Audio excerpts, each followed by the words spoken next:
So as you guys know, tier list slop is the way to go. But as always, when we do tier list slop, the goal is ultimately to kind of provide some sort of criticism or feedback on a specific facet. And today we're gonna do something that's been requested for years. Yeah, we're going YouTube mode for years, which is going to be map tier list. Now, the reason why I haven't done this before is because I do think maps are a lot more subjective, and I haven't really ironed out my thoughts on maps. But the more that we've been talking about it recently with some of the more map, the map reworks and obviously map voting, I've even just discussing like map win rates. I've put a lot more thought into like what I like about maps and what I don't like about maps.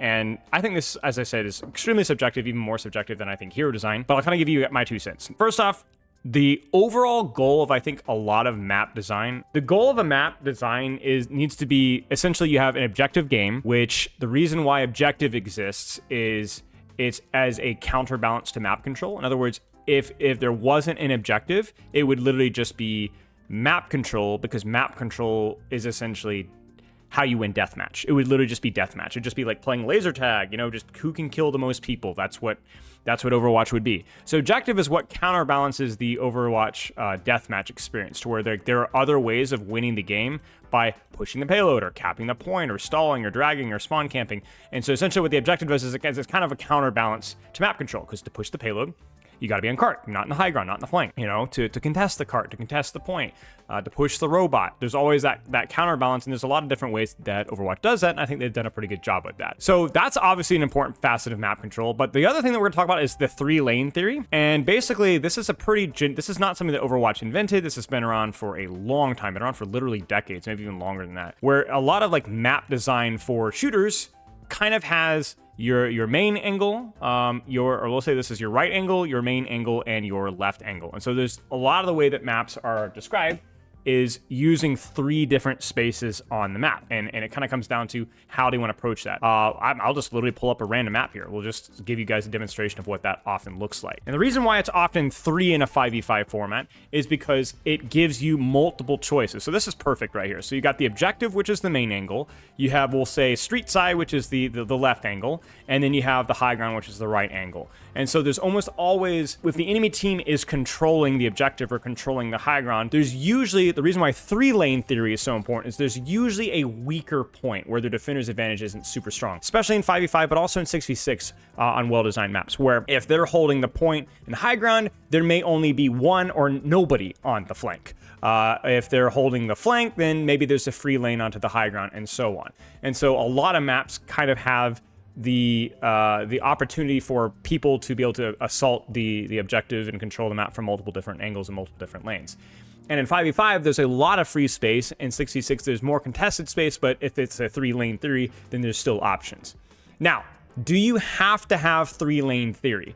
No. I want to kind of draw really quick what I see as the alternative to the 3-lane theory, which I don't think there's only one, but one example of a different alternative is, I'll call it double right. So we'll go like the main angle where you spawn and you walk out, and then there's a right angle, and then there's like a kind of a side branch where you can go even deeper. A good example of that I was thinking would be, let me pull up Rialto here real fast, because Rialto first point is a good example of a double side. Whoops. I did not mean to start a game mode there. So essentially what Rialto is that if you're looking to attack Rialto, okay, from this side, this angle might as well not exist. But we'll plot twist, this is pretty much impossible to attack. It's too naked. But if you're talking about how to approach this choke here, you can go from underneath, you can go high ground, and you can even go further left towards coast side. Right side, there isn't really an effective way to attack right side from the attacker's perspective, but there's main, left, and deeper left. Now, this choke can still be difficult, but I actually don't think this is that bad. I think it's an interesting way of interpreting or mixing up the rule set.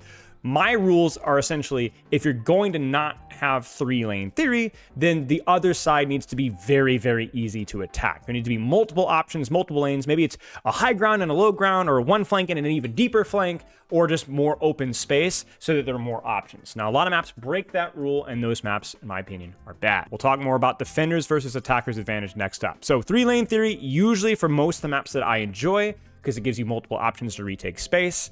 Or 2-lane theory with an extra little high ground or an extra little flank. But we'll get to that in a second. Because obviously you can kind of already tell what parameters I'm using. The argument is, what is the difference between defender's advantage? What's the balance there?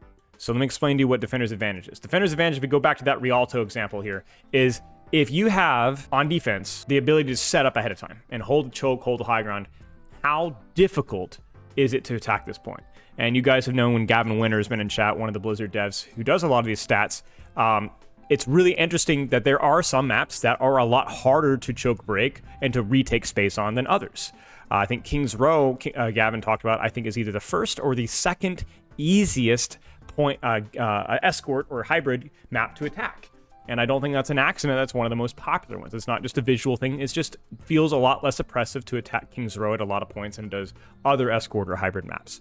And so generally, when I look at Defender's Advantage, I want it to be an advantage. I think that's part of the nuance about attacker and defenders, is that every side feels a little bit different.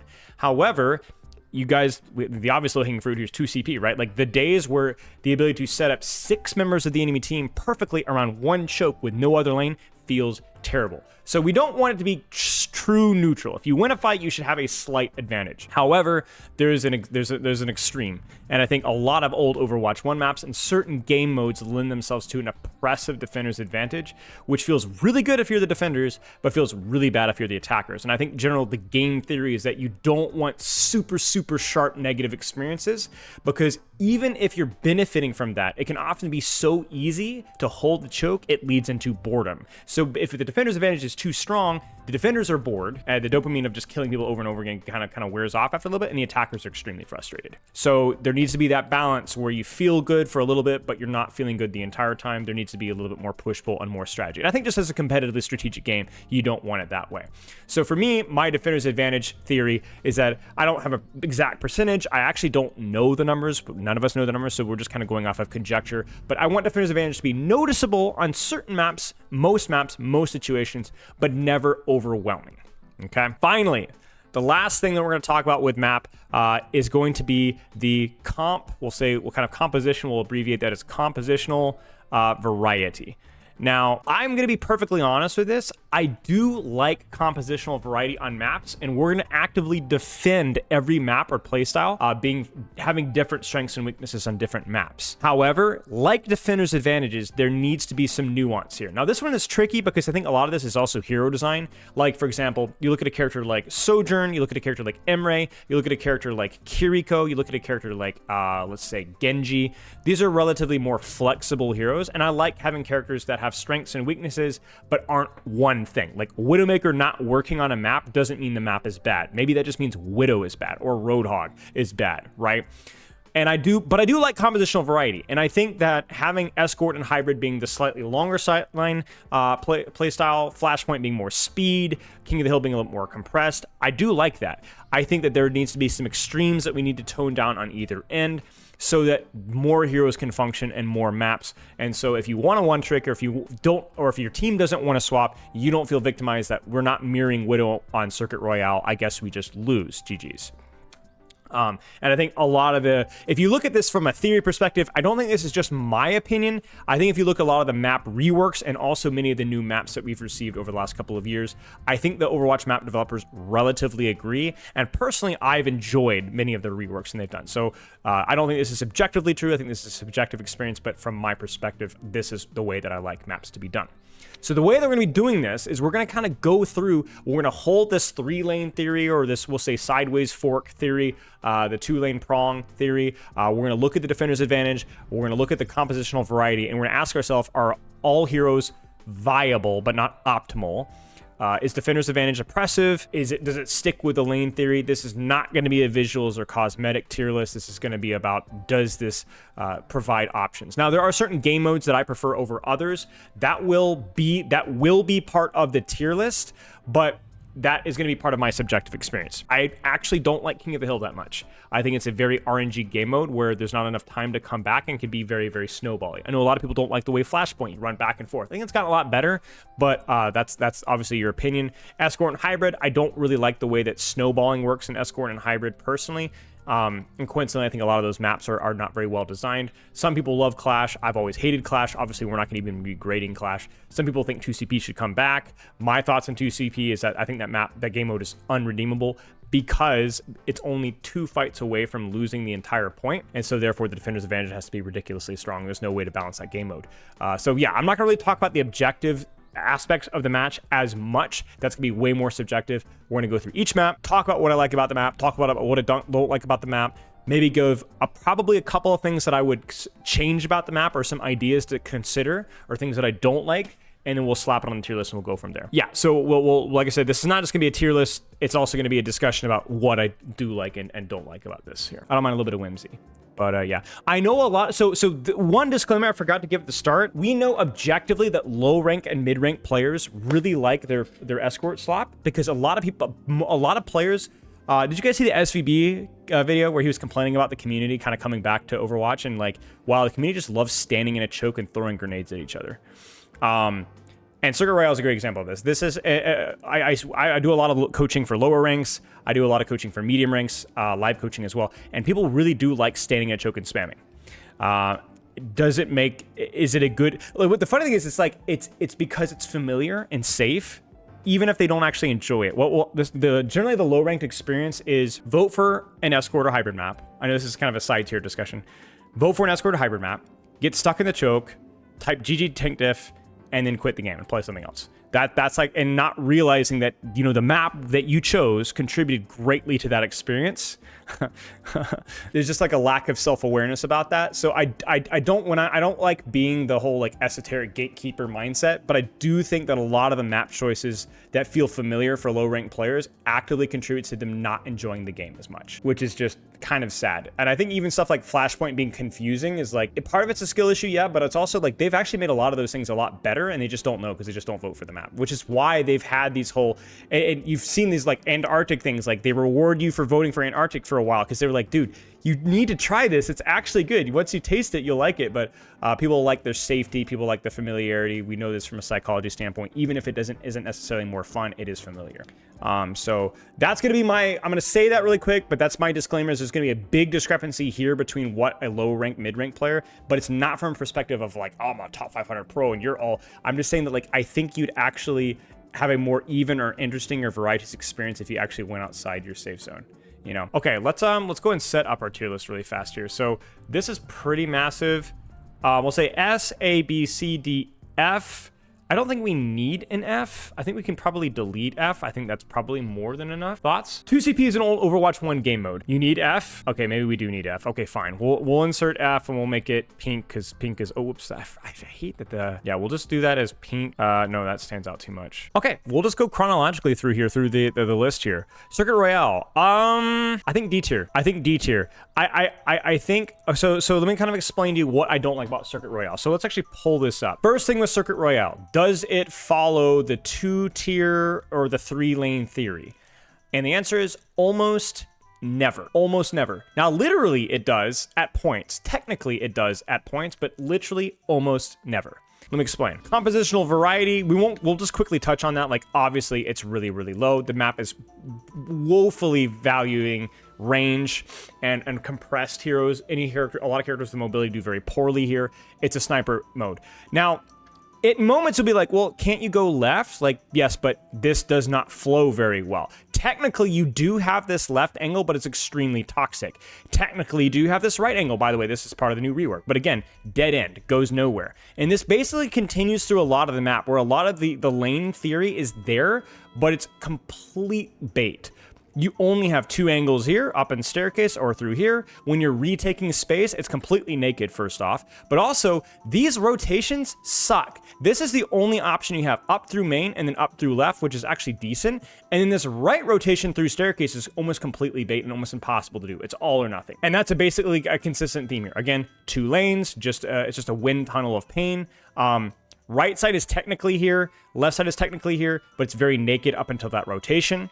And then when you get to here, you basically have a dead end where left lane feels very awkward, and then right is just completely exposed. It's so bad, there's not even a health pack on this entire section of the map. So Circuit Royale is a great example of visually, you like look at it and you're like, technically there's like multiple different ways to attack, but most of those ways just don't work whatsoever. And there's an incredible lack of cover for you to be able to compensate if you're not playing a sniper or a poker character. Very linear, very long. The lanes are poorly designed and bait. and also it's just not visually the most interesting map. I don't mind its unique aspect. I don't have any criticism. Actually, you know what? I'm not going to talk about cosmetics. It's fine. It's not offensive. It's different. It's cool. It's chill. But all the lanes are done really poorly. The reason why I'm going to put this one in D tier as well, and not C tier, is that they've already done a rework for it, right? So it's actually, I think, the worst rework that they've done out of the entire map pool. I don't think a single map rework has been as ineffective or as useless as a Circuit Royale rework. It's not totally useless. This is actually very relevant and very useful. And then there's also the path to the high ground from here. But out of all the map reworks we have, it is easily the most forgettable and most worthless effort that they put into a map, which is crazy because the map rework team has done an exceptional job on other maps. It's just so weird. This one is like, to call it half-baked, it's just raw. It's just totally, completely raw. So it's not interesting, particularly as a map. There's not a lot of like cool little nuances or details. It's extremely sharp with defender's advantage in multiple different vantage points. It's extremely snowbally, extremely long sightlines. Doesn't meet our pronged, 3-prong or 2 with the additional lane. It doesn't do any of these things well. It has no redeeming factors besides the fact that it's not as bad as it used to be. Honestly, this probably deserves an F tier. The only reason why I don't put an F tier is more of a selfish thing. Yeah, you guys could definitely tell that I'm being selfless here because the heroes that I play and support are really good in this point, but it's just not like a good experience unless you're playing heroes that are good in this map. It's just terrible. I actually think this probably deserves F tier for right now. There are not many maps that I would rank lower, and I don't know. It's definitely in the bottom here. Definitely the bottom. Map gimmicks, I'm okay with map gimmicks if they're fun or interesting. I don't mind them. I know like people can be like, oh, competitive like integrity. I don't mind a little bit of whimsy. I really don't mind a little bit of whimsy. Oh, by the way, before we move on, I guess what I'd change about Circuit is they just need to make actual laning work here. There needs to be something of a staircase or a path or some sort of access or way to get to this angle up high ground up here. There needs to probably be more like flow from these positions here. They need to remove a lot of these really narrow corridors. Attackers need to not feel like they're walking uphill with their faces melting off. And also, remember, defender's advantage isn't exclusively for defenders. How many times have you guys tried to retake this choke as defenders and just been like, dude, what do I do? What do I do? You know what I'm saying? This is just not good enough. This is way too narrow. This is way too narrow of a choke to retake from. It's something, but it's way too hard, right? How many times have you, as a support player, been stuck down here and been like, well, just it's like the William Dafoe meme as you're staring up at the hit scan, right? It's just way too hard to move and rotate. This area is completely naked. There's no health packs, right? So all of those little things there that I kind of mentioned would make this map go a long way in terms of more flexibility. I'm okay with this being a sniper focused map. I think it should remain a sniper focused map, but it needs to take the edge off seriously. But we'll keep moving on. Dorado. I'm going to just place the map and then go back and discuss it and maybe adjust it. I'm going to put this in D tier for right now, but I think I would have put this in F tier prior. This has been one of the... It got a map rework, and we'll demonstrate what that map rework looks like and kind of talk about some of those changes. Dorado. So they did a rework for Dorado. They added some things to it, which I think made it a lot better. It was kind of funny because I remember when the initial rework to Dorado happened, a lot of the pro players were pretty unhappy because they're like, you're just making every single map Rhine Ram be viable. There's no different reason to not play Ram or anywhere else. And that just goes to show you that pro players are also kind of fools, because it turns out that actually just because Ram or Rhine is viable or whatever, or Malga is viable, doesn't mean that it's optimal. And turns out that Diva was OP, and pro players, like they get stuck in their ways. So they were obviously dead wrong. Now, Dorado, the reason why I don't have it in F tier is because while I don't think this provides enough viability, I do think that this rotation along coast side is a lot better than it used to be. That mega health back there's a little bit more space to maneuver. One of the criticisms I have of Dorado is they really have not done a good enough job with this choke. They spent all of this time to rework this map, but they actually didn't address the elephant in the room. They dusted the floor, they vacuumed the carpet, they put a new set of books on the shelf, but they didn't address the elephant in the room. And it's this choke, right? Now, there are many ways to deal with this choke. You can rotate underneath, you can rotate far. It's probably the best way of dealing with it. But the reality is that like low-ranked players, mid-ranked players are not gonna be able to consistently do this. In addition to that, even the high-ranked players, if they're not running a character with vertical mobility, struggle with this choke too. It's not just the low-ranked players. I think the simplest solution they could have done here is finding some way of high ground accessibility that's only accessible if you've won this initial fight. They could have done so much here. Even just the fact of like providing a health pack here would have been fine instead of the health pack in this where it's a lot more naked. I'm I'm trying to think here. There's like little, basically the problem here, without cooking too long, because I don't want to give a rework suggestion for every single map. We'll be here all day. Is that this choke is too impenetrable because the access to the high grounds, if you're here, takes you like 20 seconds. Takes you like 15 seconds to get out of here. Yeah, it's like, it's way too hard to get to the high ground, even if you've won this space, right? Like if you're stuck down here, okay, it feels bad, but okay, maybe you could poke it up, but there's just no way to get to this high ground, even if you've won that high ground fight. You're just stuck down here. I think that's a big problem with this map. I really like what they've done with this side of the map. This is okay. This follows, again, that 3-lane theory pretty well. And then this, I think, feels a lot better. I think the staircase is way, way, way more consistently accessible. The left side of the map feels a little bit better, too. There's more cover to utilize. There's more nuance with how these angles are played. Second point is still pretty naked. And again, this is going to be some points where this is a very, very, very naked map at points. This is definitely one of those points. I don't have any major criticisms, though. So it's just that it could feel, again, very difficult to access any point of high ground from here. Now, maybe not a hot take here. I actually think third point has a lot of problems too. There is a lot of situations where I actually don't know how I feel about the glass. I know you guys are you're gonna love it, right? But I don't know how I feel about the glass here. I like having a panel so that you can do some rotations here, but I do wonder if this section of the map would be more viable for both attackers and defenders if at least one of these panels was gone so that you can interact in more ways. Because of these panelings, this rotation feels important and yet really, really, really painful. Really painful. This tunnel right here is like a tunnel of death retaking here. It's so naked, so exposed. And then in addition to that, this 3-lane theory concept, right? This side of the map just isn't accessible for most heroes if you're attacking. It's not an option at all. It's just not an option at all. And then even on defense, if you're defending as a support, you ever had this problem here where it's like you could play back here or over there and that's it? You don't have an option to drop down if you don't have some sort of vertical mobility, right? So again, it feels like the vertical mobility remains a necessity in a lot of situations, or a really long sniper. Wouldn't the glass make you just die to the high ground? Well, yeah, maybe you'd have to add like a box here. You know, it would encourage, it'd make you have to figure it out. Yeah. So for sure, like the big thing here is that there's the main angle, there's the far right angle, which is super isolated, and then there's the left angle, which is basically exclusive to only a couple members. There's more cover than Circuit, which is nice. There's more turns, and I think right side is more viable in many ways than Circuit would be. But I do find that, again, the 3-lane theory doesn't carry through. That first point choke is just absolutely brutal. And I think that leans too much. Beyond that, I don't mind the map as a whole. It's not my personal favorite, but we're not going to be really...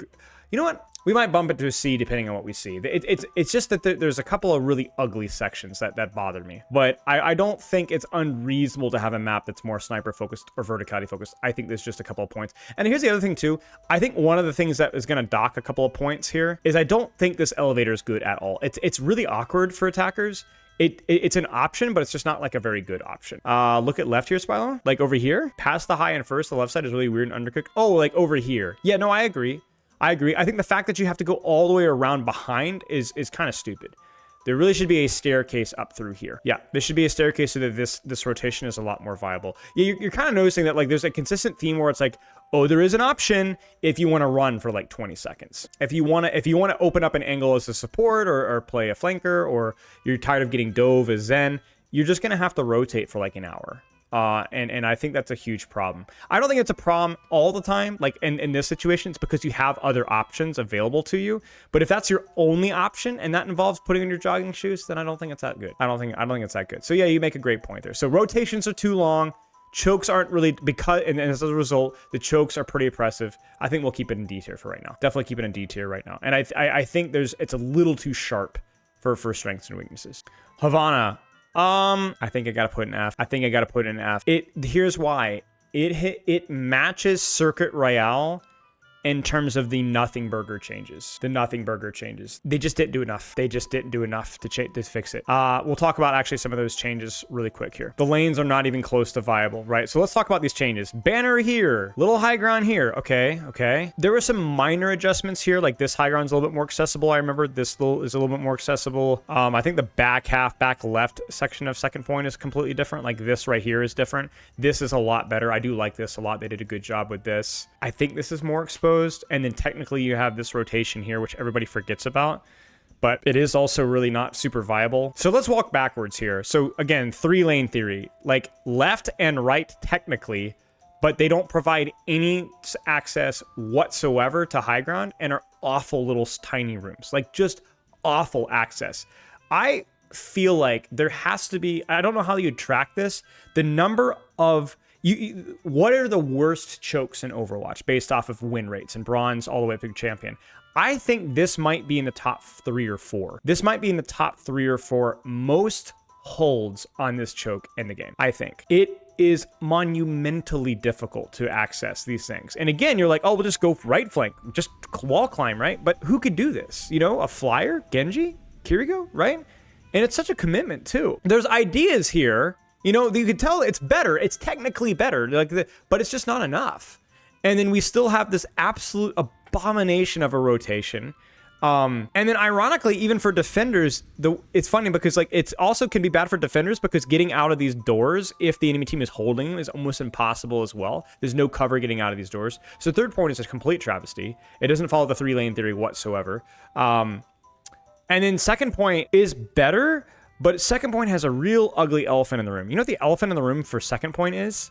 It's the right side here. This is one of the worst lanes, I think, in Escort or Hybrid. The fact that it has a lane is like, congratulations. You know, you technically do have an option here, but it is so naked, so exposed. It involves walking out of a choke on all 3 options, and then the under just isn't a viable option at all because there's no way of going to the high ground here. I actually don't think left side is too bad. I think this is probably one, this section on my screen right now might be the best section of the entire map. I think this is probably the strongest section. Longer sight lanes are still better here, but there's like a mini, there's a mini path underneath, which is technically an option if you're a really, really deep flanker. It provides good cover options for supports. Tanks can rotate and hold here. It's probably the best section of the map. This section, again, pretty naked, pretty exposed, no cover whatsoever. And there's also just like weird things around this. And then first point, I mean, it's just, this is still a dead zone. It's just very difficult to recontest. A lot of supports get stuck back here because this rotation is like really, really, really long. There's no ability to rotate even to here. You're just stuck. This section here is also super unforgiving for slow heroes. You need to be very fast to make this work. And then this area, this flank. So for attackers, so many flankers get baited into rotating in through here. And unless the enemy team is holding here, you peek out here and you're like, oh, guys. And then you're like, well, I guess I should have gone to this rotation. But the problem with that is you get marked really easily here. And you basically if you're running a flanker or even just most DPS heroes, you really only have one flank option. This is just not a viable angle at all. It's just a dead end into a sniper sight line. Yeah. Pushing carts sucks. This corner sucks. This high ground basically revolves around either it's oppressive if they have a pocketed hit scan, or if you have like a Widowmaker, they can't even utilize this high ground whatsoever, like getting their face blown off. Again, 3-lane theory, defender's advantage. It fails on every single parameter at almost every single point. Yeah, it's just terrible. Like this might as well not even exist half the time, right? And at points in time, this also just doesn't feel viable for a lot of people too. Yeah. Yeah, not a good map, not a good map, not a good map at all. Again, I'm actually fine with this being a sniper poke preference map. I think Dorado, Havana, Circuit Royale, and Junkertown, I'm down for all 4 of those maps being poke focused primarily, even on all 3 points. Like, I actually don't mind that at all.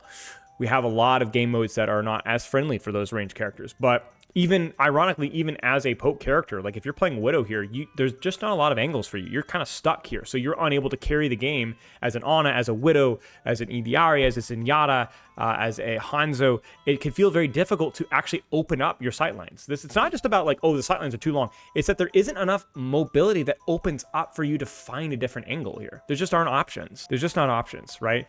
So you can often just be stuck into a choke and not really have those options to open it up. Is this the worst map in the game? I'm not sure. I actually think I honestly don't know what my least favorite map is. It's gonna probably Paraiso, Circuit, or this one. Probably one of those 3. Paraiso is so low ranked because it's just baffling. It's just a baffling map. We'll talk more about it later, though. Junkertown. I might bump this up to C tier. Some people are going to be like, oh, this is a great map. Some people are like, oh, it's a terrible map. I'm kind of on the fence of this one. I think it's done. There are certain sections of the rework that I think were very, very effective, and certain sections that weren't. And I'll talk about some points that are done really, really well. It was actually one of the earlier map reworks we received in Overwatch 2, if I remember correctly. Wasn't there a meme about, they said, like, in the announcement, they're like, oh, now you can have cover versus Farah, all those Farahs you run into in Junkertown. I don't remember what the exact wording was, but it was really funny. But yeah, we'll talk about first point, we'll talk about second, we'll talk about third here really fast. So, okay, so first point here, it's a massive glow up from what it used to be. Massive glow up. There are still like a lot of chokes. Like they didn't really do a whole lot to this section here, which can be a little bit challenging, but I do think there are more options. Like this lane can feel a little bit compressed, but as somebody that plays on a Zenyatta, relatively immobile characters, you can still do stuff here. You can still peek here. You can still rotate here. Heck, you can even drop here if you want to. It's not amazing, but there are still choices on right lane. Like basically, this section can be a little bit challenging still, but it's a little bit better. It's a little bit better. There are still options for you to do things here. The big glow up with Junkertown though, for defenders and to a lesser extent attackers, is that this little hunk of junk here is just amazing. Like this makes it so much easier for supports and DPS to find different angle options.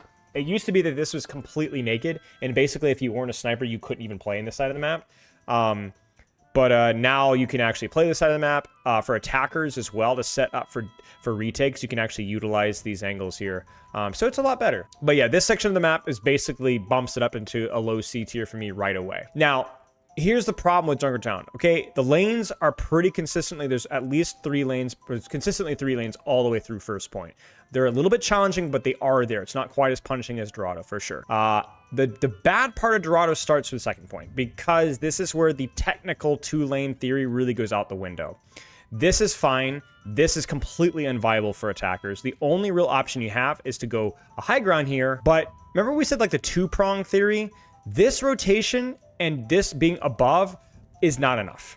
It's not enough. It's not. This is way, way, way, way, way, way, way, way, way too long and too isolated and too niche of a rotation. You're basically stuck and getting your face kicked in on point, and basically just completely gambling if you're in any sort of immobile character trying to wrap around. I mean, even flankers have a hard time here, because if a flanker walks out of this choke here, it's really, really scary.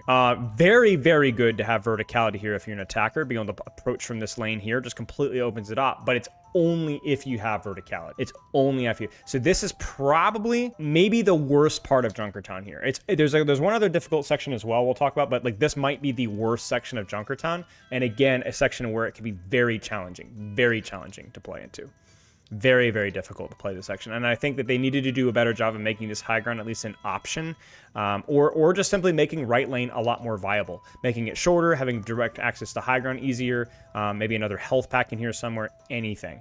It's basically all or nothing. It's not very well done. Now, they did make the defender's advantage a little bit weaker here. Like, there's no health pack like there used to be here, so like in theory it's a little bit less oppressive, but it doesn't really check out in action. Okay. This section is okay. It's not bad. Attackers have 1, 2, 3. Defenders can come out through here. Defenders can come out through here. Defenders can rotate through here. Defenders can rotate through here. Defenders can rotate through here. So retaking this point is not as bad as it used to be. And this is probably where retaking in. This is like one of the strongest section of second, definitely here. There's a lot of ways to retake this. Now, it's going to take some creativity, which not every player is going to have, but those options are viable. It doesn't take an hour to do them either. It doesn't take an hour there. Now, for attackers, again, we kind of run to a problem. The problem is that we technically have a 2-lane theory. High ground, right side.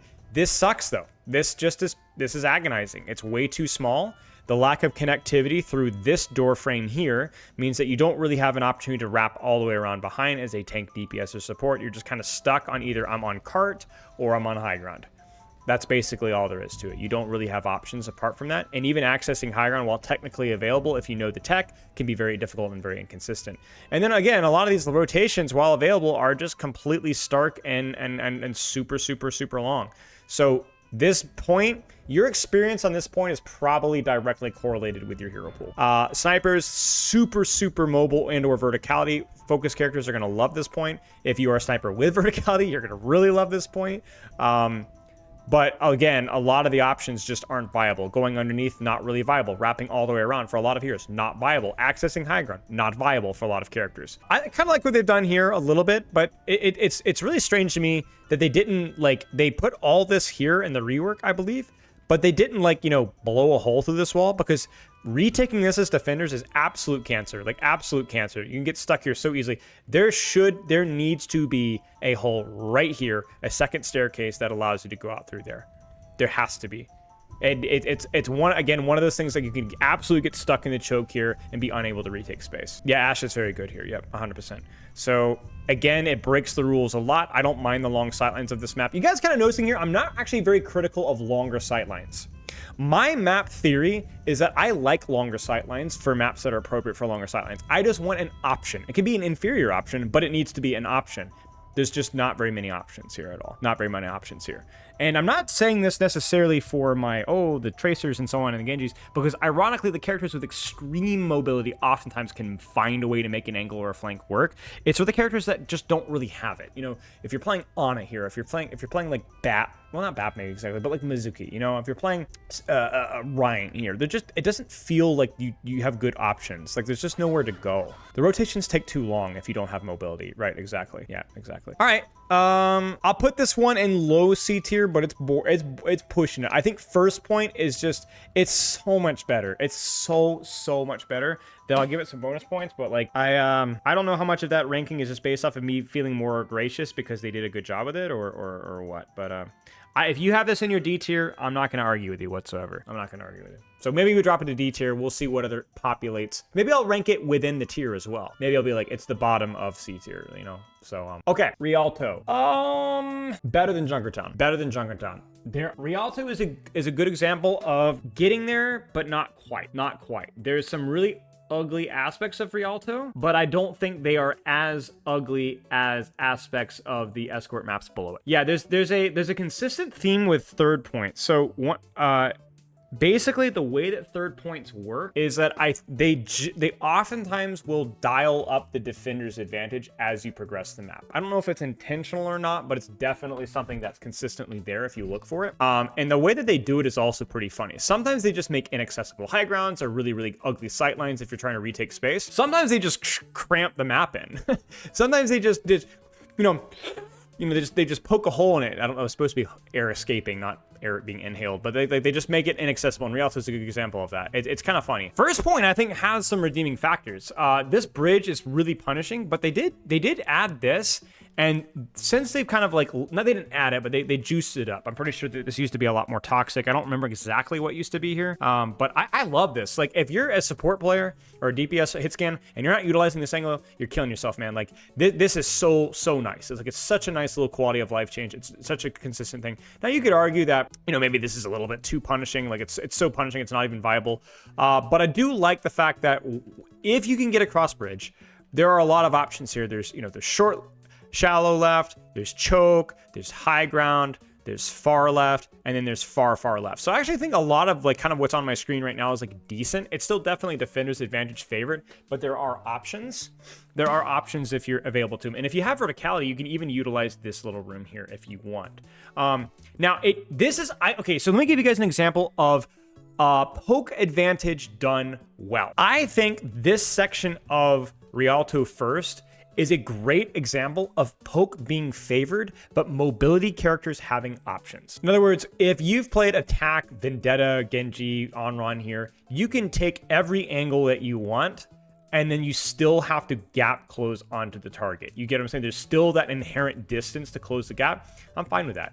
For them to rotate away for you means that they give up the high ground, and it takes a long... So for me, it's like there are options for flankers, but it's still an advantage for poke. And I think that's kind of like the balance here. I think Rialto first does it pretty well, of where like flankers, hit scan, everybody has options if you look for it. If you're looking for options, you'll probably find an option on first point. You probably will find an option on first point. So there are some things that I'd change about first point, like maybe making this a little bit less hostile. Just like a little bit less hostile would be kind of nice. Maybe for the low rank players, giving them something that helps them to cross this bridge just a little bit easier. Maybe even just like a staircase to high ground, frankly, would be something here from that side. But I do think that a lot of this point is relatively okay. It can get stalled out here frequently, but I don't find that as often now that this door is a lot easier to utilize. I don't know if that was changed or not, but I don't know. I never have a hard time as an attacker dealing with this. I think most of my problems with Rialto really kind of start around second point here. One of the worst first points in the game because the enemy spawn is too close. Yeah, I actually haven't think about spawn points. So that's maybe a blind spot of me that I'm not actually considering spawn points whatsoever in my discussion, because that is fair. It is very close to where the objective is taking place. And if you compare that to like Junkertown, compare that to Havana, those maps are a little bit harder to recontest on. I mean, Circuit Royale takes freaking forever. You die in Circuit Royale, especially where a lot of those fights take place, like you might as well just like whip out Lawrence of Arabia and then watch the first half of that movie, because you're not going to get back anytime soon. Whereas, you know, Rialto, that recontest is happening really. Oh, King's Row is insane. King's Row is King's Row, you spawn in like you're okay. Actually, that's different. We're talking about second point, but yeah, King's Row, we'll talk about it later, but I'm not sure. Anyway, moving on. Second point used to be worse. There's a little bit more options for attackers to break through here, but it's just naked, guys. It's just completely naked, and it does not follow the 3-lane theory. If you're snowballing with this map, you know, being able to rotate up through here is decent as an attacker, but I really feel like this wall shouldn't be here, or there should be a staircase so that you can utilize this side of the map easier. It's not a viable option. A lot of what happens here is you either get picked off trying to rotate here, or you get up top here, and then a Genji on-run or hazard materializes, and your face just melts off. It's just very compressed, very open, and it can feel rough to rotate here, and then you do rotate here, and then you just die.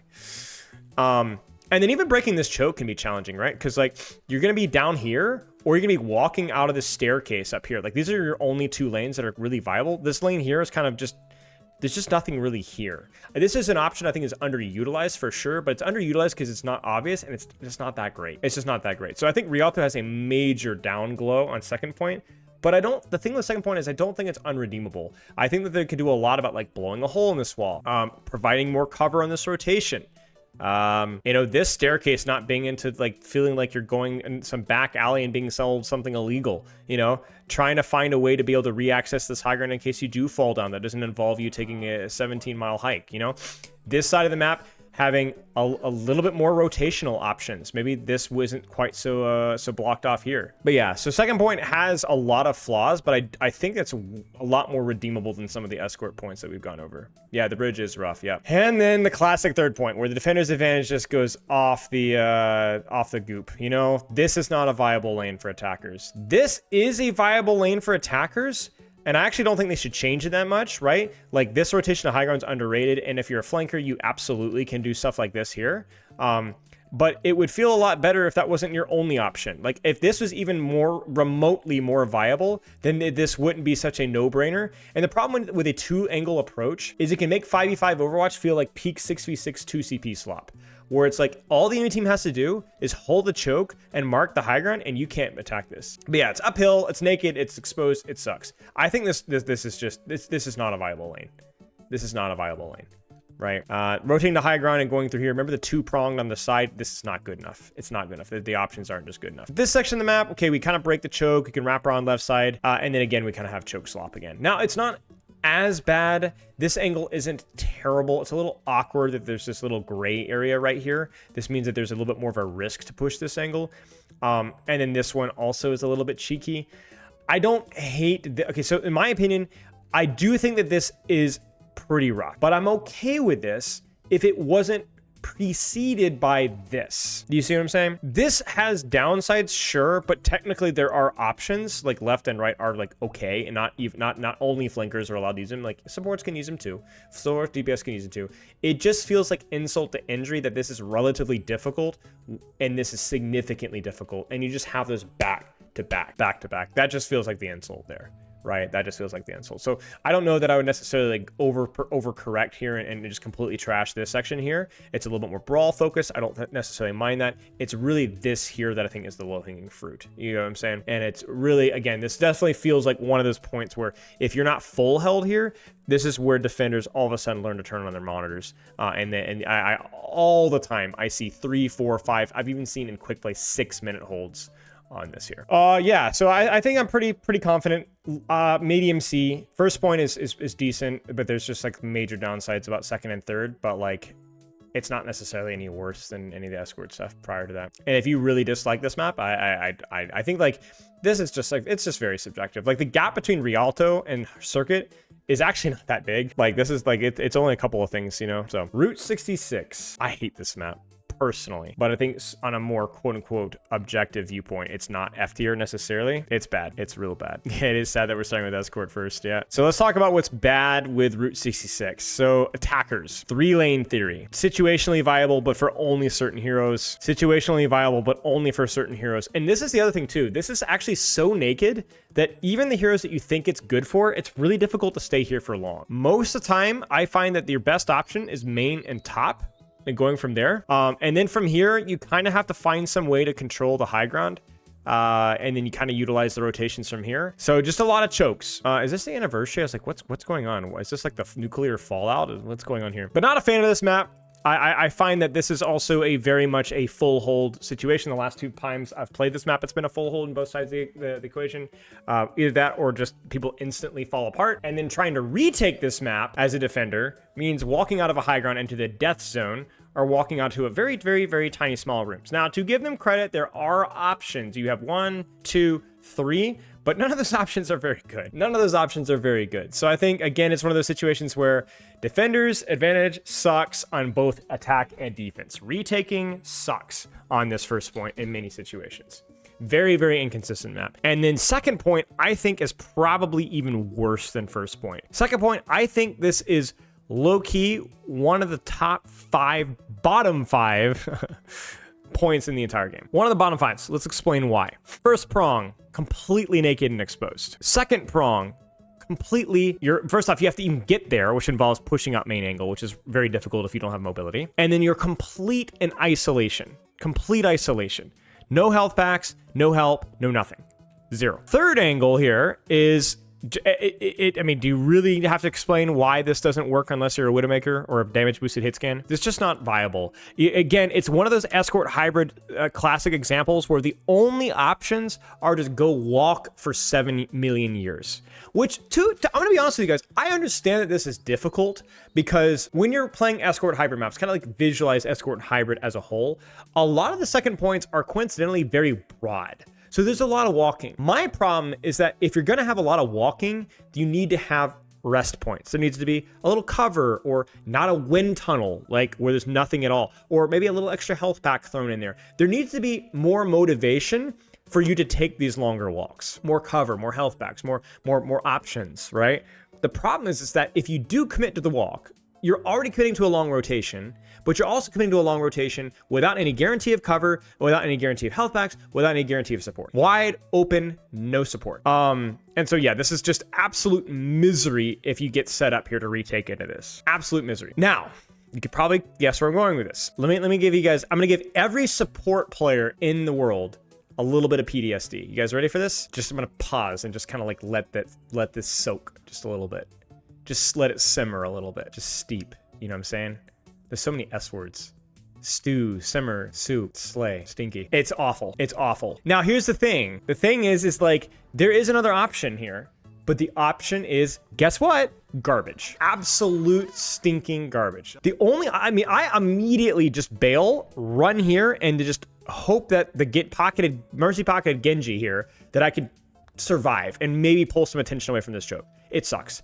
And it takes you so freaking long. And you do all this work and you're like, again, William Dafoe, oh, you know? And oh wait, but you have another option, even worse. It's just terrible. It's absolutely terrible. And it's a good example of why Defender's advantage being tuned to hilarious extremes on either side of the equation is a complete joke. They need to fix this. There just needs to be a hole. The thing they could literally do to fix this instantly is just allow you to access this from that room right there. That would also be a significant improvement for third point attack as well. The ability to access this room from that staircase would be a massive improvement for this map. Massive improvement for this map. And the funny thing about this is I think if you do that, you actually almost completely fix third point. I actually think third point is okay. They've done a lot of they've made it a lot better in terms of like this area of the map is okay. There's some cover here. You have better options and rotations like being able to go through here. I think if you do that, I think third point's not too bad. I think third point's not too bad. It could be very compressed, but there are a lot of rotational options. You can rotate to here. It's very common to get stuck here, but I think it's mostly because this feels scary to rotate to, and it feels very difficult to go into this room. But if you just blew out this rotation here, or somewhere like here even, I think it becomes a lot easier. And yeah, moving platforms or whatever. I mean, I don't mind. It's a gimmick. It's fun. Who cares? Maybe my only other criticism, it can be a little bit hard to retake. Getting out of the choke here can be challenging. I think they could probably do a better job with that. I don't know what I would suggest. There's not really an easy suggestion here. They have provided some cover, but yeah. Third point's okay. That's the best thing. The best thing I could say about Route 66 is it doesn't have as bad of a third point as I think the other escort and hybrid maps that we've reviewed, or the other escort maps, sorry. It's not as bad. There's more options for attackers and so on. Spawn door and that height above the door. Yeah, that could be a good idea. That's a great idea, Anna. Yeah, like you could add a staircase, and then you could actually exit spawn from up here. Yeah, that's a great idea. Yeah, that's a good idea. Because you could just go like staircase up and then kind of go out there. Yeah, that's a great idea. I like that. I like that. Yeah. But yeah, third point has some issues, but second point is just a complete travesty. Complete travesty. Miserable. Absolutely miserable to play. Second point. Probably, again, top 5 worst point. Bottom 5 again. Worst points in the entire game. It's just terrible. Just terrible. But yeah, like, I mean, I think it belongs in D. It belongs in D for me. It belongs in D for me. Again, this is pretty subjective tier list. I'm using the grading is subjective. My criticisms I feel are more objective, but also how bad you find certain things to be is going to be more subjective, you know? Anyway. Frick off. Probably top of F. No, frick off. It's just mid-tier F. It's just awful. It's awful. Awful, awful, awful map. And you know what? I'm going to give some spite points versus this as well. Because if you look at this tier list, I mean, Circuit Royale falls in this category as well, but I think Shambali came after Circuit. It's like Route 66, Dorado, Rialto, Junkertown.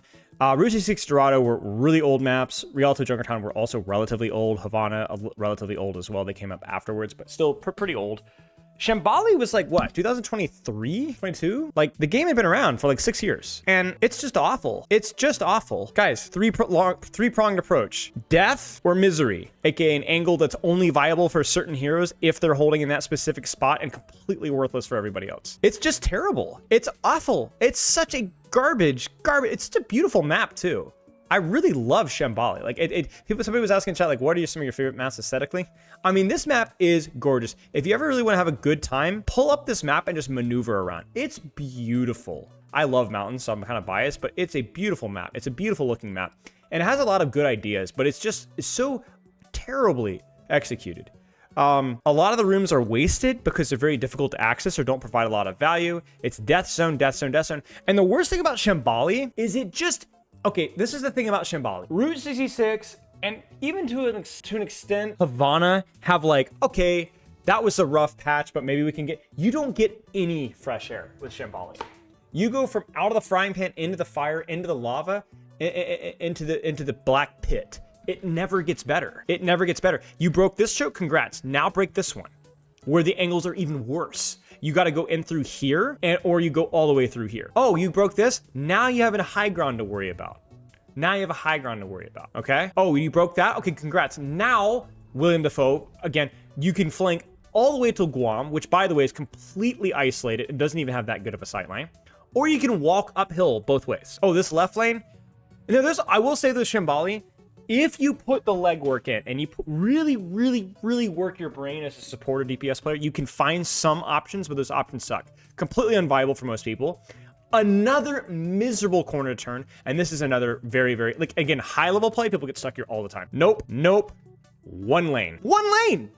One freaking lane. Double one lane. Double. And it doesn't get better. You have this, okay, sure, but then you don't get your 2-tier, you don't get your 3 tiers. And then ironically, it gets even, I guess ironically it's not true. It just gets worse though, because if you're attacking here, this angle ages really badly. This angle is super isolated and super inaccessible, super difficult to play, and it doesn't get any better. Oh, and then you get to here, guess what? You finally have accessed a section of the map that you can actually utilize in the last fight. Oh, and by the way, don't ask about the 3-pronged approach because this angle is generally not very good. So you basically have evolved from 1-1-1-1-1-1-1-1-1-1-1-1-1-1-1-1-1-1 final fight, 2 fight. You get 2 angles. It's awful. It's absolutely garbage. And Shambali is a great example of the perfect marriage of long spawn / escort hybrid things with bad map design. Because Shambali is frequently full cap. And the reason why is because if you get lucky, if you get the Cephas, thank you for the sub, you're going to get lucky. Like, it's almost a guarantee that you're going to win a team fight just off of picks or random crap. They're going to make a mistake. They're going to drop off the high ground or they're losing, and you're going to get that one.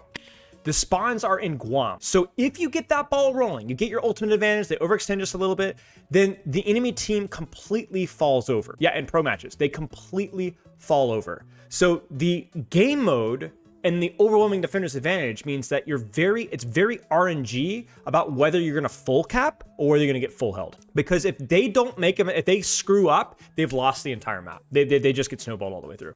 Horrible map. Horrible map. Now for defenders, it's also not amazing. Like, you have here, and you can hold this window. Like, this window is actually like relevant. But there are moments where like it can be very difficult for sure. You know, like retaking this point can be a bit challenging if you don't send somebody on right side. But I do think there are more options for defenders pretty consistently.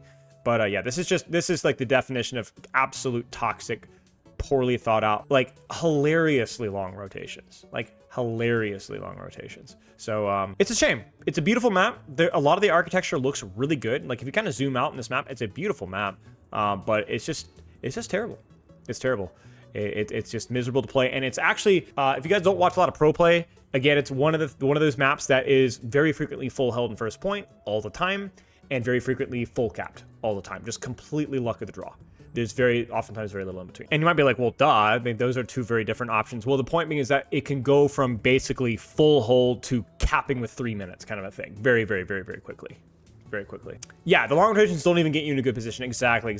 You go to here and you're like, well, what was that for? Okay, let me work a little harder. Terrible map. Terrible map. I would go as far to say maybe even worse than Circuit Royale in some situations, but not quite. I don't think there's a single redeemable part of Shambali from a map design perspective. I don't ever look like a section of Shambali and be like, you know what, that's really good. Like that was really well done, or I like that section. Like I can, like even with that second point section of Havana. It's rough. And again, like this map fits my hero pool really well, but I really don't like playing it. This is a very useful way under high ground. Right. You go all the way here. You go all the way here. You go all the way here, and you're like, oh boy. Oh.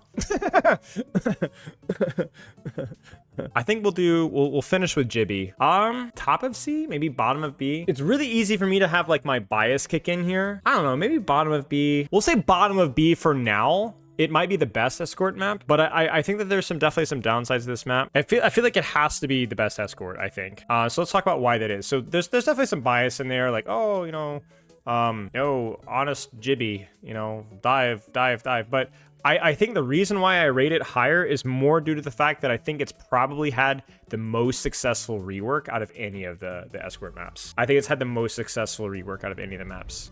So I guess we could just work backwards. We're right here. I think this is one of the best third point sections in terms of recontesting. It's way easier than it used to be. Now, in terms of attackers, you really don't have that many angles to approach from, but you do have a pretty good angle on right side and high ground contest. So it's like, it's an option. Defenders have covered different ways of disengaging out of. My problems kind of come in this section here, which I still think is undercooked. I still think this is really undercooked. This section, like, they've done a really good job at this section of the map. This is way better. There's way more options for attackers, but it's really only 2 angles here, and it's 2 angles with an asterisk, where it's like, it's really only 2 angles, and it's 2 angles, like I said, with an asterisk, because you don't really get access to the second angle until you've pushed up to here. You see what I'm saying? Like, as a support or DPS player, you're stuck here until you get up to here. So if you're getting like rained on or shot at from here, you can't get in here. You're stuck. You're stuck back here until that happens. Now, technically, yeah, you can go left side and go up and over, but you can only do that if you have verticality. And technically, you can wrap all the way around, but like, let's be honest, like, this isn't even good for Tracer. This isn't even good for Tracer. It's way too isolated. So this particular section of the map, I think, is like really crappy. It's better than it used to be, but it's like that lipstick on a pig thing. Like, it's such a minor upgrade. Whereas like the back half is okay.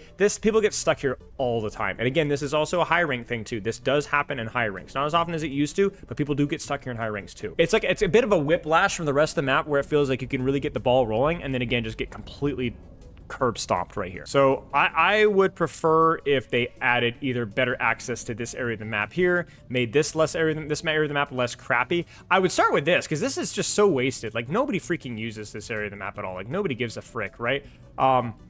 And then I think maybe you could leave this as is. It's not a great angle option, but it is really good if you can get out of the choke. Wait, you said that you love the sword slashes? Where? Over here? Oh yeah, true. But yeah, it's like really early third is just really, I think, really, really toxic. Take my peanuts cola. Hey, I'll take it. I'll take it, mate.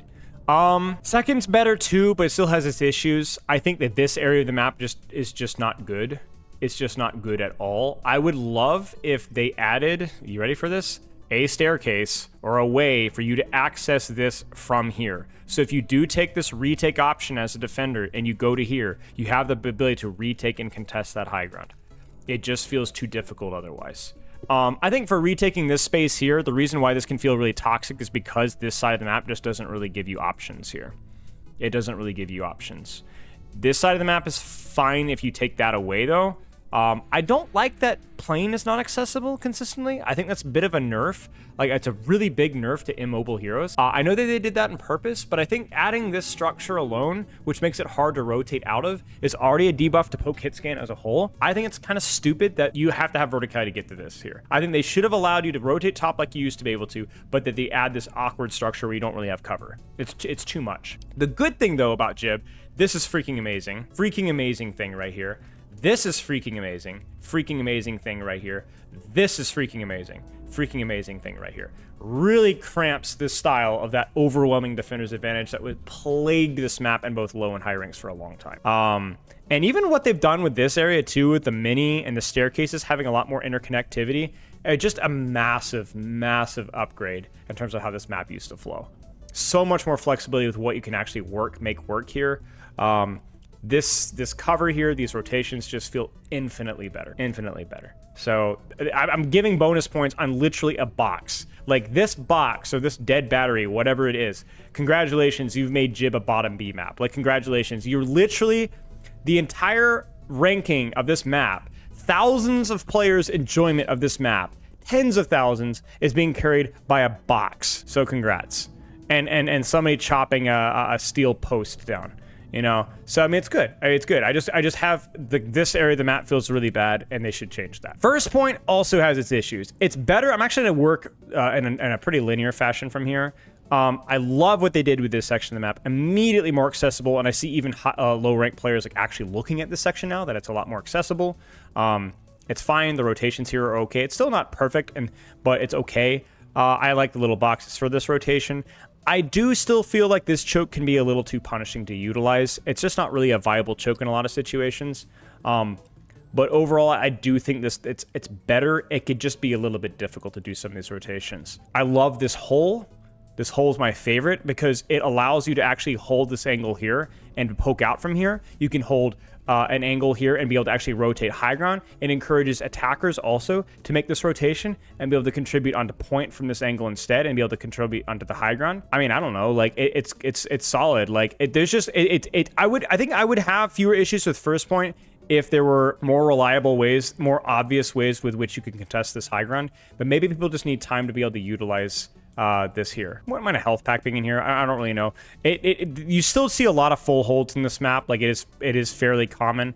I do think that it might just be due to the accessibility of this high ground in many situations. Okay, sorry, a little frick off. I have a harder time thinking of what things that I want to do with this map. I just feel like if anything, maybe just make this even more appealing. I don't know. Maybe a mini health back here for attackers would be great.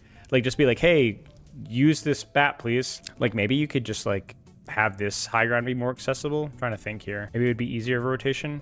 Yeah, maybe. I do think second and early third is probably my low hanging fruit here. But yeah, I don't know. Low B feels right. Low B feels right. I still don't love escort as a whole, but I feel it feels right. It feels like one of the more flexible ones. That, by the way, that is I think a major. It is a debuff on that game mode. Okay, so all of my escort and hybrids are going to be graded lower as a whole because of walkback time. Which, do you guys remember when it was like a year ago when we myth busted the Flashpoint walkback time versus escort and hybrid? And on average, I think all escort and hybrid maps had like on average like an extra 3 or 4 seconds for walkbacks compared to Flashpoint since they've changed the spawns and the speed boost. And I think there were some cases where it was even worse. And it's like, man, an extra 4 or 5 seconds, 3 to 5 seconds of downtime on every single time you die. I mean, that adds up, man. I'm not medicated, you know what I'm saying? Like, I need my flashing lights and colors. So, and it does have competitive impact too. That's a reason why. So that's actually why Escort and Hybrid often snowballs really bad, because the walk back time is so incredibly bad that it's really difficult not to stagger. You guys have been watching me play a lot of games in like mid-high masters, and how many times have you seen me ping group up, like ping, group up, as I'm dying, as I die and I'm trying to come back, and my team just, you know, because it's like that, okay, she's probably back now. Like, it's up on them for not turning around, right? And when I do it, it's on me too. But it's a long, if somebody dies here, like you got an AFK for a long time before they get back. You gotta get out of there a long time compared to other games. And that's why this game mode is very snowballing, specifically around second point, because second point is where those spawn timers can be egregious. If you die in attack, way here, you spawn way over there. If you die in defense, you spawn in Guam, right? And that's impressive considering this map is in Italy. Yeah, I mean, it's kind of a joke. So that's an underrated aspect. Tetris, thank you for bringing that up. That is a huge problem with Escort and Hybrid, because I think the first point spawn being here is probably that should be like the default, where like you're not out of the fight for 7 years.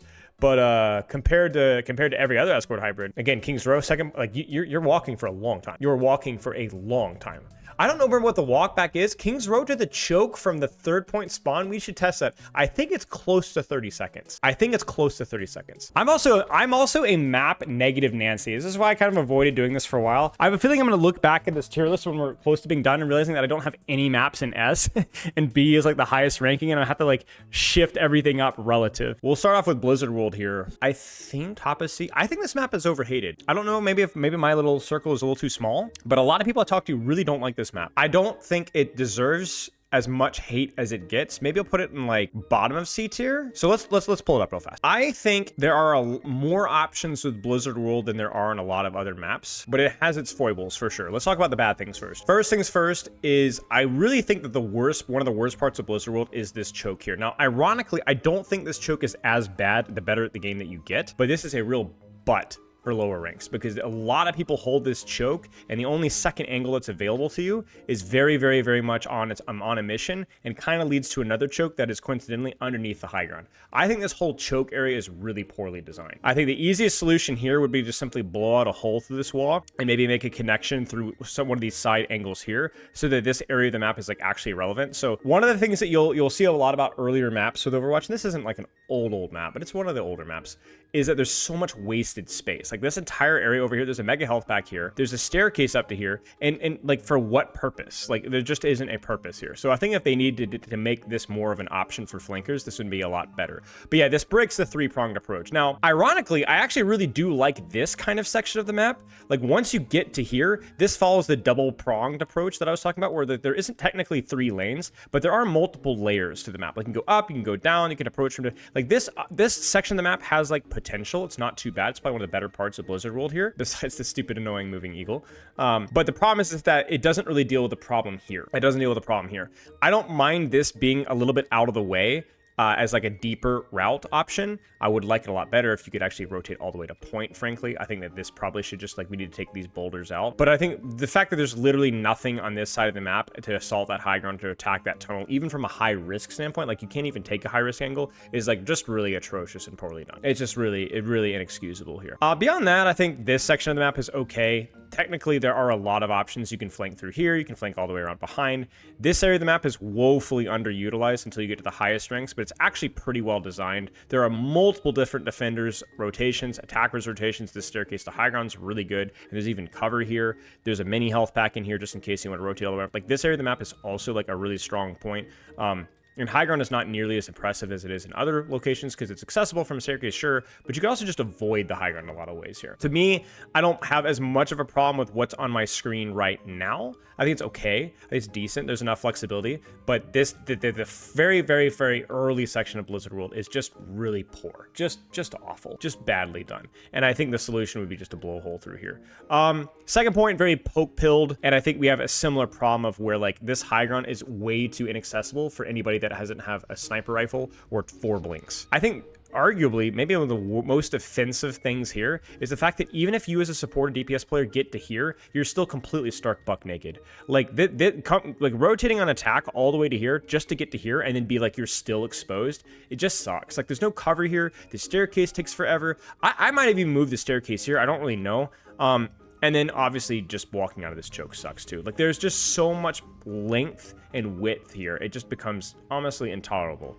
I think there are things that you could do underneath, but when the strategy of a map is basically don't fight, just push cart at a high level, that's kind of a bad sign, right? Like if the entire strategy at the highest level of the game, if you're not running like Widowmaker, is just to like, hey, let's just force cart and just push cart and don't peek top and don't peek top and push cart and don't peek top, don't peek top. That's just like, that's not good game mode. Like there needs to be a balance between objective pressure and like kill pressure. And this map just doesn't really reward you for doing anything other than that. So like, I just think all of the flanks and lanes are just so incredibly unfriendly. Remember the rule, it's okay if the flank takes a long time, but it needs to be worth that time. Either a flank needs to be easy accessible and not super valuable, or a flank needs to be really long, but actually have like a lot of cover, have health packs, and actually allow you to assault good positions. There needs to be some sort of risk reward, but as it is with this map, like you can go for a crazy flank and it's still just not that good. I think third point's a little bit better. Third point's a little bit better. It's a little bit more compressed, which helps. And there's areas in the map that are, but you still will get stuck on this choke here. I don't know what my solution would be here.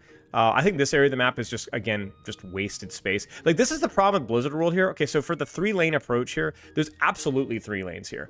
And really, technically, there's also 3 lanes here. 1, 2, and then 3. But the problem is that one of those lanes is almost always toxic or just completely worthless. Like this area of the map might as well exist for like 95% of the hero cap. If you're not like Sombra, Widow, or damage boosted hit scan or Ball, like it just doesn't matter. Like this area of the map is so rarely utilized effectively, it just doesn't matter. There's no cover here, it's narrow, the rotation takes forever, and there's just no resources or rotations available for you to even get there. So I don't know if they need to do something like where you can like go through the wall here, there needs to be more interconnectivity, or maybe there needs to be a bridge across here or something, maybe a mini health pack. Like there's a mini health pack here, but that's on the defender's side. The defenders already have all the advantages as it is. So it's just pointless. I think this, like even this is okay. Like it's pretty high risk, but I think the reason why people have like a really negative opinion of this, like at least I do, is because the other place is just not an option. Like here's the thing, this is totally fine if it wasn't the only choice.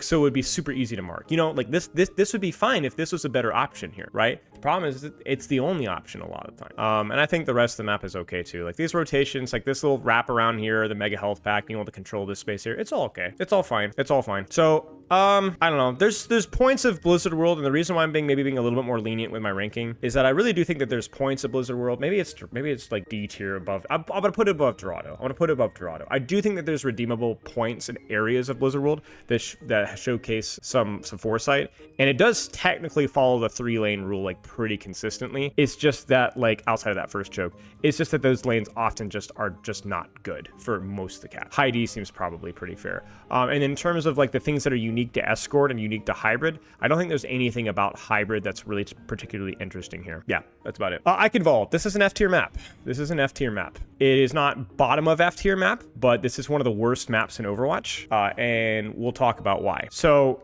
Eichenwalde is so unique because it actually has so many little unique things that make it bad. It doesn't even follow the traditional approach. There's like cute little fun trivia about why Eichenwalde sucks, and it's one of the most overrated maps in the entire game. It might be the most overrated map in the game. It might be the most overrated map in the game, where I think the average, if you pulled the entire player base, maybe you'd get like a high C or a B tier. Maybe, but I think it's an F tier map. And we'll talk about why. So first things first, from a laning approach, it's just, I mean, do I even need to say anything? It's as bad as Blizzard World, potentially even worse, because with Blizzard World, part of the laning trouble is a bit of a skill issue, as I said, because you can go around that left side if you know it, and it's okay. This is worse. This is not a viable, consistent angle option. It's the only angle option unless you have wall climb, but it's not a good one at all. So ironically, struggling with first point Ike choke is not really a skill issue. Partly, but not really. With Blizzard World, it is a little bit. It doesn't matter what rank you are. This choke is tough. It's just tough if you're running the wrong heroes. It's just terrible. And in addition to that, some of the rotations out of this are hilariously bad too. Like they're so naked up here. This is complete wind tunnel of pain if anybody marks you here. And then getting to this left side, so this section of the map is probably the strongest section on first point. There's a lot of rotational options here. This is I think relatively well done. But yeah, it's a complete train wreck of a choke. And the funny part about Ike, and this is one of those little fun trivia things, it's not just one of the worst chokes in all of Overwatch. It's also the fastest point to cap in all of Overwatch. It has the fastest point cap and of all escorts or all hybrids in the game. In fact, if you don't believe me, go pull up a quick play code or a competitive code and watch how fast that timer goes. Now, I believe that is intentional. The devs are aware of this because it basically makes it so that if you do get past the choke, win the fight, you've just won the point. There's no recontest. However, that is the definition of bad design, where it sucks for the defenders because if you screw up, like let's just say your Mercy just overextends and dies just to something stupid or a Widow headshot, that's it. You're not recontesting. So your most important defender's thing is completely lost. And for attackers, it sucks because that's a justification for why defender's advantage is so strong. It's literally the 2CP mentality where it's impossible to break until it's not, then you instantly lose. Right. So everybody's unhappy about it because you can't recontest fight. You just can't. I mean, you technically can, but it's unbelievably rare at all ranks, even the highest rank. Unbelievably difficult to recontest. That's not where it ends because I told you guys Ike has some fun involved because not only is it difficult to break the first point choke, not only is it a ridiculously fast cap point, but you start all over. One of the unique things about Escort and Hybrid that can make it a little bit challenging is that in theory, if you're able to snowball your advantage a little bit, you can kind of take map control. You can get a little bit, take some positions ahead of time. Maybe not control super far forward, but you could be like, all right, we've got a little bit of momentum. This happens sometimes to Route 66. This also happens on Dorado, Rialto. There's all sorts of ways that like you can kind of get your advantage and start to kind of set up and take a little bit of high ground so that your team is not all in the cart. Not with Ike. Ike is one of the most impossible maps to successfully gain map control advantage on, because where you cap the point and where the map control that you actually want to hold might as well be in different countries. It's all the way across, and somebody has to push the payload all the way to here. And so you're fighting 4v5 at best up on the high ground. Most people don't do that because that doesn't sound very good, and it's not good, right? So what's your alternative? Well, we'll have one or two over here. If you're in lower ranks, basically everybody's here. And then now you basically have to start all over again. And you thought this choke was bad. Well, now color me pink and call me Elmo, because this is just as bad, if not worse, depending on the heroes. The 3-lane theory is there. This time the 3-lane theory is here because, oh, just rotate in the open up to the high ground, guys. Just flank all the way out in the open here, or go here, or rotate again in the open to here. None of this cover matters. None of this matters. And so it goes from out of the frying pan into the lava pit, and you're basically starting all over again. In addition to this, not only are these chokes and rotations bad for everybody, basically, if your name's not Tracer, but even the heroes that feel like they could be good there, like maybe Genji's okay. Honestly, even Tracer's not as... Basically, my point being is that like even the heroes that think that you'd be good on, like run a long-range hit scan on attacker, run a flanker, it feels bad for them too. It feels bad for even the heroes that this is designed to be good for, the range and the mobility. It's still bad. It's still bad. It's a terrible map. It's a terrible map. And basically, at the professional level, a lot of the way that you win this map was trying to find some way to inch cart forward without contesting high ground until the last possible second. And the only way to really contest high ground is by blowing like 75 million ults to control top. So it's a disaster. In fact, there's even strategies where they'll go like 4v5 and pro level, and they'll try to blow their ult bank just to stuff them in the choke. Take the 4v5, and then hopefully maybe we can take a bridge fight and kind of like bait their ults and disengage. It's a disaster. It's a disaster. And then obviously the recontest here is like really, really swampy. It's actually a fairly easy point to recontest because of how close it is to spawn, which feels terrible because you've done all this hard work. And I remember, by the way, if this was King's Row, the spawn for the point would be all the way over there, or even further, right? If this was Rialto, same thing. Actually, that's not true. For Rialto, it would be close as well. But for Rialto, the distance is still a little bit further. For Ike, you're literally right there. And so you're like, well, does that balance out the fact that there's two spawn doors? Not versus a lot of compositions. Not versus a lot of compositions. Yeah, it's a disaster. It's a beautiful map. I really like the concept of this map. I think it's one of the best map concepts out there. I just think it's beautiful. It's nostalgic. It's great. They should definitely not change the theming, but this map desperately needs a rework. It's probably one of the most maps in need of a rework, more so than almost any other map, because it's not broken by concept. There are a lot of good ideas here. It's not like Havana, where it feels like kind of, or Circuit, where it feels like that map is never going to be your favorite, even if they rework it better, you know? But yeah, okay. Yeah, it's popular for a reason. People like to AFK and poke slop, but also it does have a lot of nostalgia in it. It's a good looking map. And then third point is, you know, just the same kind of thing. It's 2-lane mostly the entire way through. Most of the lanes are completely inaccessible. And there's a reason why, even in pro play, there was literal situations where people were in Junkrat in pro play here. That's my favorite little anecdote. It's like, there are 2 maps in Overwatch where, in a professional level, within the last 5 years, where people would run Junkrat in scrims. And it was this point in Lijiang Control Center. People would swap Paraiso, Orion, you know, Zarya, Junkrat, Mei, because this point is abominable. It's impossible, no matter how good you are, unless you're on like a damage boosted hit scan on top, and sometimes even then, to be able to break these chokes. To break these chokes is just miserable. So there's also a lot of wasted space here too. Like, one of the classic things is like, you technically have this rotation up through here, through Dark Souls, which is, I love this callback right here. It's really cool. But this is, again, just like a dead end, right? It just kind of goes to nowhere. And there's like technically corridors here, but they all feel really bad to play around in. And yeah, it's a disaster. It's a disaster. And it's also hard to retake. If you ever do get like your things snowballed, trying to retake this as a defender, if they're holding the spawn doors, you don't really have another option. It's another one of those situations where I feel like it kind of begs a door out top, just so you have another recontest option. But yeah, feels bad for attackers, feels bad for defenders. It's a horrible map. It's a horrible map. It's a horrible map. So I'll cut this one some slack from like a design perspective. I'm gonna grade it really badly, but like I'm gonna be very much more negative about this, because this is like one of the OG maps. So when we place this one in F tier, it's an F tier with love a little bit. I might even place this one below Havana. I'm not really sure, because you know, it's one of the OGs, and crucially, it's the oldest out of the 4 F tier maps. Circuit, Shambali have no excuse. Havana has less of an excuse. But good old Ike, it's a classic. It's a beautiful map. It desperately needs a rework. Not below Havana? All right, fine. I'll cave to peer pressure. Hollywood. Oh, man. That's another D tier, I think. No, it's bad. Good for you. You're a widow blade. No, it's a good take. It's a good take. If you don't like first point attack, that's a good idea. Hollywood's bad, too. Hollywood's bad, too. I'm debating putting Hollywood in F tier, actually. Or high F. I'm really debating putting it in F tier. I'm going to put it in F tier, I think. Something about me says it's not F tier, but then I'm thinking about it, I'm like, yeah, this map is freaking F tier. This is absolutely F tier. Like, I don't know why my heart says no F tier. I think it's freaking F tier. You can go back and look at it, Retsko. We did it on Thursday.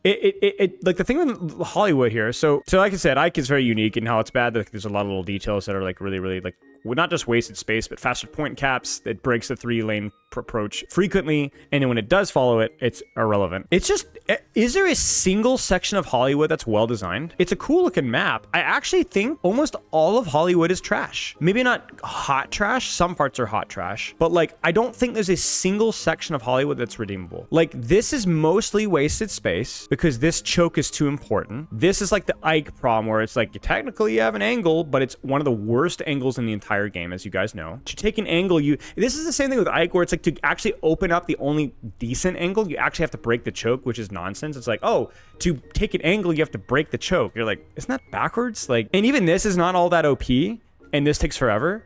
So like, I guess maybe this section is like, okay, like this is probably the best section of the map, where you have like a couple of rotational options, but it's still not like great. And it's also underutilized, because by the time you break the choke, in most ranks, you've probably won the fight. This angle sucks. This rotation sucks. This also sucks for defenders, by the way. It feels really, really bad a lot of times. The high grounds are relatively oppressive, but also they're oppressive in the way that everybody kind of stands in the same lane. So ironically, you probably played hit scan here or support and actually felt bad sometimes versus a hit scan. And then you're like, well, I'm just going to and you're like, where do I go? Like, unironically, I have had games with Ana where the best position I could take was sitting here, which is like kind of silly. Like, if you think about it, like, what are we doing here? Like, why? Like, why is that my best option? Right. You can't even play this high ground effectively, which thank goodness you can't, because they could just play this high ground and just poke you off. And that's the only time that space is relevant. Goodness knows why this is here. I mean, I'm glad it is because of how cancer this choke is to play. But again, it's just so goofy, man. It's so goofy. I'm gonna say one disclaimer again. This is an old map. So it's like I'm gonna give it a pass from a design perspective. So I'm being really critical here, but I'm being critical from like an objective standpoint, not from like oh, it's inexcusable that they made this map. Like they were learning, we were learning. We have the power of 10, 11 years of hindsight, right? So you know, it's totally fine. It's not a big deal, but it is funny looking at it now. And it's the same thing, right? Like it's almost very difficult to recontest this as defenders if you lose the point. Like very difficult to recontest. You have a lot of time compared to Ike, but it's very awkward. And it's another one of those situations where it's like, hooray, you've capped first point. Do it again, but worse. Because this is awful. And this angle is awful. It's awful, man. You look at how awful this is. Awful. Again, it's another one of those things. And I think this is where like the pro perspective is a unique perspective, because it will make you guys feel better as like the hard stuck golds and plats that you are. Because the pros freaking struggle with this too. In pro level, in 5v5 and 6v6, especially in 6v6, but still even in 5v5, force point. Do not contest high ground. Only contest high ground if you have overwhelming ult advantage. And if you get high ground, do not give it up. You blow everything you have to hold this high ground. But yeah, it just sucks. Like it sucks, right? It really sucks. The one thing that this map did get was the elevator. Okay, so here's the funny part. The elevators used to be RNG. They used to just go up and down automatically, which was hilarious. So they did change that. But there's just a lot of wasted space. Basically, it's just don't peek, don't do anything unless you're in high ground. Either play inside the buildings or just don't do the high ground. This area of the map is like really wasted because it's like technically a spawn room, but it should be an important part of the map because it is that third lane that we talked about. That's just not viable. And then you've just got entire sections of the map like this high ground here. And even these flanks back here, if you don't have verticality, like a lot of verticality, and you don't have like triple blinks, then you just can't use this side of the map at all. And then the other part is retaking this as defenders sucks. Like this sucks. This sucks. You have no way of dealing with any of these high grounds, and you just have to go die on point. So, sucky, sucky, sucky, sucky, sucky. And we continue, because it doesn't get better. It's naked. It's not the end of the world. You don't really have a good solution for dealing with high ground. There's actually no way to get to the high ground. Like, guys, I want you guys to think about this. Even Ike has ways of getting to the high ground other than one way. Okay, there's more than one way, okay? I want you guys to watch this. If you're trying to figure out a way to take the high ground here, like it's comical. It's actually comical how long it takes you to go there and how out of the way you have to go there. There's no way to get there other than that. Good luck if you don't have hops, you know? Good luck. You know, obviously this whole spawn thing is just might as not well be there. I mean, it's there for the spawn, but it's okay. So this is like a weird thing with the spawn room. It's like they have multiple spawn door long isolated pathways, but nobody really holds there, right? Generally spawn doors. Okay, so this is the way to think about it. Spawn doors are utilized so that multiple spawners, so you don't get spawn camped in one spawn, right? The thing is that nobody holds here. Like if attackers win the fight, the point is so far away from the spawn door, it doesn't matter. So all this really does is means that leaving spawn takes forever.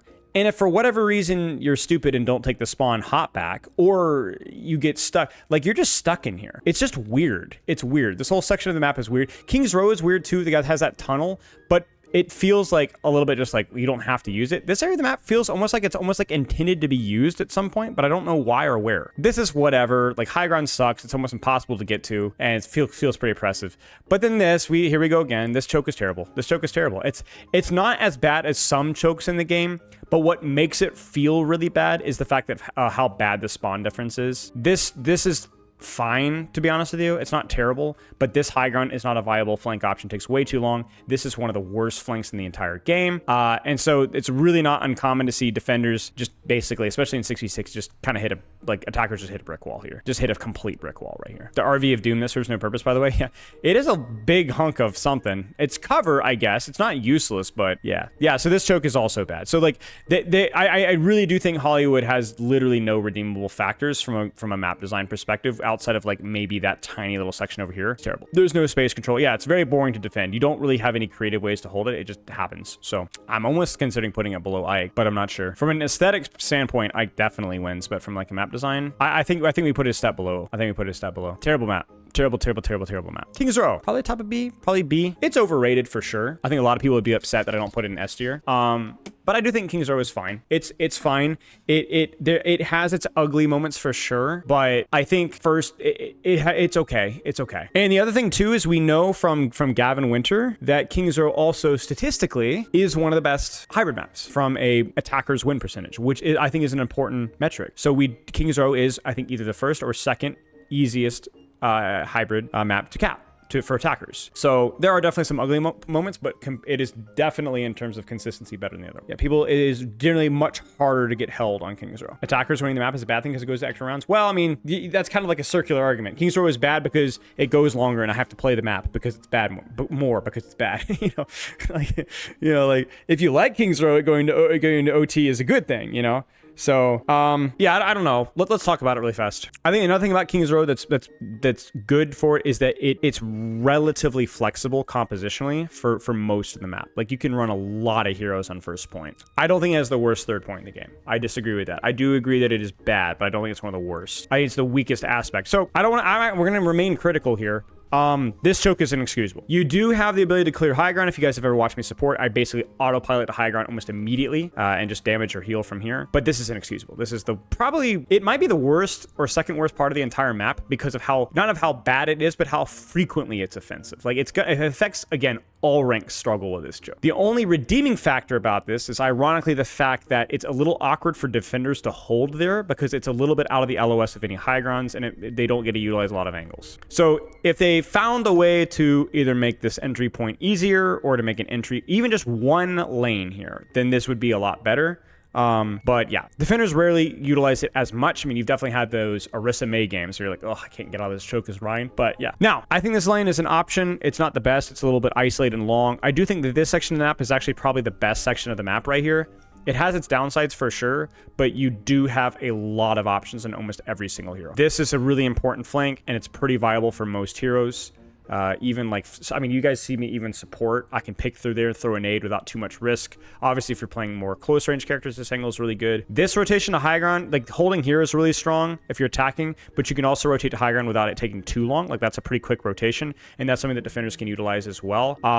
Retaking can be challenging with King's Row, but the choke is pretty wide, and if you do get out of this choke, you could actually start to swing back and take space this way. If you have verticality, you do have the option to retake through here, and if you have the time, and I've even done this with support sometimes, you can retake through here or retake through here. Again, there's some clear, it is a bit of a slog at times, but this first point is probably, again, I'm not saying it's perfect, but compared to the other escort and hybrids you have, it might be one of the best points in the entire game. I'm like thinking back to like Blizzard World, Junkertown, Route 66, Dorado. I think out of the maps we reviewed, this might be the best point. It might be the best capture point in the game. Yeah, it might be. It might be the best point for escort and hybrid as well. Are there any statistics on retake percentage on my maps? There might be. I don't know them though. But like I said, the only thing we know about King's Row is that Gavin Winters said that it has like the first or second highest attack win percentage. Now, the second point, this is where things get challenging. This choke is not good. It's wide, which is kind of nice, but it's too limited with your options. Your only option is to either use verticality and rotate top or to go for a much deeper flank, which I don't like. I think this choke is fixable though. Like they could just make this rotation easier and then we'd be fine. But this is too rough, and I think it'd be remiss of us, if I'm using that term correctly, to not bring up the walk back. On defense, if you die and try to walk back to high ground here, to go from second point, like you die in second and you rewalk and you walk to high ground here. We timed it last stream and it took 31 seconds. 31 second walk back. It's one of the weakest aspects of this. 31 second walk back. And so it's again where a lot of the cringe aspects for attackers is compensated by if you get a pick, it is really hard for them to come back. It's like that Ike thing where it's like the first point is like rewarded if you get picks because you can't recontest. It's kind of like similar to that. People say it's kind of similar to that. So with King's Row, there are a lot of options. Like this is why it's one of the more popular points for a lot of different DPS players. You can go high ground, you can flank right, you can go flank all the way right, you can wall climb, you can go main, you can go far left, you can go top left. And compared to Ike, again, this has a lot of problems. Compared to Ike, this is like cotton candy world. There are so many flank and angle options, especially if you have some form of verticality, which again is why I rate this map higher. However, there are still some rough choices here. There's still some rough choices here for sure. I think maybe the most obvious one is that how difficult this area of the map is to access without going literally to your spawn or rotating all the way up to this point in time. So you don't really have, as attackers, a viable third angle option. It's basically only this second angle here most of the time. And then from the defender's perspective, trying to retake this space here could be pretty cringe here. This takes a long time to go through. And then again, there's just this blank gray wall here, which doesn't allow you to retake either. So yeah. Now, third point, probably my least favorite point of King's Row. I think the fact that there is no connective tissue between, why did I connective tissue? Okay, there's no connecting wall between this section of the map here and this tunnel here. Kind of reduces the amount of flow that the map has. I do think that this section of the map is underutilized and very important, but the reason why it's not immediately obvious that it's good is that this is just there's just two dead ends facing each other, and it really kind of leans into that theory. And I had another hot take, if I remember correctly when we were talking about this. I really think that there should be a hole here too. I think there should be like a staircase here with a boop threat, right? So you could get more boop plays actually here, but where you can actually connect from that mega health pack. So again, we just have more consistent rotation up. The thing is, it's like the high ground and the sightlines of this map are really oppressive for defenders. Like defenders can hold here a long time if you're running the correct heroes. I've had 6-minute holds here. I've had 5-minute holds here on quick play, 6 minutes, but 5 minutes, 4 minutes, 3 minutes, whatever. It's very, very difficult to get stuck here, especially if you don't have verticality. But the reason is not that the verticality is necessarily oppressive compared to other maps. The problem is that the verticality is really the majority of the angle options here. I don't like taking away options on maps, like making high ground less oppressive necessarily. It needs to be like high ground's oppressive, but you have flanks or you have cover, so you can utilize that too. So the high grounds remain powerful and maybe even inaccessible if you don't have verticality, but you can still flank or you can still find cover as a support player. So that to me is like, I think third point is pretty easily fixable with just the two suggestions that I talked about. It's significantly better off the rip. I don't know. I'm feeling the B too. I'm still feeling the B. Even as a competitive snob and a high ranked turd, I still think I actually rate it slightly higher than Jib, just because assaulting first point high ground Gibraltar is very, very difficult. Second point is way better, but still can be relatively challenging. And third point is decent near the end, but the first half is still a lot of I do think Kings is a better map than Gibraltar. I do. And honestly, with how our map tier list is kind of shaking out, Kings might slip into the bottom of A tier, because maybe it's just because we've done all the escort hybrid stuff, which I don't like as much. But I think for now, I think I look at this list and I'm like, yeah, Kings is more flexible, has more options, and is deservedly more popular than the ones below. And also the fact that it's an older map is pretty impressive. This map has seen, I think, very little change since its release. Is it overrated? Yeah, for sure, in my opinion. But it's overrated in the fact that I don't think it's definitely not an S tier map, for sure. I don't think it's perfect by any means. Okay, Midtown. Booty. Probably top of D tier. It's not good, but it could be worse. I think Midtown has like a couple of really ugly, rough sections, but it's not like impossible. Like there are solutions. They're just not very good solutions. Let's pull up and talk about it. I don't know. I'm kind of on the fence. Like a lot of these maps, to be honest with you guys, it could be bottom of D tier, top of C tier. Thank you. I think it's like, this is why I've not really done this tier list before, because I feel like if I woke up tomorrow, I'd just like randomly decide to put it in top of D tier or bottom of D tier. Just like, I don't know, just like depends how I feel, maybe, I guess. I mean, let's just state the obvious. Like, again, there's just like a lot of wasted space in this map. Like, these rotations here are just not very commonly utilized. And again, I think Overwatch has this really big problem where they do a lot of like, okay, I don't want to be overly critical, because in theory, if you are like in a really bad match, like you're not going to get stuck in this choke. Like, you can go out here if you'd like. Like, it is an option. And I think the game putting it there is not bad design. It's just saying like, hey, worst case scenario, your team gets rolled, you get spawn camp for a bit, you do have an option. But it always feels a little bit like it's just like a little overcooking. Maybe not. I'm being too critical. I think it's okay. It's not as bad as, I think the reason why I don't like it with Hollywood is that there's a lot of walking time because of that. But with this, it's like you just don't have to interact with it. It doesn't waste more time. So if you're like, I don't need it, well, then you don't need to use it. Whereas with Hollywood, it's like a lot of that wasted space just means more walking time to get to the fight. But yeah, let's address the elephant in the room. The choke is rough. And the reason why it's not F tier is there are options. Top is not a viable option. I remember people always say, I think maybe this docks points. I think this should be more viable. Frankly, I think this should be something that like, it should be like a high risk, high reward angle option, but it's definitely like a medium reward, super high risk option. I just don't think it's very good. And it feels a shame that like the most iconic part of the map is just not really usable at all. What is the wasted space in the right really harm though? Yeah, that's what I just said. Yeah.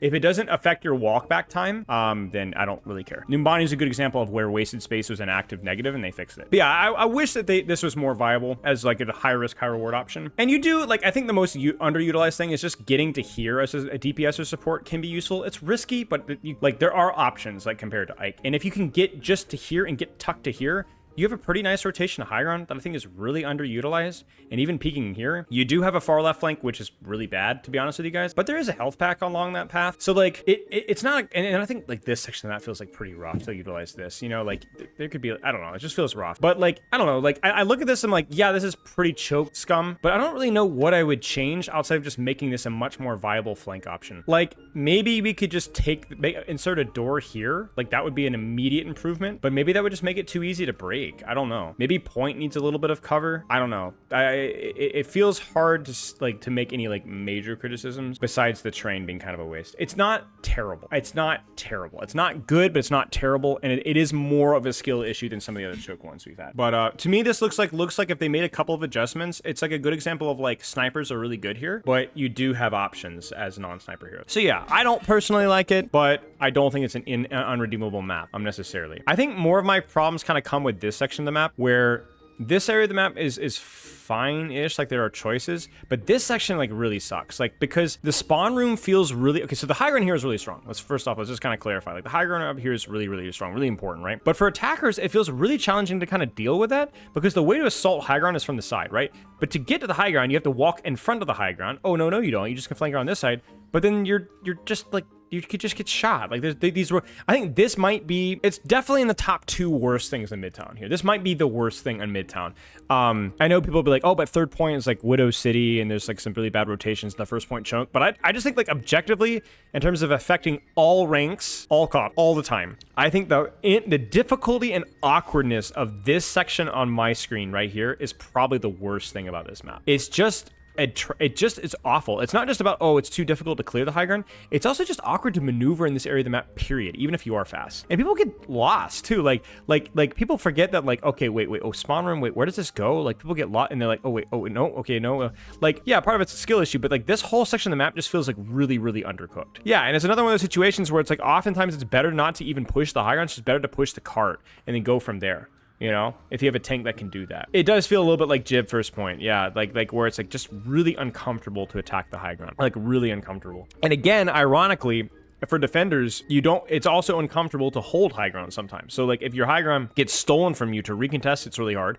But then also to kind of drop off from the high ground safely feels awkward. Like you just kind of drop into the middle of nowhere. Nobody really utilizes this rotation. This section of the map is completely dead end and wasted. There's no health packs, there's no nothing. It's very awkward and clunky and you get cut off. It's awkward. It's just uncomfortable. And I think even this here doesn't provide enough. I don't know.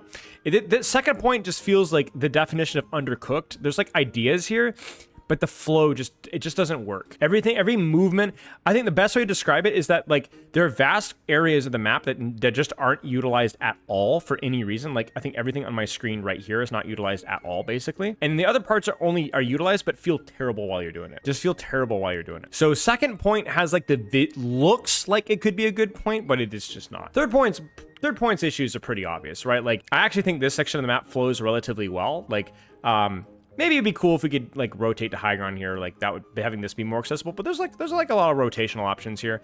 And yeah, third point's kind of, it's a freaking long sightline, guys. It's a really freaking long sightline. And the fact that it's basically an elevator or a staircase to high ground, that's basically it, can be a little bit annoying. Even stuff like the fact that you can't rotate to here. There's no staircase. There should be a staircase here, guys, or a box so that you can jump up here for sure, 100%. But I mean, it's more along the lines of like, yeah, that is not great. Yeah, it's very big, but I think that ironically the fixes are a lot simpler than they are in second point. What is blood doing? Is that Hermes? How come I've never seen this? Anyway, yeah, I don't know. I think this is like the definition of like mid for the game mode anyway. It could be worse, could be better. It's just, I mean, it's kind of, it has its bad points. Oh man, you guys are gonna hate this. Some of you guys are gonna hate this. One reason why. The rework helped a lot. Oh, and I've got the stats to prove it. I'm sitting here like an idiot thinking, what was that other map that Gavin said? Numbani, I think Gavin said, had the highest, or it was the one with King's Row that is the highest attack first point percentage of all the other escort and hybrids. Sorry. So frick off. I've got facts and logic. Checkmate, libs. It's the highest or second highest. Third, you think? I'm pretty sure it's the highest. Post rework. The map has a lot of issues. We're going to talk about those issues, obviously. But I think the rework did help a lot. I think in the same way that people are very nostalgic about Ike, people have a fear, a visceral fear of Numbani, and it's earned because it was an atrocious map, but it is a lot better. It is a lot better. The biggest thing that they did in Numbani is this glow up on this section of the map is actually so insanely important. This is so important. This actually I'll expand to this. This right here is what keeps this map from F tier right here. This right here. Wider chokes, multiple areas to attack from, multiple ways to rotate, and slightly harder to defend. I still think that this area of the map is a huge problem in low rank, but it is more of a skill issue than it is with others. So if you're bronze, silver, gold, and your entire teammates are rotating here, then yeah, you might have issues, but then you should just solo flank. So my opinion, I wouldn't mind if there was some way to contest this high ground a little bit more easily in some ways, just because skill issue. Like, I do think low ranks need a little bit of hand holding sometimes. But again, statistically, this map for all ranks, not just high ranks, but for all ranks, it is the highest or second highest win rate out of all the high for attack. And they also chucked down, I mean, how much the walk back is probably a solid 8 or 9 seconds faster than it used to be as well, every single first point, you know? So the problem with Numbani back in the day was like, it wasn't just like easy to lose fights. You just oftentimes would only get like 2 fights or maybe even at most 3 fights because of how long the walk back was for first point spawn. Why is high attacker win rate inherently good? I talked about it at the very start when we did this map tier list, but basically TLDR is I do not rate strong defenders advantage. I do not rate strong defenders advantage, and I think that objectively maps that are more well received have better attackers advantage. It feels better to have an advantage, but not an overwhelming advantage, because your overwhelming advantage is boring for you. Your overwhelming disadvantage is frustrating for you. Yeah, second point is just tough, man. Like, it's not actually too bad. Like, it's not good. Like, these flanks take way too long to take, and this corner can be too hard to break because your only flank option is in Guam, so our 3-lane theory, it fails. But no, I think King's Row has got the best first point hybrid. But I'm about to sneeze.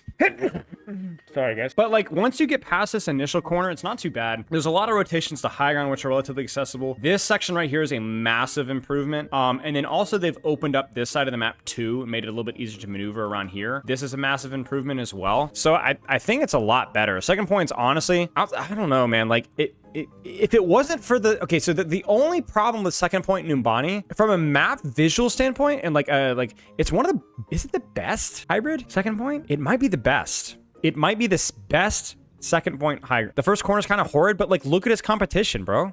Maybe King's Row is better, but like, no, I don't think so. You guys are saying nah, but what has a better second point than Numbani? You know what I'm saying? Blizzard World, Hollywood, Ike, Junkertown. Jib's a hybrid, or Jib's an escort. You think Midtown or King's Row? Okay, I can see arguments for Midtown or King's Row, maybe. But long story short, I think the reason why this second point is so badly rated is because of the spawn situation. So this is the really weird part about Numbani. They've tried to improve it, and it has gotten better objectively, but it's not enough, man. It's not enough. Like, if it was like, you just don't have enough time. You just don't have enough time. Because honestly, this whole area is like, okay, like it's decent. It just, every single fight is breaking this first corner, and the defender's panicking, trying to recontest, and that's it. And honestly, as much as I love this section of the map here, maybe they need to draw more attention to utilizing that side of the map or making it easier, because every single rank up until like diamond, everybody just funnels down here. And maybe part of it's just because you just don't feel like you have the time to set up. So I really do think, like, from a structural standpoint, I think the second point has a lot of good things. Maybe it's my favorite, but I understand the negativity around it because it just feels like you never really get the chance to recontest it. I just don't ever think you get the chance to recontest it. When you have time, you can utilize this stuff as much as it's really good. Oh, it's really good. You know, even this stuff over here is really good for both attackers and defenders, but you just never have the time to. You never feel the time. So it's kind of a shame. It's kind of a shame. And I do think that does have to count against the map. Like, I think it's like unfair to say that, like, oh, it's not Numbani's fault. Yeah, it is. They chose to structure the spawns the way that they did. You know, we counted it against King's Row for that 31-second walk back, you know? So same with Numbani. You don't get your free credit. And this is the reason why this is so bad too. And I talked about this already again, so pardon me for repeating myself, but these game modes are so popular for low ranks, and low ranks are so bad at staggering. I was complaining today about my Masters teammates staggering. Dude, imagine these walkbacks and bronze, you know? Like, you're just not getting team fights. You're just not getting team fights anymore. And I think that's like a major problem, because, like, to me, I think there's nothing more frustrating in the game. Nothing more frustrating than staggering, because you're not actually playing the game. Like, you can talk about like off angling, you're not using ultimates, but you're actually not playing the game if you're staggering. Like, you're actually not playing the game. And I think this is like, this game mode is absolutely atrocious with staggering. Really bad with staggering. And Numbani is definitely one of the main offenders. So yeah, major points docked there, which is unfortunate because they've done a great job with the map. Third point's a lot better, but still has problems of being very defender advantaged. I think they need to draw more attention to this side of the map and maybe make this side of the map look a little bit more appealing. Like even adding like a mini health back here and a mini health back here. Like, I don't care. Throw it all there. It's actually not that hard to attack if you know exactly what you're doing, but it can be a little bit challenging. The good news is that retaking it is in theory a little bit easier because of this stuff here. Like this rotation here is huge in higher ranks. But again, I don't know if the lower ranks are going to necessarily utilize that as much. So still third point's pretty tough. Still pretty tough. But again, I actually think it's still like it's one of the better third point hybrids. I kind of have to go objectively. Like it's one of the better third point hybrids. It's better than Hollywood. It's better than Ike. And then yeah, I guess it just depends on your taste. So I think it definitely belongs not in F tier. Not in F tier. I think spawn problems with Numbani, staggering with Numbani, causes more of its grading. I think honestly I might even rate it from a higher than Midtown, frankly. Yeah, I think I might rate it higher than Midtown, but it's not a C tier map in my brain. I do think that this one's gonna be one of the more controversial takes because I think people have like a visceral hatred for this map, but I do think that a lot of that visceral hatred, even if you include the respawns, is just like old bias. And so yeah, I agree with you. Recently we might have to shift things around depending on what we do. If you see any Flashpoint above D, you're unsubbing. You might want to unsub now, my friend. You might want to unsub now. Okay, it's F tier. It's F tier. It's F tier. It's F tier. I mean, you guys knew it was coming, right? So I actually won't even go that much in detail. I have that whole Spilo Clips video, which popped off completely unexpectedly, in which case I go into way more detail. So subtle self-plug there. Fun fact about that video, by the way. So I was in California for the spotlight, I think, and I typed my name when I was searching up YouTube. So I was on my YouTube and I was looking for searching my channel to check the views on the video I had posted on my main channel. So I typed Spilo, and one of the autofill things is Spilo Paraiso. And I was like, what? So I click on it and it was like 80K views or something. And it had been posted like 3 days ago. I was like, what?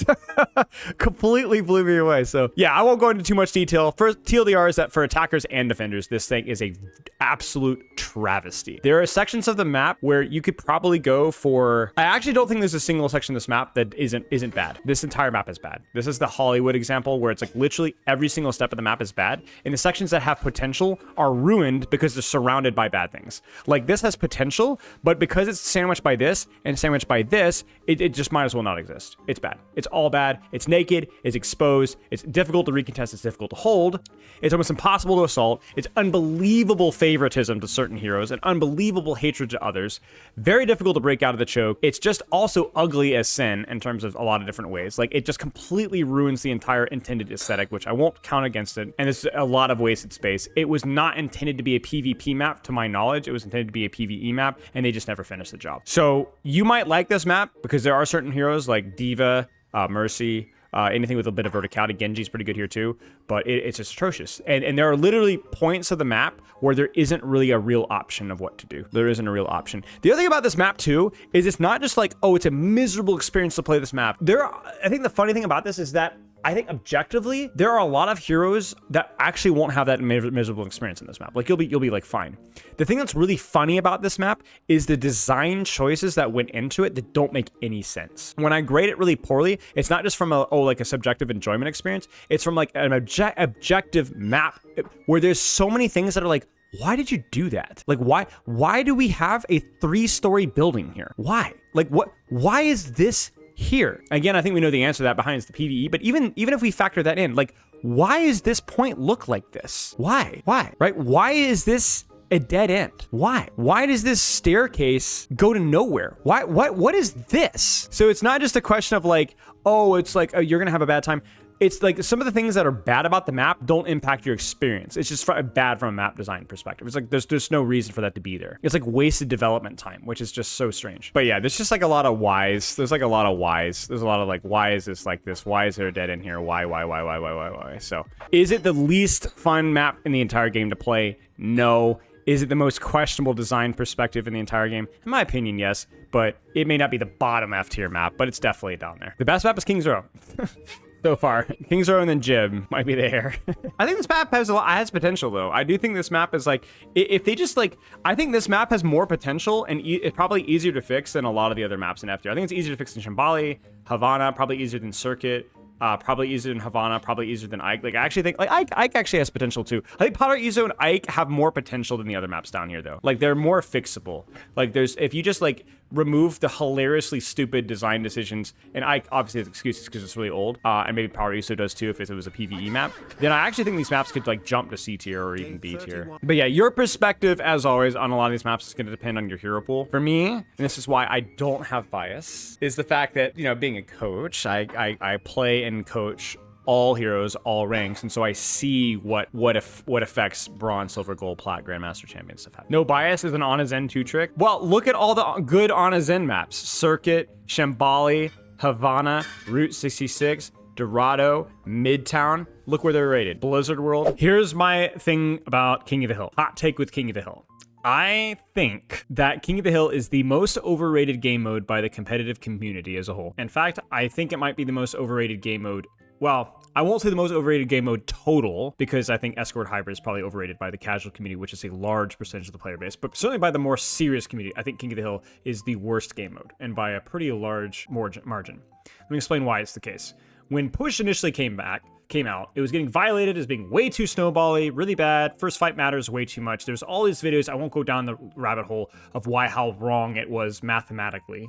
We even had the win rates behind it. I had a contenders coach, an analyst, reach out to me and provide to me with their hundreds of scrim results, map results from months of scrims. And sure enough, people were completely wrong about Push, about it being ridiculously snowbally. People eventually figured it out, and nobody really complains about Push as much anymore because people were stupid. There was a couple of YouTube videos that were just made by wannabe mathematicians that didn't actually understand. And the irony here is that, as that contenders analyst shared with me, King of the Hill is actually way more snowbally in terms of first fight. Not just in terms of the first fight of each round, but the first fight of the first round dictating the result of the entire game. First fight of first round, you win first round, the mental effects of winning first round, and then that leading to how the second round goes. And I think that is even worse with perks. So let's talk about my problem, like why that's the case. The big problem with King of the Hill is that it is almost as choky as many of the escort and hybrid maps are. Almost, not quite as bad usually, but it is still pretty defender's advantage favored on many of the maps, not all of them, we'll talk about which ones. And you're on a significantly shorter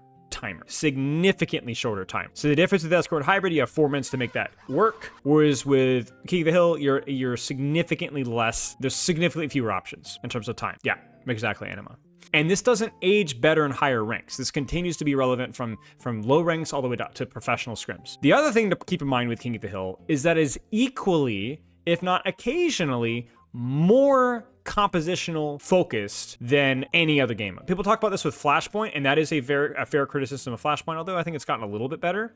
But King of the Hill in many ways is even worse because, again, the timer, the duration of the game mode is a little bit smaller, and many of the points on King of the Hill are more punishing than Flashpoint for characters that don't have speed or mobility or short range. And we're going to go over what those points are. So my overall criticism for King of the Hill is how snowball it is because of how fast it is, how difficult it can be to retake, and how unbelievably punishing some of the points are if you're playing the wrong character. They did take, I don't know if they tweaked the progression rate, but it doesn't matter. It's still unbelievably difficult. And so there are circumstances where unironically, you can have as few as 6 fights or even fewer if you stagger. Sometimes I've even seen games where there was only 5 fights in the entirety of the game mode. 5 fights. And crucially, 2 of those fights were on neutral terms, but the other 3 were at a disadvantage. So you could technically argue 5 fights, you could lose a push map in 5 fights too, but the difference is that with push, that each fight that you lose, you get a progressively stronger and stronger defender's advantage. So in theory, to lose 5 fights in a row with push should be pretty bad. But to lose 5 fights with King of the Hill, kind of understandable, because you lose the first fight neutral advantage, lose 1 or 2 more after that when you're having to retake space, and then they have ult. Like, this is the big thing, because it's so short, you will very often not even get your ult button to win your fight. You won't even get it. That happens all the time in all ranks, that you don't even get the button to be able to retake your space. The enemy team gets their ult first, they use it on that 3rd fight, and then you lose. And then you go into the next round, you're frustrated, you're boomed, right? And then also they have their perks first. And so you're fighting on neutral advantage again, but with a potential perk disadvantage. And then if they, whatever reason, win that fight, then you're fricked. Then you're absolutely fricked. Force. So that's basically the problem with King of the Hill. It doesn't give you enough time to equal out the map. You never may have an entire game mode where you never had defender's advantage the entire game. So yeah. So let's talk about Antarctica. I actually am not going to talk a lot about this map because it just recently got reworked. So I actually don't even really want to give any feedback for it. I think there are still some points in time where Like, I still not a huge fan of how completely stark this is, but I understand why they don't want to make it. I mean, to be honest with you guys, it's just a lot. They've done a much better job. They've done a much better job. This lane over here is like actually viable, and it never was before. I wouldn't mind to see a health pack or two in this side to make it a little bit more viable. It is a little naked here. It's a lot easier to break this choke as attackers. This side of the map is a lot more viable. It's better. It's better, and I'm really glad that they utilized the motivational system minus the SR punishment thing, which I think was just not very virtuous. Let's just gamble here because I think overall the game mode is better. So this is going to be probably my shortest criticism of the entire game mode, not because it's perfect. I still think it's still got it's rough edges, but because I just don't think that the feedback like really matters. Like, they've put a lot of work into it. It's probably going to sit like this for quite some time. Yeah, generally more open, more retake opportunities. There feels like there are more angles that you can play. And the other thing about Antarctica as well, if you guys haven't noticed, is that it's a bit more open. Surely we gamble. 1 out of 3, guys. 33% chance. Fun fact, I did that 18 times. 18 times, and it didn't work. I get any of you guys that know your statistics. You will know how astronomically impossible that is. I couldn't believe it. I actually couldn't believe it. I started counting after the 4th or 5th out of funny. I was like, I couldn't believe it. That's not normal at all. Do the math. You're talking about 2/3 and 2/3 and 2/3 and 2/3 and 2/3 and 2/3. J Fox, cheers, mate. Astronomically ridiculous. But I guess everyone has that one unbelievable, unlucky story. Yeah, this one as well. I think this side of the map feels maybe the most awkward. I always feel like there should be a jump pad here, but I'm not really sure. I mean, this map is a lot better too. Like this rotation feels way better. You can actually use this side of the map. It's still a little bit awkward. I think one thing to notice about Antarctica, as I said, is it is a little bit more open than some of the other King of the Hill points, which honestly, I give a little bit of points for it. Speed still matters a lot here, but you aren't screwed if you're running a Widowmaker. I hate Widow, but you know, you're not screwed if you're running the wrong comp. But yeah, I'm gonna give, like I said, very little feedback here. I think it's fine. I'd actually, even despite it having, like, I don't like the game mode all that much, I'm gonna give it a B. Like I said, chat, I'm so negative with maps. I'm gonna probably have to shift this around because what is gonna be S tier? I really don't know. I honestly don't know. Maybe push some maps? I don't know. It's fine. Antarctica is fine. It's one of the more open, more dynamic, more multifaceted ways of retaking a King of the Hill map. It still has the inherent downsides of being very, very fast ticking, which is baked into the game mode, and I just don't know that will ever change. But yeah, now this stinker, this one, okay, your experiences on this map may vary. I do think that this checks the box of, like, you do have options, like you do consistently have retake options here, to be fair. It is maybe just a little too sniper pilled,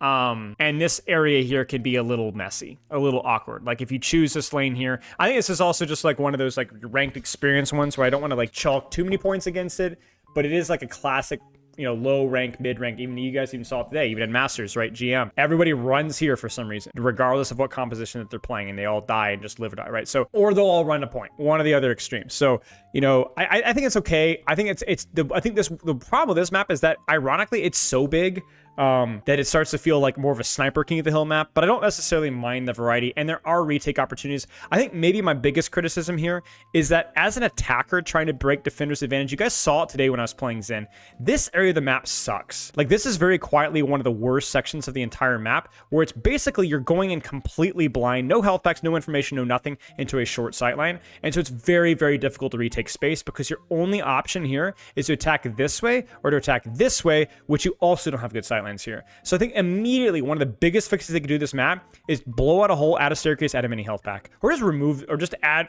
half of this wall needs to go. This section of the map is abominable on both sides of the equation. Beyond that, it's fine. It's fine. There's enough options to make it work.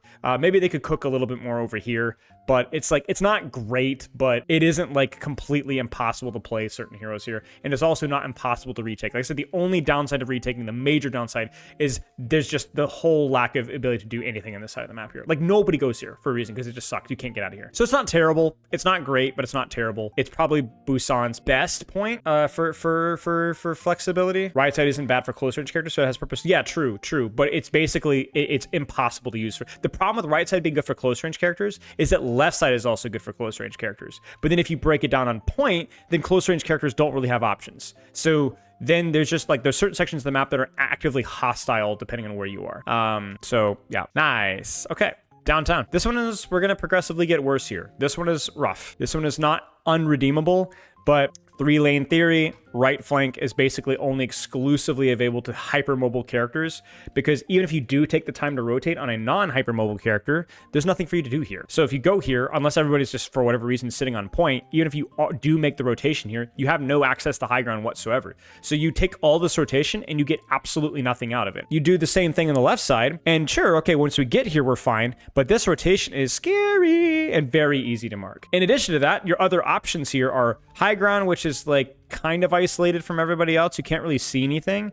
And then the high ground here, which is very isolated, but more importantly, is really only accessible for a couple of characters. TLDR here is that there are multiple options, but every single one of those options has a major, major, major downside. And this is why when you compare it to some of the other maps that have actually fewer rotational options, like Antarctic actually has fewer rotational options on some of the points, but it's better because those options are actually functional. They don't have as many downsides. This sucks. This often sucks. This is nearly impossible for most people, and this usually sucks too. So retaking this map can be very, very, very challenging. Defending is okay. Defending can be awkward as well, so it sometimes evens things out. I do like the point structure. I actually think the point structure is probably the best part about this, where it's like you do have to give up high ground to push point, but there is some cover on point, and like the wrapping high ground around, like it's interesting. It's a unique take, but I think really just this section of each map, of each side, is like really, really bad. I also think there's a lot of wasted space in this map. Like this whole like areas over here, like you probably don't even remember that this flank exists. It just doesn't really have any reason to, because again, it's like one of those moments where like there really is no reason to ever hold there, because this choke is so good. Like this is the thing, that space becomes wasted because this choke is so strong. So if you're defenders, you don't really have any reason to hold forward here, so the attackers need this or whatever else, because you would be forfeiting this massive map control. So like when you have OP chokes, Numbani used to have the same problem. When you have an OP choke, then you waste other sections of the map because defenders have no motivation to hold anywhere else other than the OP choke. Do you see what I'm saying? So it's like, why would you ever take an engagement way over here when you could just hold the OP choke? So then you have like all these like little interesting tidbits that are just not all that interesting to utilize at all. Like you technically have a 3-lane theory here. Yeah, there's not a lot of health packs. Maybe that's something to consider, but nobody ever has any motivation ever to use this whatsoever. So it's rough. And if you've ever played like a really slow character, and sometimes even a tank, a lot of times people just kind of funnel out of this choke because these just don't feel obvious or good either. And obviously going out the choke here just as a 5-stack is not good, but there is that caveat that I understand why people do it, because the other options suck. Yeah, people run it down main and die repeatedly. Like retaking the space, especially if the enemy comp is really good, like if they've got like a Junkrat, Widow, or something like that, like it can feel like there's nowhere for you to go.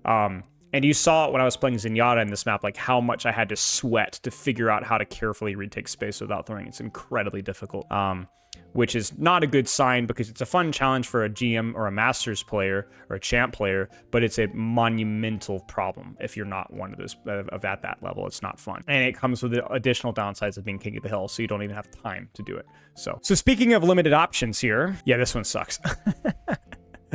This one sucks. So one of the underrated aspects of this map, in terms of underhated aspects of this map, is how terrible. Can you guys guess what I think is a hot? What's gonna be my hot take about this? Can you guys spot it? Underrated. You ready for this? Check it out. What is this? Let me give you guys a little bit of a montage up my mindset here. You're playing Ana, just a random hero. There's no particular reason I chose Ana. Your tank pushes forward and you go, well, you start to rotate forward, and then Mr. Cassidy himself peeks the angle and you're instantly dead. Nowhere to go. Because this angle has cover that you can progressively rotate on top of, but for whatever reason, this side doesn't. So you're basically either stuck AFKing or stuck doing a hilarious, ridiculous isolated rotation with no cover whatsoever. It's a terrible first fight, for that matter. Terrible first fight. There's no progression of rotation here. If they literally just took this hunk of junk here and moved it here, this map would already be 3% better. You just can't do anything. You're stuck. So that's a big problem. Your alternative is to rotate all the way across from here, where it's very isolated, which is like whatever, but your sightlines are pretty good here if you can take it here. But as you guys can probably say, the elephant in the room, let's just go ahead and address it, is retaking this point sucks. Like it is, I mean, I want to say maybe the worst point in all of King of the Hill to retake. It has some stiff competition too. Maybe maybe the second worst. There's one other map that I think is worse to retake, but we'll get to that one later on. But it's definitely in the top 3. Definitely the top 3. Hilariously awful, stupendously awful. They're all awful. They're all super far. They're all super isolated. and they don't even necessarily solve your problem. It's just terrible. It's just terrible. The problems with this map are actually relatively simple. Like, there's not really a lot of nuance. There's like obviously like wasted space in here. Like, why is this even a thing? Nobody holds here. This is like a gimmick that occasionally finds value in really funny situations, but it's such a massively important large section of the map that just doesn't get utilized. No idea why this is here. This is just such wasted space. Basically, right, exactly. Best ball tech spot, right? You can do your retract grapple to pull yourself out from under there, right? It's just total cornball, and only a few heroes in the game can actually use it. But yeah, TLDR is just, I mean, there's just not a lot. There's not a lot of nuance here. This sucks. All these chokes sucks. None of these chokes function very well. They're so ridiculously far apart from each other. And the thing is with the chokes that's really bad is when you get out of the chokes, there's not a lot of cover when you do get out of the choke. So like you can get out, and then unless you're like here, you're kind of naked. You're just kind of naked. Yeah, you're just sunk. Exactly. You just sunk. Yeah, so yeah, chokes suck. In terms of fixing this, I don't know, man. This map has like baked in limitations of how far away. The easiest thing to fix it, yeah, I agree with you, Anima, would be maybe literally just, okay, you guys ready for the Spylo take of the day, right? Blow a hole so that you can actually do a flank rotation without going all the way across the map. Just right, make a real middle lane. Exactly. This is not a real middle lane. They need to make a functional middle lane. An elevator would help. Yeah, an elevator would help, sure. But yeah, there needs to be a functional middle lane. There is not a functional middle lane. And the reason why it's so toxic to have a functional right lane and a functional left lane but no functional middle lane is the fact that they're so far apart. This game mode is already punishing for slow people, you know, like myself. You know, it's even worse when they're that far apart. What if the middle path connected to the mech room instead? I mean, maybe that would still be an egregiously long rotation, but yeah. But yeah, I mean, if you did, like, you could blow a hole here and open the staircase through here, so there could be some cute stuff you could do there. At least maybe would get utilized. So yeah, it's bad. And like I said, the fact that there's no cover here also makes first fight really, really bad too. Very, very RNG. This is like one of those first fights that can go so terribly wrong so terribly quickly. Are we not talking about the 20-second elephant in the room? Are you talking about the, okay, my latency is exploding again. Oh my days. Are we talking about these things here? Yeah, they're corny. I don't really know what their purpose is, but they're really not that, they don't really contribute that much, because if you're utilizing that for cover, then I don't know. I think it's a D tier for me. It's a D tier. It has the inherent drawbacks of the game mode that Antarctic, but every single point of Antarctic Peninsula is superior to Busan. Every single point. And then Mecha Base is like one of the worst King of the Hill points in the entire game. I think it's probably D tier. There are worse maps out there for sure, but I think the best of like the mid-table escort hybrid is still like better than Busan. Like every time I'm like, oh, that, like, imagine Blizzard World but on a timer, basically. Whether it's the choke slop or the wide open naked sightlines or the lack of rotation. Blizzard World, I do dislike a lot of maps, yeah. One thing to point out, I need to add this at the start of the video. Somebody remind me. Okay, so let me kind of clarify my thoughts, okay? I like variety of maps, though. I think there's like a line around D tier where I would want to like adjust the maps for sure, but it's just like hero design. Okay, let me give you guys an example. Like, people ask me, what are the heroes that you would delete from the game? I could probably name like 2 heroes, like Widow Hawk, and like I actually would like, I don't think I would delete more than 2 heroes. The other ones I'd like to see reworked or retooled or adjusted, you know what I'm saying? But like, I like the variety. Like, I like the variety. So for me here, it's the same thing with these maps. Like, I honestly think that I would probably only delete like 2 or 3 maps total, because I like having to think about maps, even bad maps. But I don't want to play them all the time. I want to play Route 66 once a year. I played a Hollywood ranked game not too long ago. It was awful, but I hadn't played it in a long time, and it was at least an interesting idea, you know? So for me, it's like, I don't like playing Paraiso that much. I really don't like playing Shambali or Circuit. But honestly, I still think I rate these maps over like a Roadhog Mercy. I really do. Like, I would want them to change them for sure, but if they didn't change them, I would still be like, yeah, I wouldn't mind trying Circuit once every few months, you know what I'm saying? Well, that's my point, Anima. I'm selfless, you know what I'm saying? So for me, I'm like totally fine with them. I like the map variety that we have. I like it a lot. I wish they'd make some of the immediate adjustments to these maps, but I don't. I like the variety. I like the variety. I really do. I like the fact that certain heroes feel bad in certain situations and you have to kind of figure it out. So that's, like I said, a disclaimer I have to give at the beginning, where it's like, I think these maps are really poorly designed, but I also think like I enjoy the variety. I think there's like very few maps that I would actively say that I'd be happy never to play again, to be honest. Like I said, it's the same thing with heroes. Like there's a lot of heroes I don't enjoy playing versus, but I would feel sad if I never saw them again. And I think a lot of map enjoyment is very subjective. It's just as much as like hero design in many ways, because a lot of times your hero design like kind of follows that. Ilios, it's okay. It's okay. I think you could probably guess where I'm going with this. Like I think that this high ground needs to be more accessible for attackers, because the probably the worst part of Ilios is like this section, like right here. Even in high ranks, you don't really have a viable angle or lane this side unless you're a flanker. you don't really have a viable angular lane here unless you're a flanker, and that's my argument. That's it right there. Like, this is, again, choke slop. I think this section is okay. I don't have too many complaints. It's a little bit more open, but you do have, like, decent rotational options, and it being a bit more open is fine aesthetically. Like, it's just a more poke-oriented map. That's fine. It doesn't, it's like Antarctica. Like, I don't think it's a problem. The problem, yeah, Widow can be a little annoying at times, but the problem is more about trying to retake that space here is, like, unbelievably bad. And as somebody that used to play and coach scrimmaging, I mean, Anima, you know, right? Like, trying to retake this space in dive metas can be monumentally difficult if you can't force point. Monumentally difficult. And I think part of the problem is that the lack of rotation to high ground options.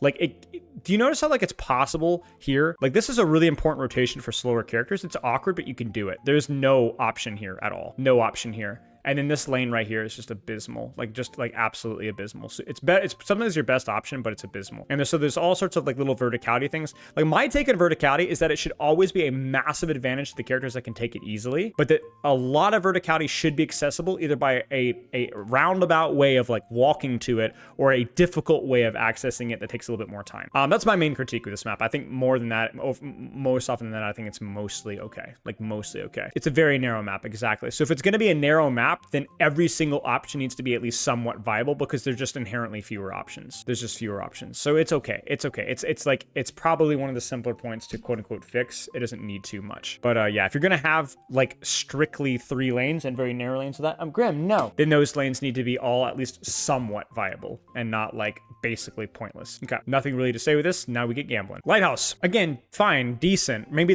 probably the most popular Ilios point, I think. I don't know if that's just a kind of a guess. I think Ilios only has, again, like, a couple of issues. I think if you, like, look at just what's on my screen right now, it's honestly not too bad. It's okay. Point's a little naked, but that's kind of like the way that I think King of the Hill needs to be. Like, there needs to be a compromise for pressing point. I think some of the problem is, I think that if you're ever on attackers here, this can feel a little bit frustrating to play into. There's a lot of, like, difficult corridors to play into, but I don't know. Like, I'm not really sure what I would suggest here. This one feels tricky to me because it's like, oh yeah, this is, like, really deep, but you really don't have to do that. You have 1, 2, 3, 4, 5 options. Like, I don't know, man. I think people tend to prefer well the most. That surprises me. This point feels like a lot prettier and there's more options here. Yeah, I don't know. There's a lot of corridors, sure, but there's also a ton of options, and they don't take forever to rotate on. So there's, like, definitely some hero favoritism here. Like, some heroes are going to feel better than others. But as somebody that used to play a lot of on this point, even back in old Overwatch 1 days, like, there are options. You can figure it out. Like, you can figure it out. It's just difficult. High grounds could be a little bit frustrating to play a hit scan into. Like, maybe there needs to be, like, an awkward but reliable way to access this high ground, maybe, but maybe that would just make defender's advantage too strong. I don't know. Because maybe if you can easily get your Reinhardt up to this high ground over and over and over again, maybe that's just broken. But yeah, I don't know. I don't have, like, I'm not going to force major criticism if I don't have any major criticism. I'd be curious to hear what you guys think. Time to gamble. There we go. Okay. I don't know. I think, again, Well's not, like, super criminal. I think really the difficulty that if you've ever seen me struggle with Well or coaching Well or scrimmaging Well, I think this area can be a bit of a no man's land. I'm trying to think I think maybe my major issue is, like, how basically one directional high ground access here. I think it's basically you have to take this staircase. If you go right side, you're stuck on the floor. Like, you don't have any recourse. Like, you don't have any way to take this high ground here. I think just simply fixing that alone or adding something like that on the left side would probably open up a lot. But, like, a lot of these lanes just aren't very viable. So it kind of goes back to that problem of, like, you don't have many lane choices. The only lane choices that are viable are main and top. Far left, just not viable. Like, it's just not viable. And then far right, again, basically not viable unless you're playing a flanker. So you basically are running a 2-lane pain train, and that's basically a recipe for success. And then a lot of the fights are just going to get stuck in this choke, which is not terrible because you can wrap this lane here, or if you have high ground, it is.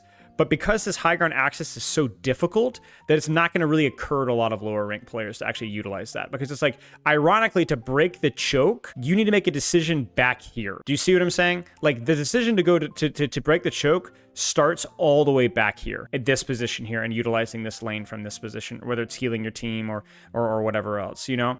So it's a very, very, very heavy verticality map. I think that's probably going to be people's main criticism of me is, like, why do you want to make non-verticality heroes bad? Like, why do you have to make ground characters accessible everywhere? It's more along the lines of, like, I'm going both ways. I don't like nasty, ridiculous flip. Like, I think that maps like Shambali that are actively hostile to certain verticality characters or Circuit Royale need to have more options for those characters. And then characters like this, which are actively hostile to anything that isn't super bouncy and jumpy, those things need to be done a little bit better. There needs to be options here. And even if those options are directly inferior, I think that's totally fine. I've already explained myself. You guys know, understand like kind of where that barometer lies for me, whether we're high or low. It's too much. Right. I mean, Anima, you remember when people were complaining about Dorado is just going to be a brawl slot map once they added like the staircase and the elevator? And turns out like, yes, pro meta is still stale, but like dive tanks are still really freaking good in the map. Who would have thought?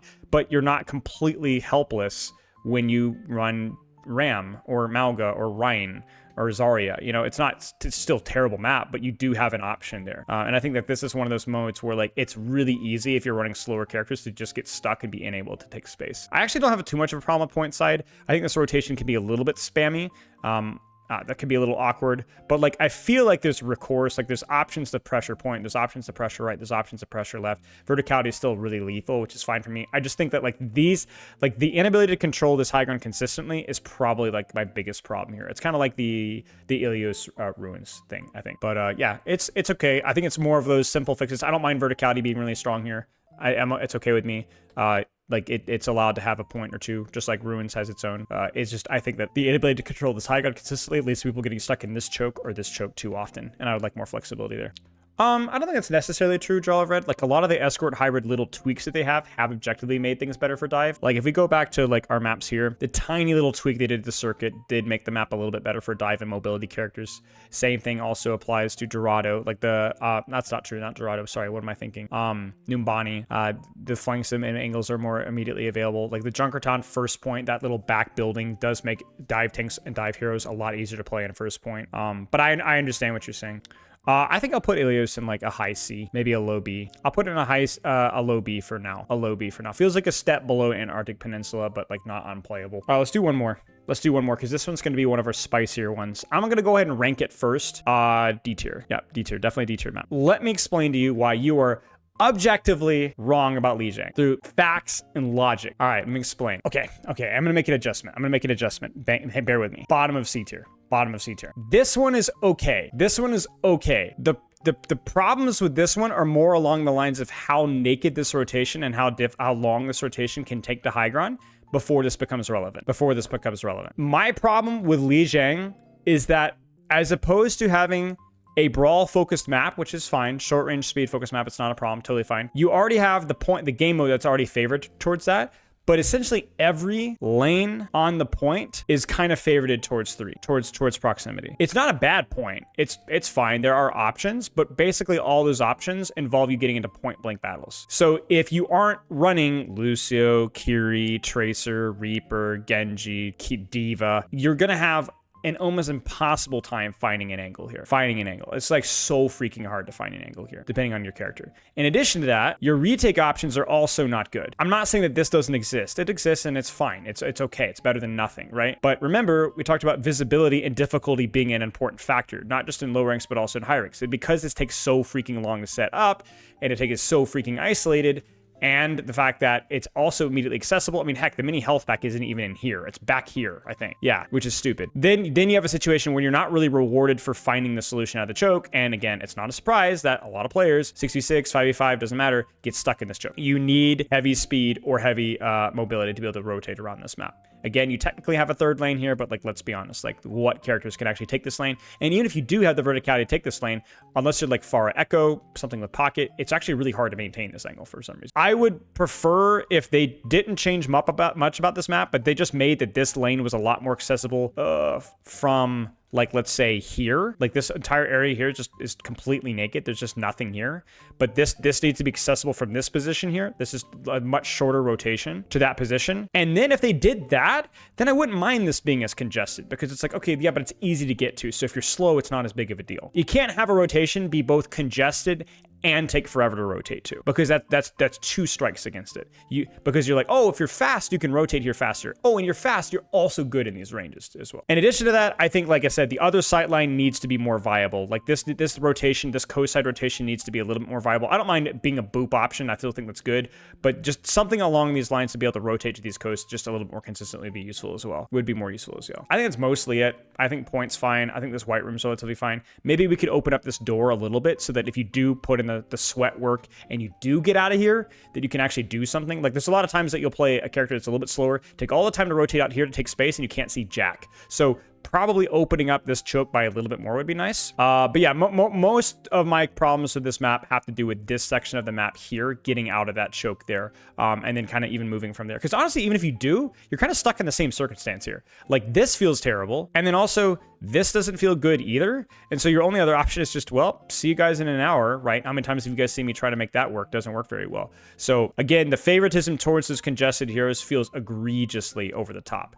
Now, I want you to put a pin in that one because the sword cuts both ways. The sword cuts both ways. Welcome to one of the worst King of the Hill points in the entire game. Lijiang Garden. One of the most nostalgia-pilled slop points in the entire game. Let's talk about first. Boop threat is bad enough. This map does not have 3 lanes. It does not have 3 lanes. And remember we talked about like, oh, maps that technically have 3 or 4 lanes, but all of those lanes are really bad. Imagine you only have 2 lanes and both of those lanes are bad. Both of those lanes are bad. This is not always bad, depending on your hero, but yeah, otherwise you're getting punched or booped off the map. GG's. Frick off. Over. Imagine that you go all the way around here. And by the way, I think this is actually kind of underrated for hitscan DPS and hitscan supports. Like I actually really like rotating here. It's something you can do. But even if you do complete that rotation, your sightlines are garbo, which is like, again, balanced. It's fine. I don't want every King of the Hill point to be Widow's slop, of course, but there has to be some sort of nuance here.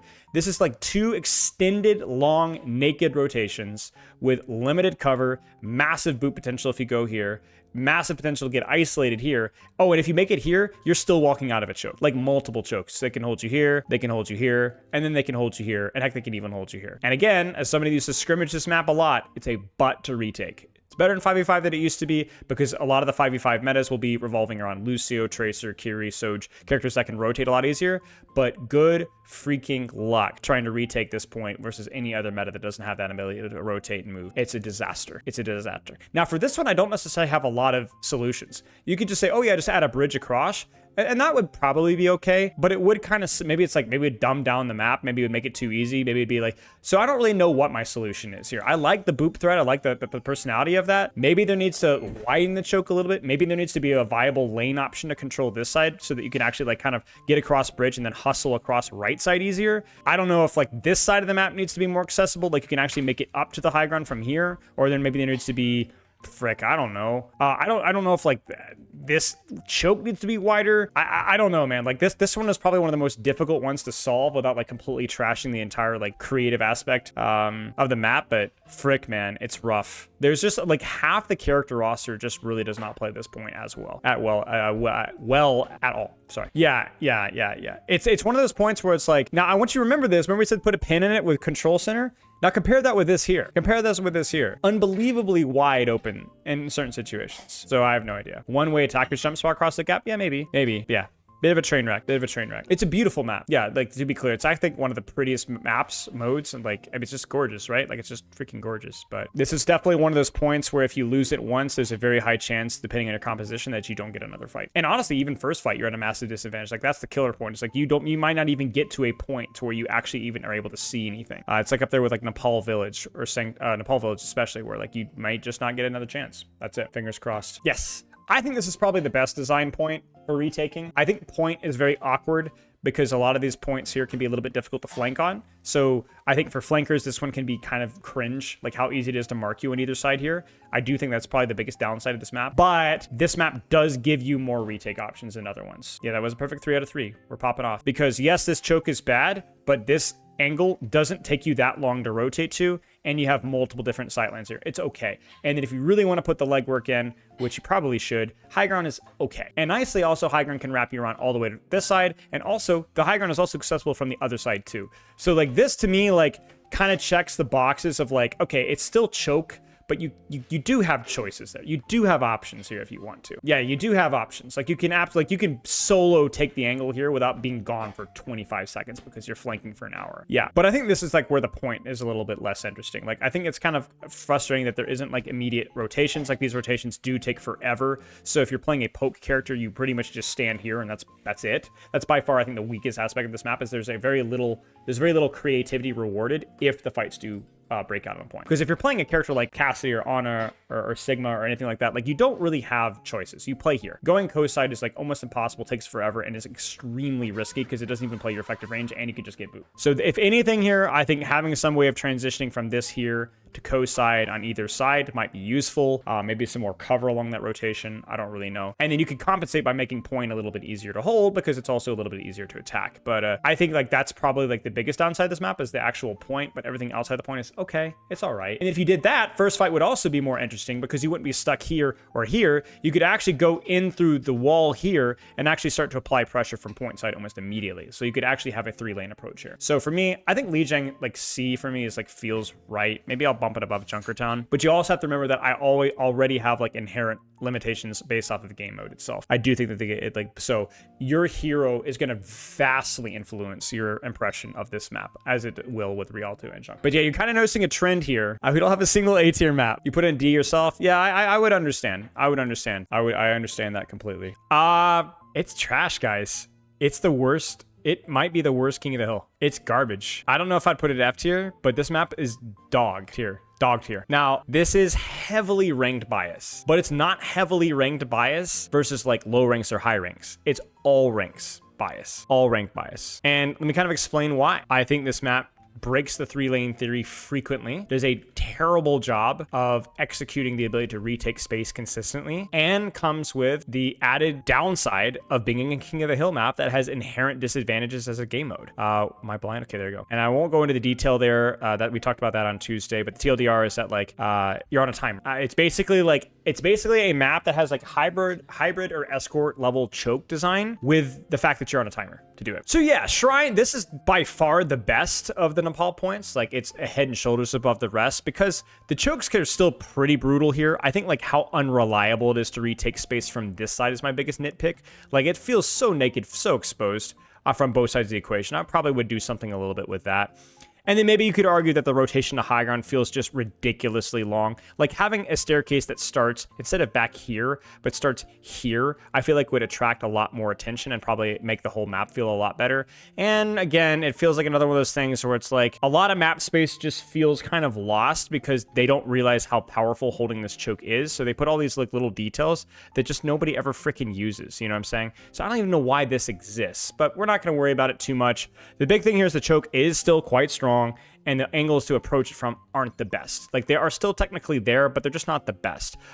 So like I said, something that can utilize this side of the map better, something that can access this high ground from a slightly more forward position. Again, attracting DPS supports and tanks different ways of retaking the map. I think point's okay. I think maybe the best aspect of this map is what's on my screen right now. This little pagoda is like really nice. The little elephant shrine's okay. Like there's a lot of little different, the sight lines are decent, but they're not like there's enough cover and enough opportunities to kind of move around comfortably. So I think it's all right. And then honestly, the point choke isn't too bad because I mean it's kind of bad, but it's not as bad as some of the other chokes because there is some space to move around and retake from different positions. It's okay. It's okay. I would give this one like a B. It's okay. It's not a bad point. The problem is that it's basically married to 2 F tier points almost. Essentially, it's just awful. It's just awful. Oh, wait, we're gonna gamble. And yeah, see, that last one is also not perfect either because it still is very naked and it still is pretty choke oriented. So even on its best point, I still have criticisms.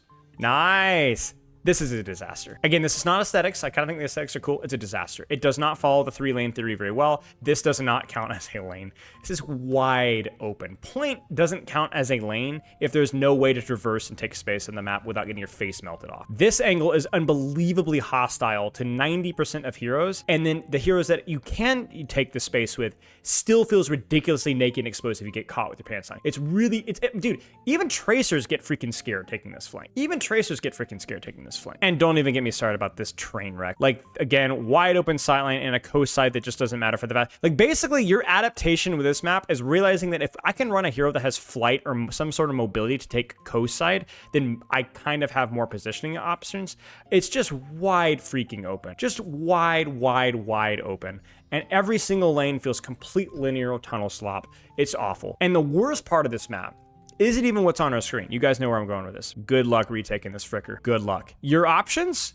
Let's hard flank all the way away from my team. I can't even see my team here because of these stupid walls. All the way around, risk boop threat for looking uphill and praying that I don't get one shot here. And you thought that was bad? It gets worse. Worst, I say. It gets worse. Let's just take an hour-long trip into misery and pain train. It's just terrible, man. It's so easy to mark and get killed for trying to take any sort of space. And if you walk here, you're getting pincered from both sides. This choke is oppressive to hold. This choke is oppressive to hold. This choke is oppressive to hold. And if the enemy team is feeling really generous, this choke is also oppressive to hold. It's just terrible. It's just awful. And it's so actively, unbelievably hostile to certain heroes. And the worst part about it is because it has wide open sightlines, it could feel hostile for even the characters that are good on this map. Lucios, Genjis, Divas, Tracers. Because if for whatever reason, you're the poke heroes and you win this point, it's actually really easy to keep holding space here. So it's like a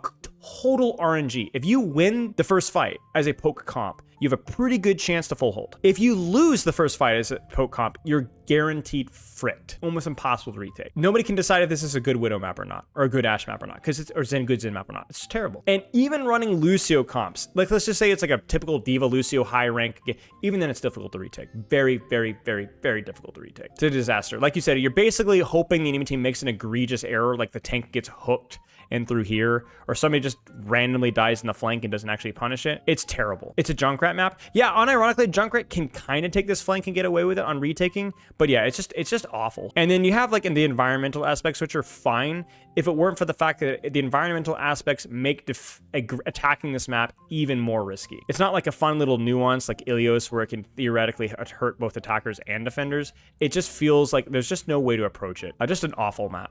Awful map. Okay, here we go. Didn't take too long. Good old village. Yeah, this map is equally bad. And this one also doesn't scale well. Okay, let me explain to you what happens in this map, okay? This map, I almost like, I don't know if this is actually true. Oh my gosh, this is so beautiful, man. This is so freaking beautiful. Holy crap. That's Shrine. That's Village. And Sanctum is... Where's Sanctum? Like, I should know this. That's another really cool detail. But, oh, Sanctum's at the top. Dude, isn't that just freaking amazing? I'm sorry. I know we're trashing on these maps, but, like, holy crap, that's sick. Look at that.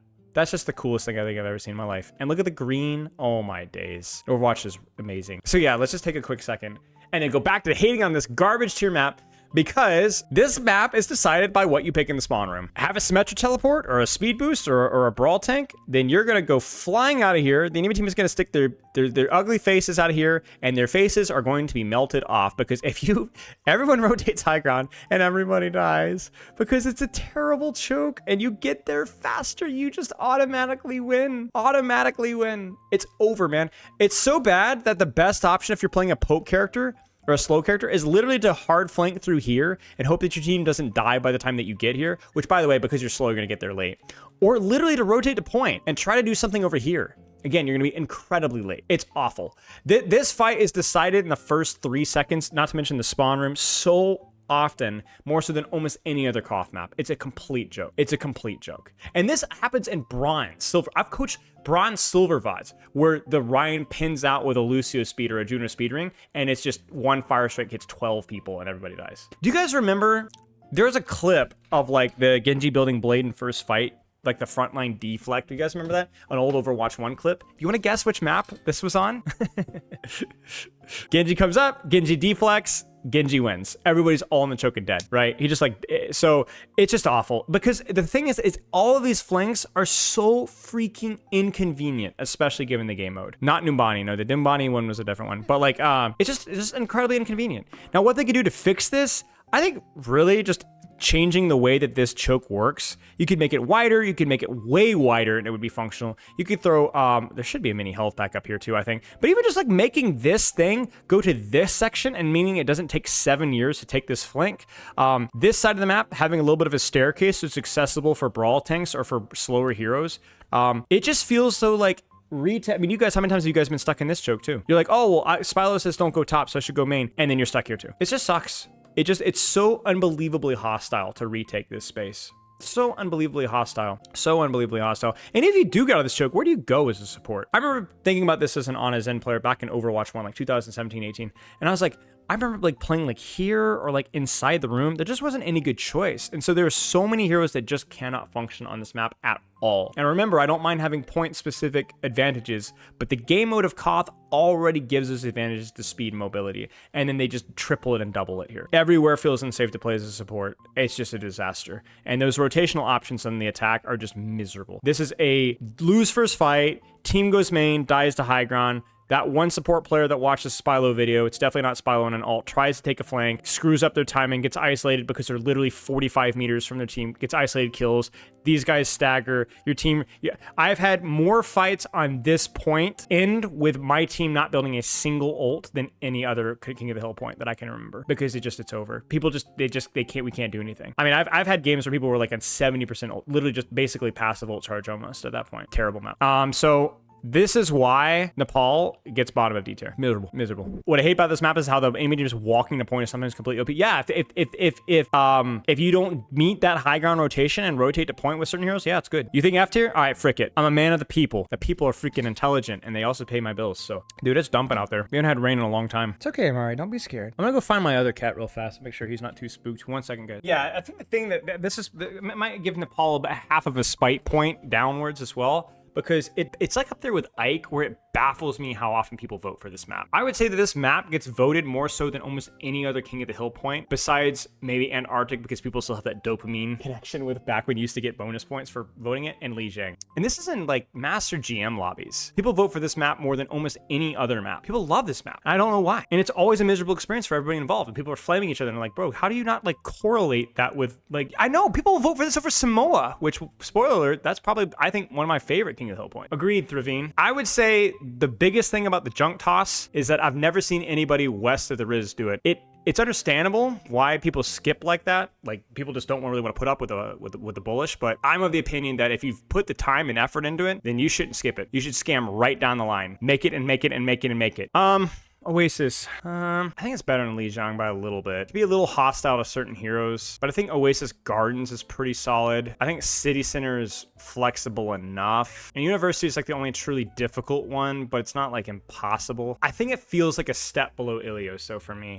You guys have to understand that like we're being very harsh on all the maps as a whole. Like you can notice there's none in S and A tier, so I'm probably gonna have to adjust some of these. So maybe Oasis jumps to top of B or bottom of B later on. Let's look at it. Let's look at it. It's definitely gonna be in C tier though. I just don't know where in C tier exactly. Either bottom of C tier. I think this is probably the best Oasis point if you know what you're doing. So this is pretty choky here, but you do have this left angle option, and like it's such a life hack as a slow support or poke DPS character to rotate with your team, split late, and come up, approach the fight from this position, and either rotate to height. Even though you're late, it's like it's such a free rotation. It's pretty consistent. Point can be a little bit difficult to retake too, especially if you're just kind of stuck in the choke, but you can always just approach it from the angle here. And these rotations, while they do take a little bit of time, can be very valuable. There is usually like multiple different ways to approach the point. This is more niche-y, but you could still do it. You could flank all the way around here. I don't know. I don't have a ton of criticisms of this map. I still think that this is probably a little bit too punishing for lower ranks, but there is option to go elsewhere. There are like lots of options to go elsewhere. You like the stadium rework of this map? I should look at that. Actually. What do they do differently on this one? Yeah, it's like the definition of inoffensive. It's also a pretty flexible map hero pool wise, where like a lot of poke heroes can actually do okay here. Like I unironically will occasionally see a Hanzo or a Widow here. Jump pads, yeah. So maybe, like I said, maybe some of the chokes are a little bit too tight.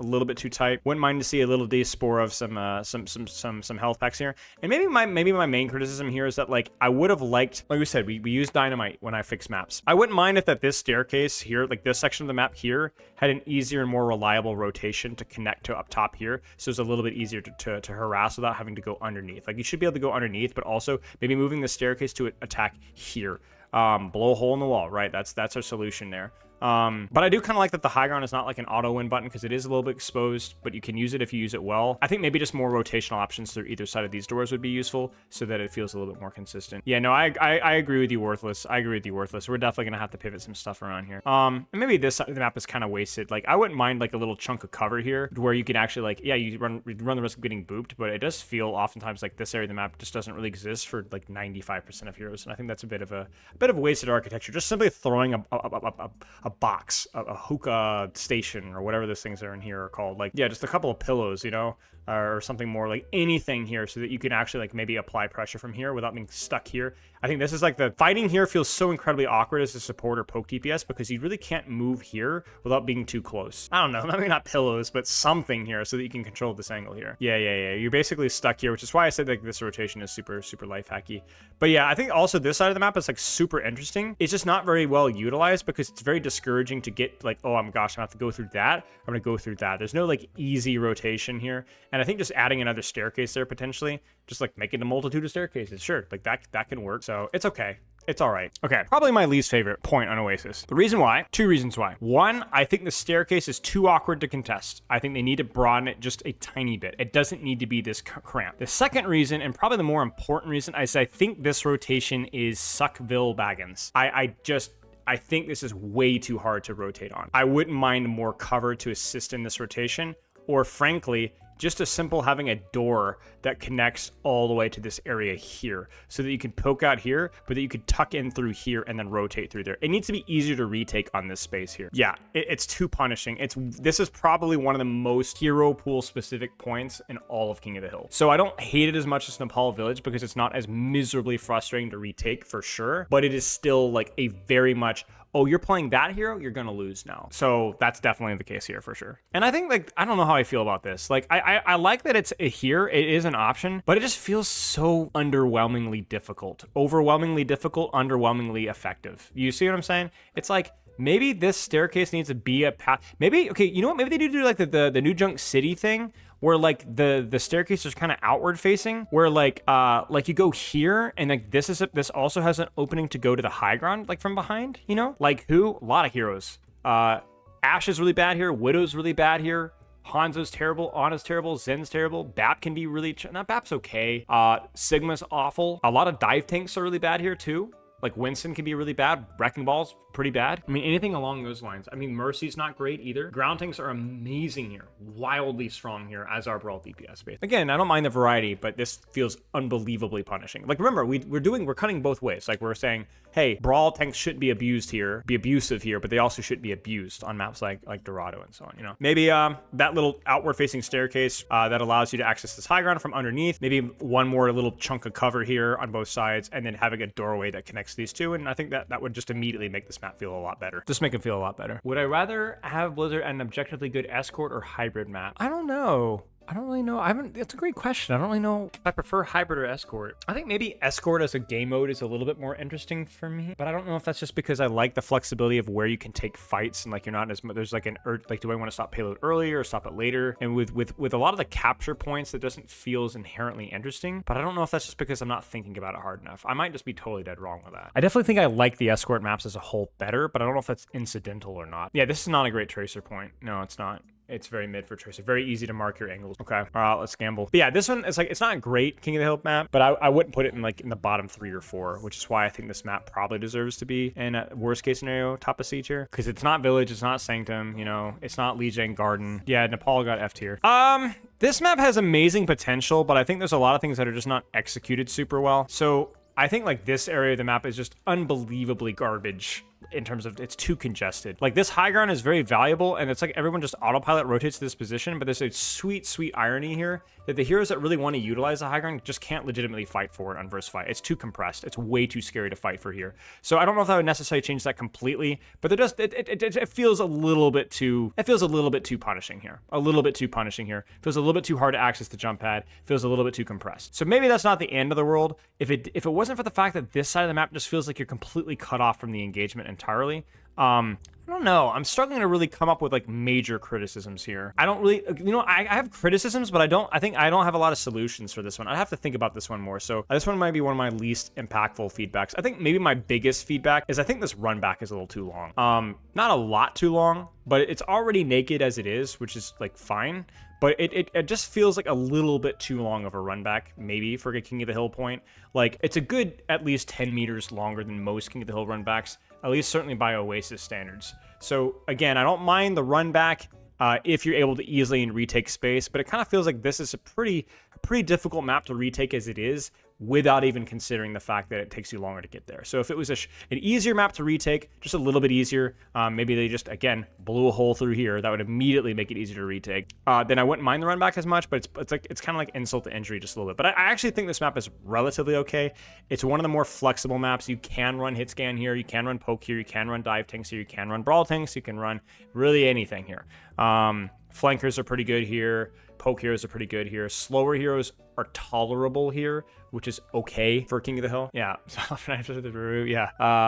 Yeah, I don't really know, guys. Like, maybe that's my only suggestion is just blow a hole, remove the wooden paneling. Doesn't quite sound as exciting, but yeah. I do feel like this rotation always scares the crud out of me just because it's so little vision, but I don't know.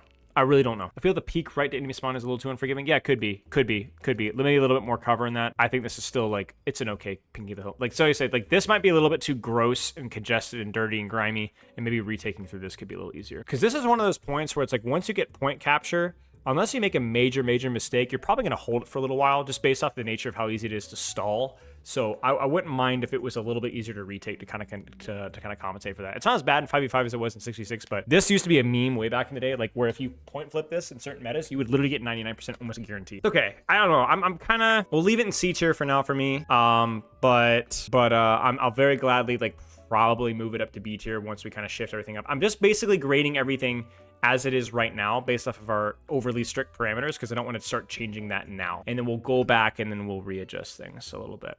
I think a Samoa might be our first A tier map, guys. It's definitely top of B tier if it's in there. It's definitely the best King of the Hill map in my opinion. The Pillared Halls of Moria.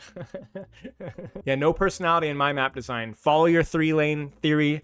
Angle slop, no sharp high grounds, no sharp flanks, but also have plenty of flanks. I think Samoa's pretty good, man. I have few complaints for Samoa, but we'll talk about those real fast. I do have a couple of complaints. So I do think that retaking this choke is relatively rewarding if you know to take this high ground. I think that's actually pretty easy to break. I think my biggest criticism of this map, which is something I brought up years ago, is I don't know what the point of this is. Remove the metal. Like, why is that flank option there? I'm just not even... Like, why is, like, this could go down to that, right? Like, that why is this here? Like, I don't understand that at all. And then I also think that, like, if they were able to do that, then this angle here would be a lot more viable because this angle as it is feels like pretty freaking isolated. Beyond that, I mean, I don't know. Like, you can get stuck in the chokes here, but they did a pretty good job of allowing you to get out of the space here and fighting like this is okay. Maybe this is a little bit too much cover here for attackers to break the choke. Like they should remove that instead. But I think like this area here is like really, really important for like keeping this map functional because you see me playing this with poke heroes all the time. It's actually okay. It's actually okay. Points relatively naked. Maybe fights happen a little bit too often here. But again, like opening more angles and options to assault that would probably assist for that. But it's the more compressed of the maps. It does so in a way that definitely favors brawl heroes and brawl tanks, but without feeling completely unplayable for poke here. And I don't think there's like any of the chokes are like impossible. I think this is maybe the only really, really weird lane to me. Like the fact that it goes down makes it so punishing for you to do that. Like, I guess this is like maybe my main criticism is it's like, this isn't a real lane. Like this, yes, this, and then I guess you could go there, but it isn't a real lane, to be honest with you guys. So that would be my main criticism. And then also the fact that this just goes to nowhere. Will it be live for OWC at all this weekend? Maybe on Saturday, but I'm not sure. Oh yeah, the fact that the lava also insta-kills you. Yeah, it's pretty funny. I mean, technically it's a boob threat, but wait, is that? Okay, no. Okay. Sombra sneak lane. Yeah, that's my point. It's like, yeah, Sombra or Ball, maybe. That's it. I'm doing pretty good, mate. Hope you're doing well as well. I appreciate the kind words. YouTube chat, all the nice people on YouTube chat, all the freaks and annoying people on Twitch chat. That's my thoughts. What do you guys think? Nobody gives me credit card info. Nobody gives me overwhelmingly undeserved compliments. Yeah, so this is definitely the more poke focused of the maps, which is fine for me. I think if anything, my criticism here, which maybe makes poke even better here, I don't know. Maybe it's kind of like, I kind of don't like the fact that how difficult it is to get to the staircase. Like I think like, I don't know, like I understand that they kind of want to make you work for it a little bit, but I wouldn't really mind if they even if they just like remove this here, because you're thinking about like, oh, it's gonna make hit scan, but it also makes it easier for you to contest those people by getting up to this high ground faster. 10 out of 10 YouTube chatters agree. Yeah, I agree. See, thank you for the community, man. Chat and comments don't say it enough. I really appreciate that, dude. Thank you. That's a nice counterbalance, man. Thank you, dude. I appreciate that. Frick off, Twitch chat. You guys don't say near enough nice things about me. I'm gonna start calling YouTube chat mom. I think that fits. But yeah, I think it's like another one of those things where it's like the third lane just takes so freaking long to get to, you know? Like, I think this is my biggest concern whenever I play slower heroes in this map. It's like you kind of just play underneath if you're going to take this lane, because it just takes too long, you know? This feels awkward, but I like the fact that it's a little bit stalemated. You have to take some risks. This feels okay. I think this side of the map is relatively okay. Maybe it's a little bit awkward to maneuver, but I do think it's like the more brawl angle side, so it's like you really shouldn't be fighting for this. So I don't know. That's mostly most of my criticisms here. And I think this choke can be pretty punishing. But again, like you do have this angle to retake from. You have a really easy rotation to here as well. I don't know. I like nitpicks for sure. Nitpicks for sure, but I don't know. It does a pretty good job for what I would call a poke-focused map style on King of the Hill, which I think is okay. I think it's okay. Like, it's not impossible to play Tracer here. It's not impossible to Lucio here. It's still good. But I'd love to see, like, a little bit more interesting engagements off of this position that don't feel like you have to flank to actually start engaging in that. Never said femininity was bad. It was the context, guys. Like I said, Twitch chat doesn't understand how to read context. That's why you guys missed it. I do, though, so. High ground is very Oasis city center coded. Right. And it's funny, too, because this high ground's, like, pretty contextual, too. Like, it comes with some pretty major downsides, which I think is kind of cool, too. So, did he eat something sour? Do you see what I'm saying? Like, okay, this one's good. This is the hybrid. This is, like, the poke brawl hybrid, for sure. It's got some pretty nasty sidelines if you want to take up the time to set them up. It's not super hard to retake. This choke can be very punishing, but again, there are a lot of options if you look for them. This side of the map is definitely, again, you kind of noticing a pattern. So, it's like the poke side, and there's the brawl side, the flanker side, right? I love the thing I think the most about this map is the layering. I really like the verticality of this map. It doesn't feel like a verticality focused map, but if you're looking for it, there's actually insane ways to get value. There's just level here, level underneath, sneak up behind, you got level there, level there.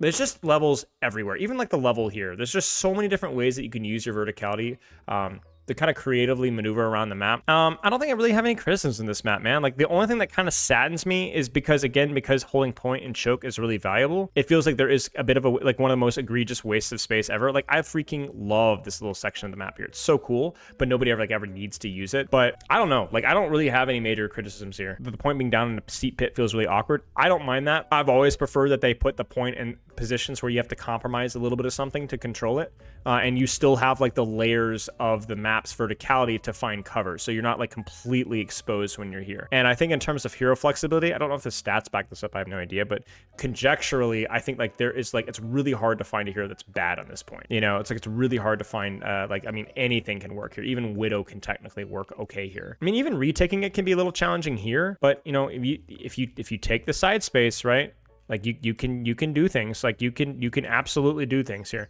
It's a little weird that that's there, but like it's doable here. Is it the best single King of the Hill point in the game? Probably from a map design perspective. I don't know if people like it as much. I mean, I think it's beautiful. It's one of my favorite visual. I mean, come on, guys. I mean, freaking look at this stuff, dude. Oh my gosh. Oh my gosh. I want to be here. You know what I'm saying? Freaking sign me up, man. I'm bringing my man thong, and I am not bringing suntan lotion. But like from a game design perspective, yeah, it just feels like this map doesn't really have any major weaknesses at all. I mean, I'm sure somebody out there could, because a lot of it is subjective, but it's just good. It's just really good. I mean, they are beautiful, man. Overwatch map team is really good with visual design, and they've done a good job with the newer maps too. So how do I feel about the coconuts? Oh yeah, that's right. Don't they have like explosive coconuts if the points capped, or what? Some funny thing happens. I forget. Spouse man out of the 70s, I think. I mean, have you guys seen the shorts that I wear? Just with fewer like drugs. That's it. Yeah. There's okay. The coconut not being the sexiest allegations. You bet, dude. I freaking cannot wear shorts that are longer than like. I gotta, my knees have to breathe, man. Is coast too long and too far to get used too much? Yeah, you could argue that. Yeah, like this can be a little hostile to pokier heroes, but I still think they have their options. So this is intended to be a hybrid, I think, as well. So I'm okay with that. What map would you live in if you could? I mean, honestly, dude, I think you're crazy if you don't choose something like Samoa, no? Unless you're just a cold freak. Now, I don't mind cold weather very much, but like this is just gorgeous. Ilios is a good shout, yeah. Coast doesn't work because the cover of the building doesn't look at point. Right. But I think if you like, I think if this was more open, I think this position might be too OP for certain pocketed DPS. I think pocketed DPS having to kind of hold a slightly more conservative angle rather than something super broad is probably a good thing. Smile the naked stream win. Next week, guys. Be here or be square. Is there anything I would change about this section? I don't know. I don't think so. Do you see just how well this flows? You know, it's really hard to find a complete dead end, you know? It's nice. It's really well done. Yeah, I don't know. I'm standing by my A tier with Samoa. I still think the game mode has issues, but feels like one of the easier points to retake. It's consistently a retake. It's got flexible compositionally, but yeah. The big problem with push, so as I already mentioned about the King of the Hill snowballing, and how King of the Hill is way more snowbally than push. So like the good news is that first fight doesn't matter that much. But the irony is that actually it's really easy to snowball in the opposite direction. I think it's probably up there with like hybrid escort in terms of like how easy it is to like attacker's advantage or whatever you want to call it. How easy it is to like lose an advantage. Like you can be up, because here's the problem with push. I need to pull up Overwatch. The problem with push is that you can have like 130 meters push or 120 meters push. The enemy team is 20. And then you get down to like OT situations. And the way that overtime spawns work is you just inherently get more meters pushed when OT spawns are at play, basically. So in other words, you might get 30 meters instead of 25, or it's actually usually a lot more than that. Actually, it's probably closer to 30 versus 20. It feels like 30-40% more push per fight win because of OT spawns. And then even respawns can kind of, depending on the timing of things, right? Like you can lose people, but then you just got the point captured in like OT, and so your players actually get there just as fast. Avril theory, right? Like I think Avril theory certainly in ranked has been disproven. I mean, it's more of like kind of a joke. It's not a joke. It's more of like it's more of like an observation, but I do think that Avril theory is like not correct, given the fact that like of how, even if it's 100 meters, okay, fine, 100 meters, like 100 meters, 100 meters. Like guys, imagine having that large of an advantage in any other game mode, right? Like even in Escort Hybrid, if going from 1 minute to like 5 minute time pool, right? Or like you've just won the previous round of Koth and you're 99% to 0 in the next one, you know? But it just, that lead, basically in push, the leads just matter a lot less because the way that OT just means you can push so much more. Like again, for context, how many fights does it take to get from neutral all the way to cap, right? It might take 4 or 5 fights, right? With the defender's advantage continually increasing and increasing. But you flip that to where OT spawns and we're going from 4 to 5 to 3 to 4, right? That's a massive percentage decrease. So the problem with push for me is that I do think it's a little bit too easy to lose an advantage. And this is like frequently something you have to be aware of. Yeah, so you have to be really, really, really careful. And I think that's my biggest problem. That being aside, things I like about push are things that maybe not everybody likes about push, but things that I do like about push. I like the way that the objective moves. I like the fact that you're forced to move about dynamically in a similar way to hybrid escort. In other words, you know, the fight locations are not set in stone. But what I like better than hybrid escort, and this is more of a map thing, is that there is more dynamism with where fights are taking place, because I think the map design of push is a little bit better. It can still be a little bit choke occasionally here, or high ground's just too OP here, but you generally see more variety with where fights are taking place and push than you do in Escort Hybrid. Because even though Escort Hybrid, especially Escort obviously, do have a dynamically moving objective, Escort Hybrid are more older map designs where you just need to hold this spot. And so with push, you know, you can see, this is just an example, you'll see fights here, you'll see fights on the floor here, you'll see fights taken on the high ground, you'll see fights taken on this point here, you'll see fights taken on this corner here, you'll see fights taken on this corner here, you'll see fights taken, right? So there's just like basically every step of the way, there's like a reasonable choke, sightline, or high ground, or angle to use. And with Escort Hybrid, you could probably take this exact same amount of space on my screen,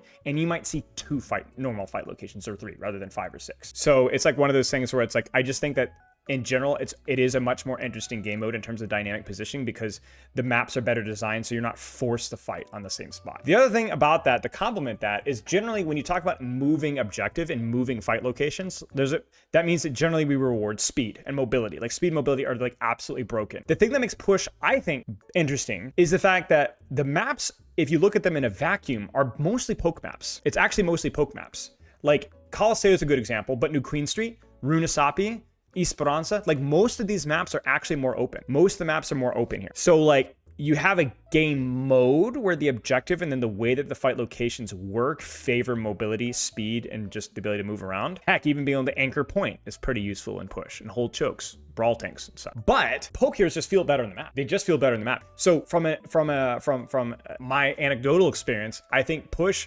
might be the most flexible game mode in the game when it comes to hero selection. Escort Hybrid heavily favors range.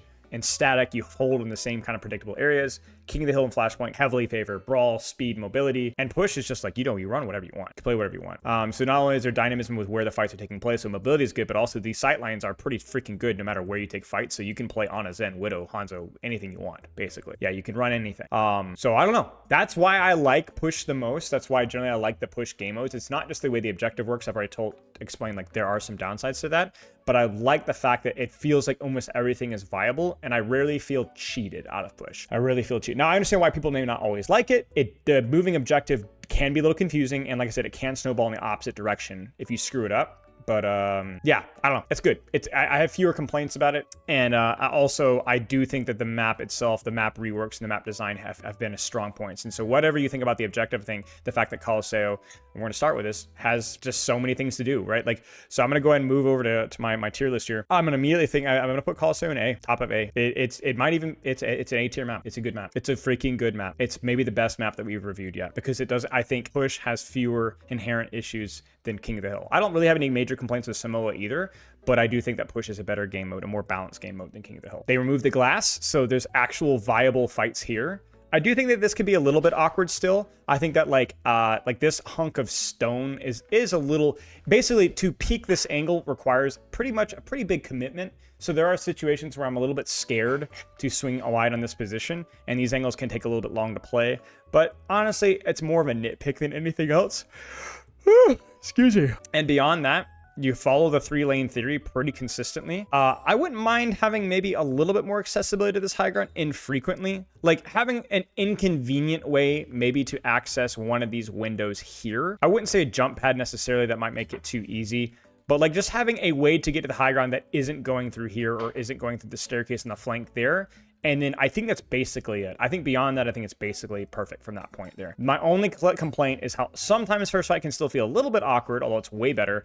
And then how this fight here can feel a little bit too defender's favored. Now, I say that with the small caveat that perhaps if they did that, it would mean too many full caps. As Nodlin said, second fight is really important in Push because it's what generally gives you spawn advantage and gets the push spot out of the open. There's a consistent theme with Push where that second fight can be where defender's advantage can feel like the strongest almost. Yeah, so maybe that's something that, like I said, maybe it just needs to be an additional way that's still not great, but doesn't feel completely awful. But I don't know if that's even a good idea. That's what would make the map feel better for me, but maybe that would make the mode worse. So I don't know. It's like that 2 CP problem where it's like you don't want to remove defender's advantage too much. But that being said, again, it's not impossible, right? Like you can still play open sight lines, you can still force the cart, you can rotate to safety underneath here. You do have several ways to access high ground, especially if you're flanker. And if you aren't a flanker, again, you have sight lines here that are really, really good. Yeah, I mean, that's mostly it. I think everything else about this map is relatively okay. There's downsides, there's upsides, but there's always options. And I do enjoy the flexibility this map provides. Again, I just like the fact that nothing really ever feels bad about this map. And this section of the map here is actually, if you put the legwork into it, it really doesn't matter what hero you play. This is really nice. Support, flanker, hit scan, tank. I really enjoy when necessary. This side of the map is like a really, really big deal for defenders. Yeah, I think this is a pretty good map. Like I said, I would be curious to see if attackers or win rate would go up too much by making this high ground a little bit more accessible, just a little bit. Maybe my last critique of Push, which I don't think is necessarily solvable, but it's definitely something that feels bad about the game mode. Push has the second longest run back of almost any other mode.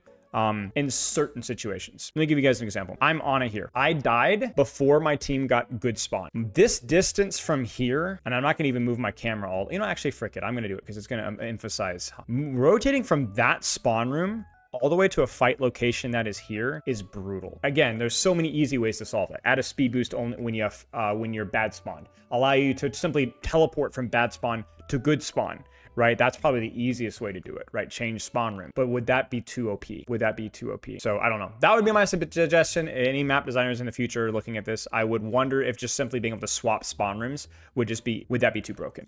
Okay. Let's move on to what is our next Push map here. Let me look at my tier list here. Esperanca. Probably butchering that one. Sorry, guys. Really like this map too. I might like this one as much as Colosseo, I think. I know it's intentional. No, I know it's intentional, Anderson. Yeah. I remember bringing this up to somebody at some point in time, but it's more along the lines of like, is that part of the reason why Push isn't liked and is it doable? So I do like Esperanca. I have a really hard time judging them Push maps together because like they all feel like pretty evenly good. They're kind of the recent reworks in this tier list. Yes. Yes, wherever the map state is right now at this point in time, May 2026 is where it's at. So let's take a quick look at Esperanca. All right. Let's talk about Esperanca. Same things apply with push, the dynamic moving of the map, and the fact that it's a more poke-focused map with more mobility rewarded objective. You normally have forward spawn for that fight, no?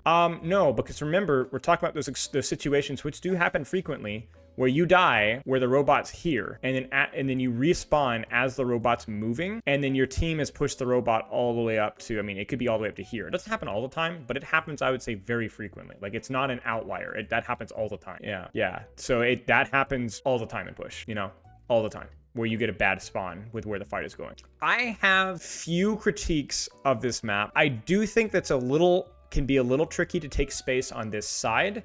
It follows the 3-lane rule quite well. Like there's 1, 2, 3, and it's really easy also to rotate this way. But sometimes these rotations feel a little bit hostile. Like maybe if there was a way to like blow a hole. So as a support player, I can easily rotate into this room here and then control this angle here. And maybe I would start to think a lot more carefully about how I want to position this map. It feels a little bit like you just go high ground, you kind of AFK, because those rotations don't feel super good on this first fight. Most of it is just like, you just kind of stand there, right? In the hope that like this pressure is enough. Like even if you've been high ground, there's oftentimes very few ways to carry the fight with your positioning if you're not a flanker. So I would like to see maybe either some covers here, or an easier rotate into this building so that this area of the map becomes a little bit more relevant. I don't think it's bad. It's just not, it's kind of like that Colosseo first fight where it just feels like some of the side space feels not as comfortable as I would like, or it feels too flanker only, right? Or like you have to have a character with more mobility to even utilize this side of the map, when I just don't think it should be the case.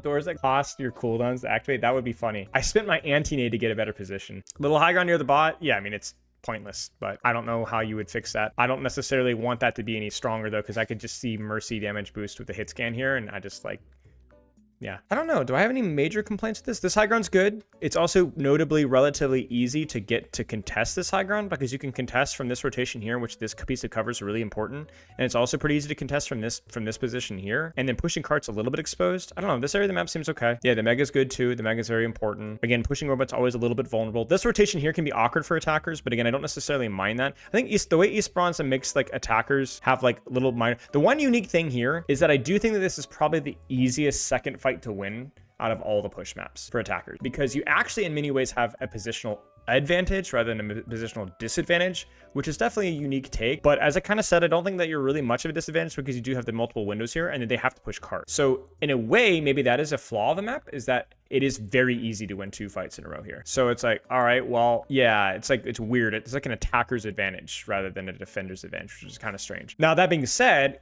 turning the corner here could be pretty cringe, pretty difficult, because the defenders can easily get set up on a pretty powerful high ground on third. Whereas with Colosseo, the third fight advantage kind of falls off once they turn that corner. So that's maybe kind of the way to compensate. And there is a lot of ways for attackers to still find ways to get around here. I don't know. Do I have any like major criticisms of this? I don't really think so. This area of the map also can feel awkward, but there are options. I think maybe this is the most difficult portion of the map for attackers, like right here, and then actually obviously finishing it, because they can literally sit and spawn and shoot you. But I think that's maybe my biggest complaint here, is that like, but again, it does feel like at some point the defender's advantage has to escalate, and it does so in a way that doesn't feel completely unstoppable. Maybe it's just a little bit like maybe it's just a little bit exclusionary to characters that don't have hypermobility, like being stuck here as a poke character. I don't know, but see, you can just hold high ground here and just poke the cart. Like this is still a fine angle for an Ashe or a Cass or something, or an Ana. Like you don't have to force a deep flank here, so it's like fine. The only time you really need to force an angle is when you get to here, and you do have angles. Like I think that's part of the reason why that this wall is here, is because it doesn't give attackers the 3-lane theory perfectly. It favors the defender's ability to retake that space. But also at the same time, is that even the case? Because if you think about it, defenders actually have no flank to take. They actually have to walk forward here. So maybe my feedback here would be like, if this map becomes too easy to cap, then maybe they just need to open the doors here. Like this needs to be something that defenders can actually utilize to access this space, because this feels like kind of goofy. And right, like this whole room here is like, what's the point of this room if there's not even a health back in here? So little nitpicks, like which I would need to turn these from nitpicks into criticisms. I need to know more map statistics, which I don't have. This feels a little bit more functional, but yeah, I do agree. It does feel a little oddly large. you rarely want to go here, and they could probably cut off some space here. Yeah, the mini just being way over there is just comedy gold. Like, it's not here. It's like, yeah, okay, sure. Why the door on the outside, but not in, yeah. Oh, actually, good point. Yeah, dude, actually, this game is unplayable. Dude, that's actually such a weird oversight. Actually, you know what? That's kind of a big deal. You never see Overwatch making these mistakes. Look at that. When's the last time you've seen Overwatch make an egregious mistake like that? Dude, wait, where's the window height? Wait. Dude, hang on. Map designers? Hello? I'm like measuring the dimensions here. I feel like there's like a secret. That's wild, bro. You never see that in Overwatch. Wait, what about this side? Bro! On this building too? Oh my gosh, my third eye. It's been opened. Wait, how do you even get to this level? How do you even get to that level, bro? Like, we got the wine cellar, but like, hang on a second. Is there even any way to get to there? Okay, actually, maybe that's the way. You open one of these doors and go. But hang on. Literally just cosmetic. Anyway, good map. Good. It's a solid map. It's a good map. I don't know. This, like I said, this flank would feel, I think, a little bit less hostile if it wasn't like the reason why I think this flank feels so. Remember what the rule I said? If there aren't enough angles or flanks available, the one that is available being a little bit tough always feels really bad.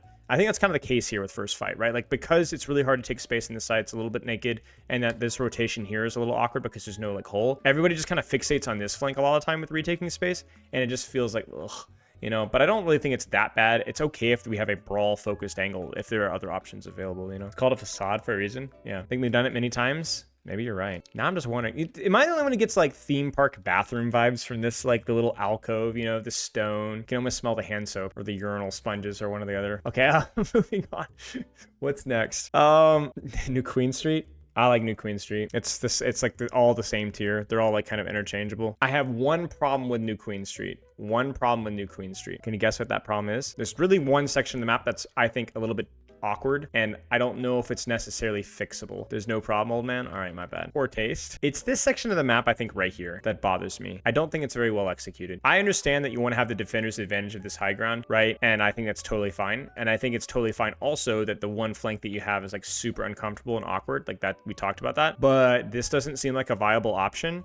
And here's the real banger. Okay, real banger. Okay, don't say, oh, but attackers like need to not have an option.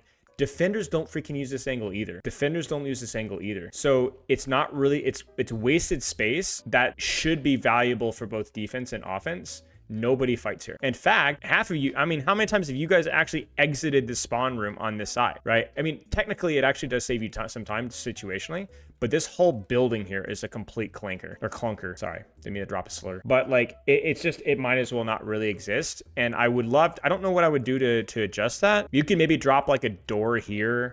You could maybe drop like a door here. I don't know if you could throw a health pack in here. Maybe like, I don't really know, like open up these chokes, maybe more have like more contact, like open up this window here. So like you could take a flank. It's just also like from a defender's perspective, like you have to go so far out of your way to utilize this flank and isolate yourself so much. Maybe I would be like, okay, maybe there needs to be the door here instead, and it opens up to here. So you can flank the attackers from this perspective, and then the attackers can do the same thing to you. But it just feels like such a long way out of the way. I just don't like it. Like this one is also a little awkward, but it is usable. And I think the same thing like I unironically see this section of the map utilized more than this building. Like this section I find more, you know, right? And again, it's because it's both not worth it as an attacker and a defender.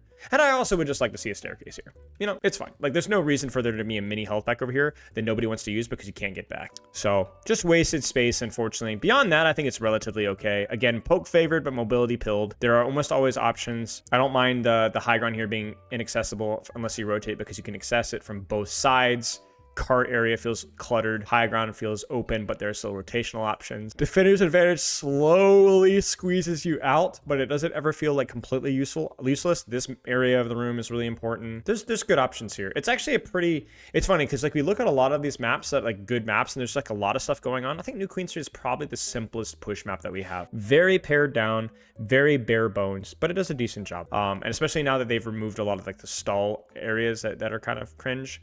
Like I said, my only real complaint is I would like this to not necessarily be more complicated, but to be actually more functional. And then I'd have few critiques of this map.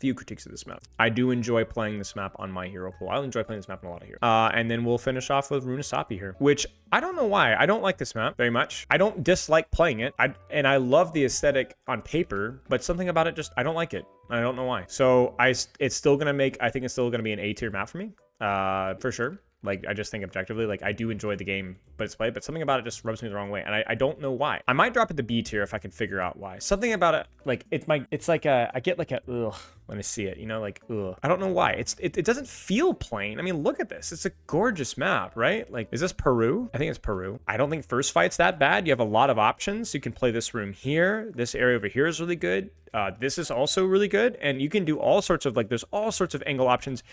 You know, slow supports. Yeah, it's Peru. Slow supports, being able to jump up here is awesome. Like, I really think it has, like, a really solid first fight. I'm trying to think here. Now I gotta peruse around and find out what I don't like. Maybe this is too compressed. Like, maybe there's too many fights that are forced into this space here. Like, okay, maybe this is something I don't like, is like how this feels like can feel a little bit difficult to take space on, right? This corner feels really hard to break because this just kind of feels like a dead end, right? Rather than naturally connecting with this, right? And if they did that, then it would be easier to turn the corner here. But then I think once you turn the corner, this feels like completely naked. So it's like very compressed and awkward to get out of here, and then wildly naked and exposed here. So maybe those two extremes are the reason why I dislike it. Because I think whether it's why I dislike it or not, I do think that those things are probably not great. Like, this is really, really difficult to break. And then you get to here and then, like, hit scan on high ground. Like, your options are, like, really far flank, which takes a lot of mobility. And that's it. Like, that's basically it. Like, you, or literally, I mean, you guys have seen me play on it. I literally will flank here and hide. And, like, it doesn't feel great. It doesn't feel great. So I think, like, this area of the map might be where I don't like it. Very choke, and honestly, it kind of flips too. Like, once you get to here, it can be very difficult for defenders to find a good sightline on you here, right? Like, I don't like how a lot of fights feel solved based off of a fight here or an open fight here. Like, there's just, those small rooms feel very awkward for me. This area of the map is good. Like, it's useful. Maybe this is a little underutilized, a little bit difficult to utilize. And I think this is relatively okay. My hot take, not my hot take, but my take here is I think this is probably one of the best ending spots for push.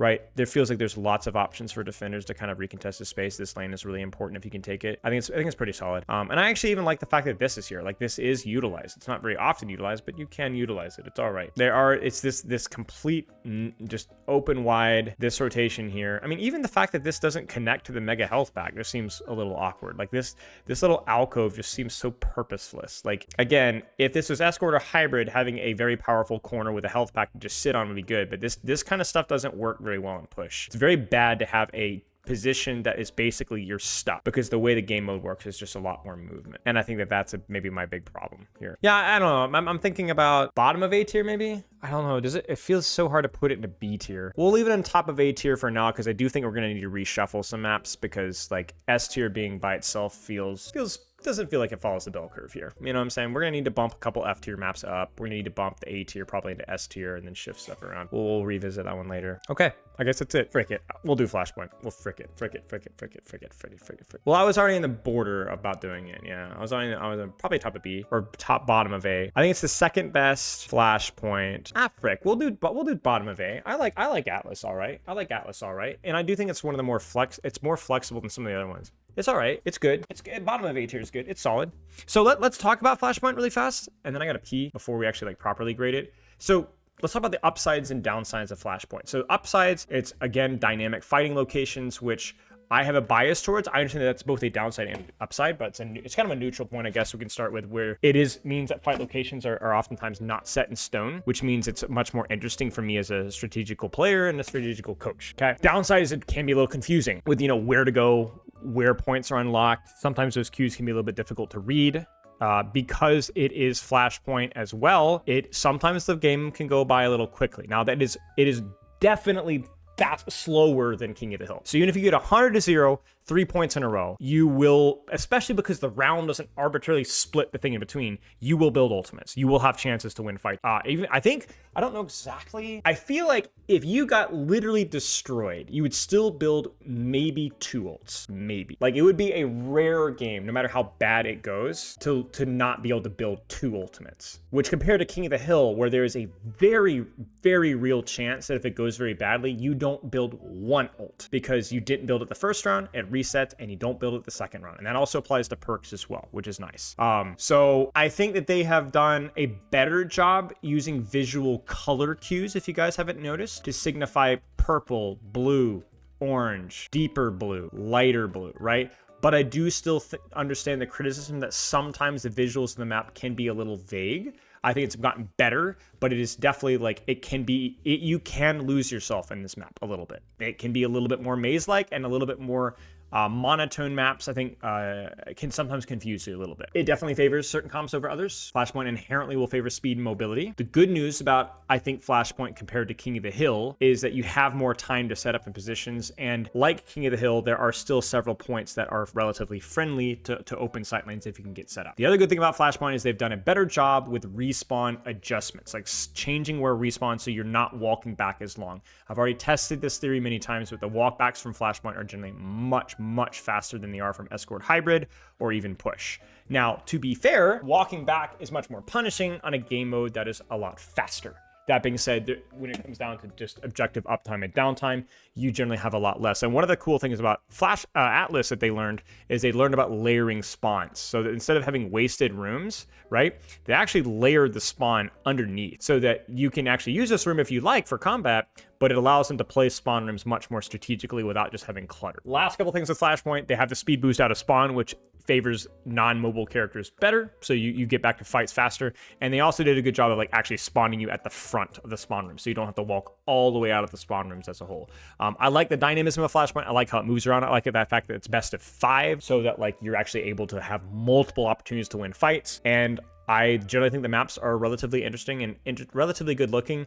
I do think Aatlis is probably the most drab of the few. It doesn't really feel like it has a stark identity, although I do appreciate its location and I do appreciate the music but it does feel a little bit blue, purple, blasé. It feels like the Christopher Nolan filter has been applied to this map. And it's not my favorite visually. It doesn't really stand out that much. Well, I would love to see the statistics on like staggering and splitting up too much, because I agree that Flashpoint can punish with that. But we talked about this when we were ranking Hybrid and Escort, but the nature of walkbacks and the way like cart works, I think Hybrid and Escort actually punish staggering a lot worse, especially if we go to like the classic second point problems, like where second point, of course they use soap, like where second point for like Numbani, Blizzard World at times, Shambali, like you could just circuit even, like things snowball so quickly on Escort and Hybrid, like really badly. King's Row. And it's really bad too, because it's either like you didn't get the snowball rolling on Shambali, so now you're fricked as an attacker. Same thing with King's Row. Or as a defender, you didn't get your defensive advantage on Shambali second, and so now you're fricked as a defender because you didn't get it. So like Numbani is classic of like, I think Numbani is not that bad of a map, but people just don't take fights in second. Like it's over. Like you saw it today. Like as this is in like a GM lobby. Like I was like one of the lowest ranked players in there, and we just kind of used a lot of ults early on second, like as we got the cart around the corner, and then they kind of staggered out for a little bit. And then by the time that they could recontest, the cart was basically already almost capped. And I mean, to be fair, they took terrible space, but there was like that urgency. Oh, I have to rush and touch cart. And it was just too late. So I agree with you. I think many of the but it's hard to judge a game mode based off of that, which is why I wasn't too harsh off of Push. And honestly, I'm actually not that against Escort Hybrid. If that is the case, Escort Hybrid, it sucks, but I don't think Escort Hybrid is inherently a bad game mode from that either. So, okay, so let's talk about Aatlis. For the most part, I think the biggest criticism of Aatlis from a game perspective is I think it's a little too cluttered at points. Like, I think that many of these points are relatively okay. I think this one is really solid. I think there are ways to it follows the 3-lane theory, like quite literally almost every single fight. Like there's basically nowhere that you can go that you cannot find a rotation, even if you're a relatively slow hero.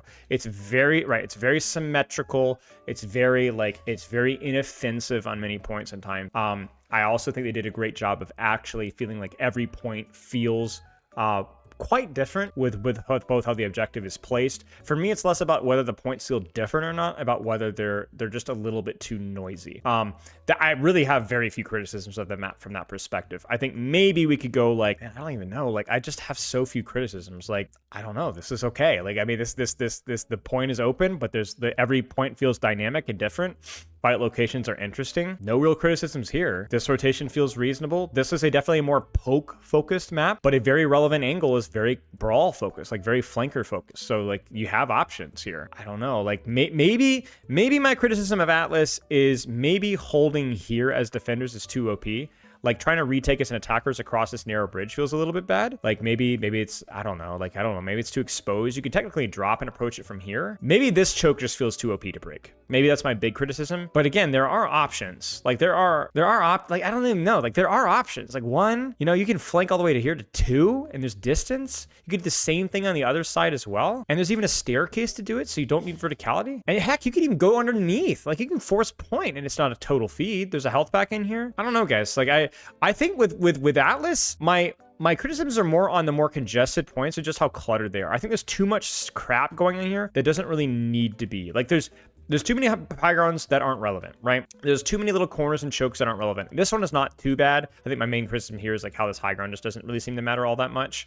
And maybe the fact that this isn't accessible from both sides. I mean, if you really want to symmetrical the crap out of this map. I think the only point that I don't love is I think there's just maybe a little bit too much going on here. Like, too many little buildings and rocks and corners. But like, it does make the map feel a little bit different. And I do feel like every time I play the map, I'm learning and trying different things. Like, how many of you guys even knew that this was an option here, right? That you could rotate all the way around through here. Maybe that needs to be motivated more with a health pack or something.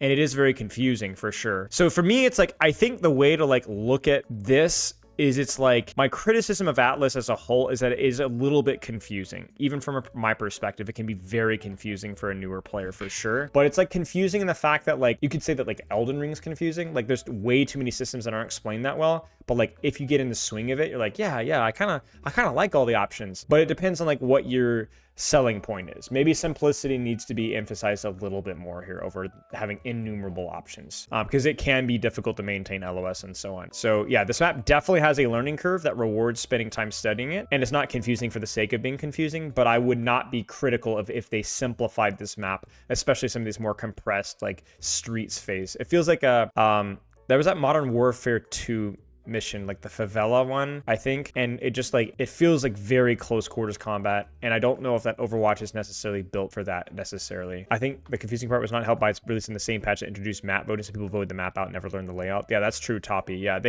think they learned their lesson. I think Aatlis is the reason why we have what they did with Antarctica. I think it absolutely is why they did that. They did that, exactly. I don't think it's a bad, I think like, it's not necessarily a condemnation on the map. It was just bad timing to have map voting plus new thing is kind of complicated, right? Yeah, but again, I don't think I would want to take the personality away from this map either, because I really do feel like as attackers and defenders, you do have a lot of options. Even if it's just like a couple of different point fights, like you could fight in point, you could fight in this choke here, you could fight here. Like that's pretty good for a Flashpoint, having 2 or 3 fights locations, you know? I like Clash too. I think Clash as a game mode was terrible, but I actually think the Clash maps are pretty interesting. Like, especially some of those first point fights were actually pretty decent. Like, you could already tell, like, with Clash that the map team was getting way better at, like, understanding what makes maps work. It's just a shame that that game mode was kind of flawed. Okay, yeah, I don't know. So it's probably bottom of A tier, at least with our current placement, you know? I don't think it'll move into S tier, even if we shift things around, but it's all right. New Junk City. I'm going to give this one a B just off of vibes. I don't know why I dislike this map so much for a Flashpoint map. I don't hate it. Something about it just doesn't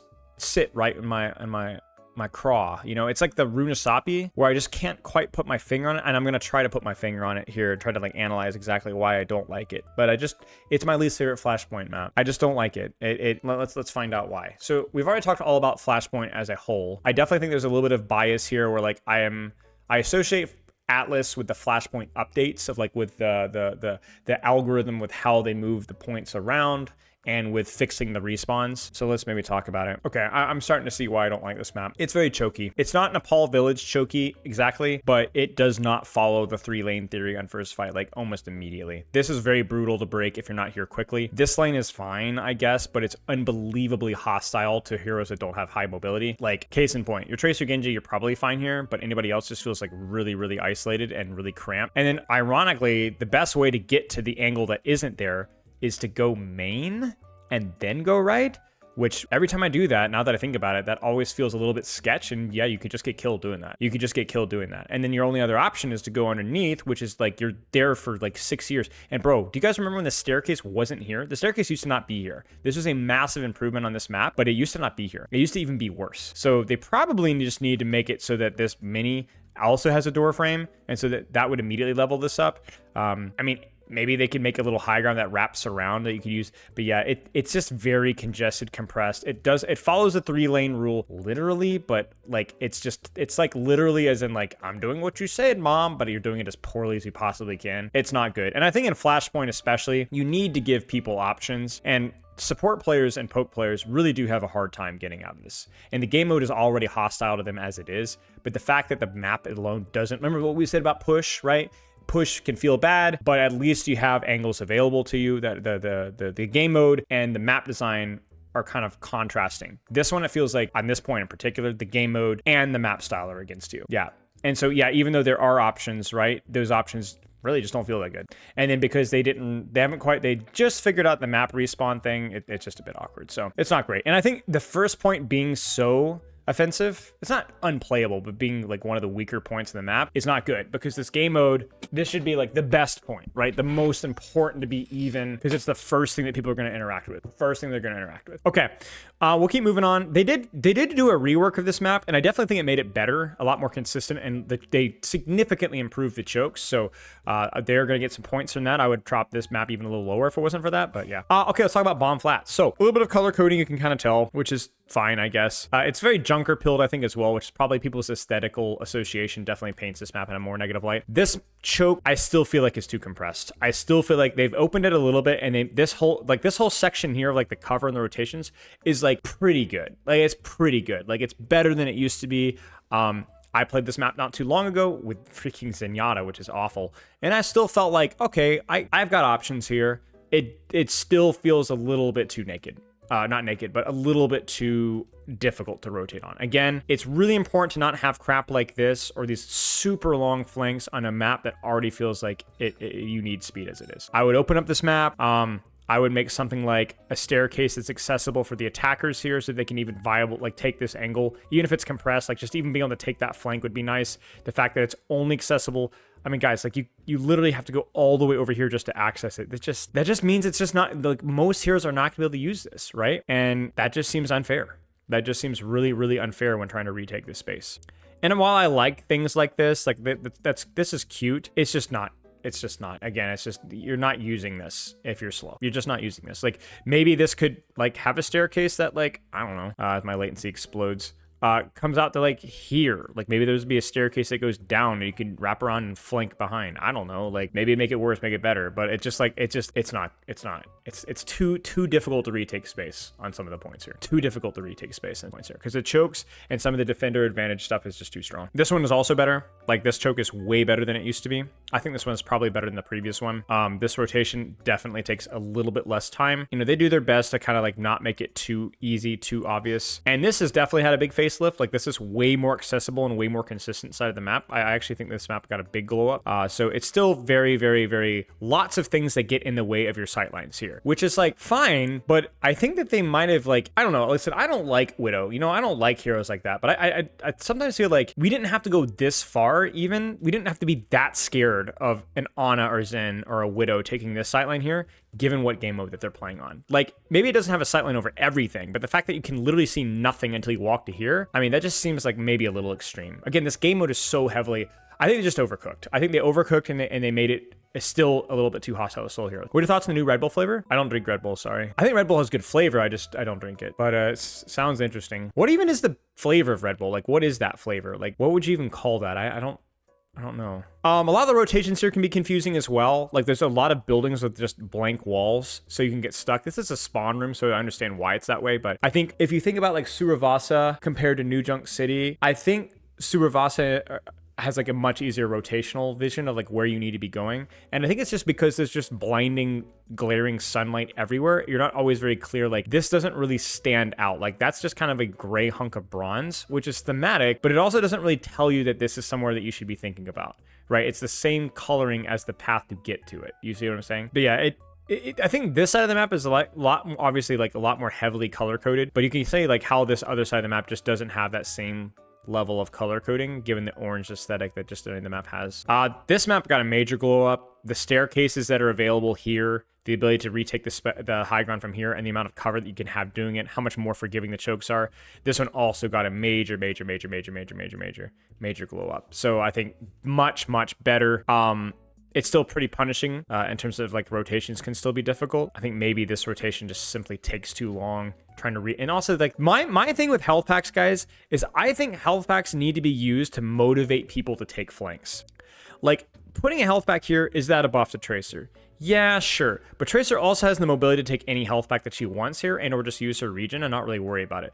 But if I'm playing a slower character and I take the flank, I wonder, there has to be some sort of like science or math behind like, or strategy behind like, does a health pack on an angle like this, is that a buff or a debuff for like non-flanker heroes? I don't know. I feel like it has to be a buff to flankers, but the way I look at it is it's like, I don't know, man. They're going to take the flank anyway. Like, you're going to take the flank anyway, you know? So it's like, at least if I'm here as an on and I have a mini health pack, I have a chance, you know? Like, I don't know. I really don't know. But yeah, this one got a major glow up. And then we really saved the worst for last. I despise this map. It's just the most choke focused one of them all. There really is no good way to rotate here. All the rotations feel bad. They did make it better. It's better than it used to be, but it's still just unbelievably difficult. And I think the reason why it's so difficult is because there are no lanes that aren't flanks. All of the lanes are flanks. Like you go here, this is basically might as well be a flank, not just because of how sharp it is, because it's only like a 45-degree angle here. It's because you have to go through this very narrow corridor without any support. No healing, no health packs, no nothing. And you can't see anything either.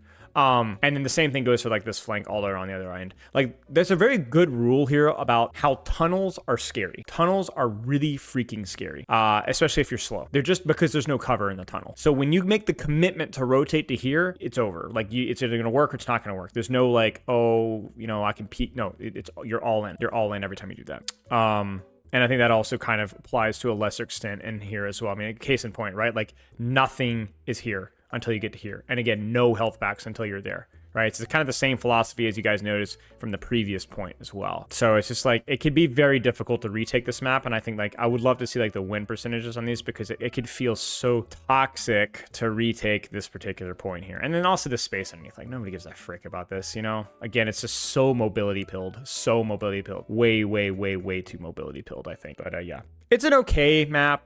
It's relatively flexible, but it's by far, I think, the weakest, both in terms of aesthetics, which we're not really grading, but in terms of consistency of compositional flexibility, the ability to retake chokes, how nicely communicated the flanks are set up. Yeah, just not great. Just not great. So I'm wondering, I think I might put it below Ilios. I like the game mode more than King of the Hill, but I think Ilios has fewer problematic aspects or equally. I don't know. It's close for me. It's close. Okay. Last one here. Suravasa. It's good. I think people rave about this map, but I don't think it's the best map in Overwatch. It's good. There's a couple of like glaring weaknesses about this map that people don't talk about, which we will, but it's definitely one of my favorite maps. And the glaring weaknesses are nothing flashy or fancy. You probably can predict them as soon as we pull it up.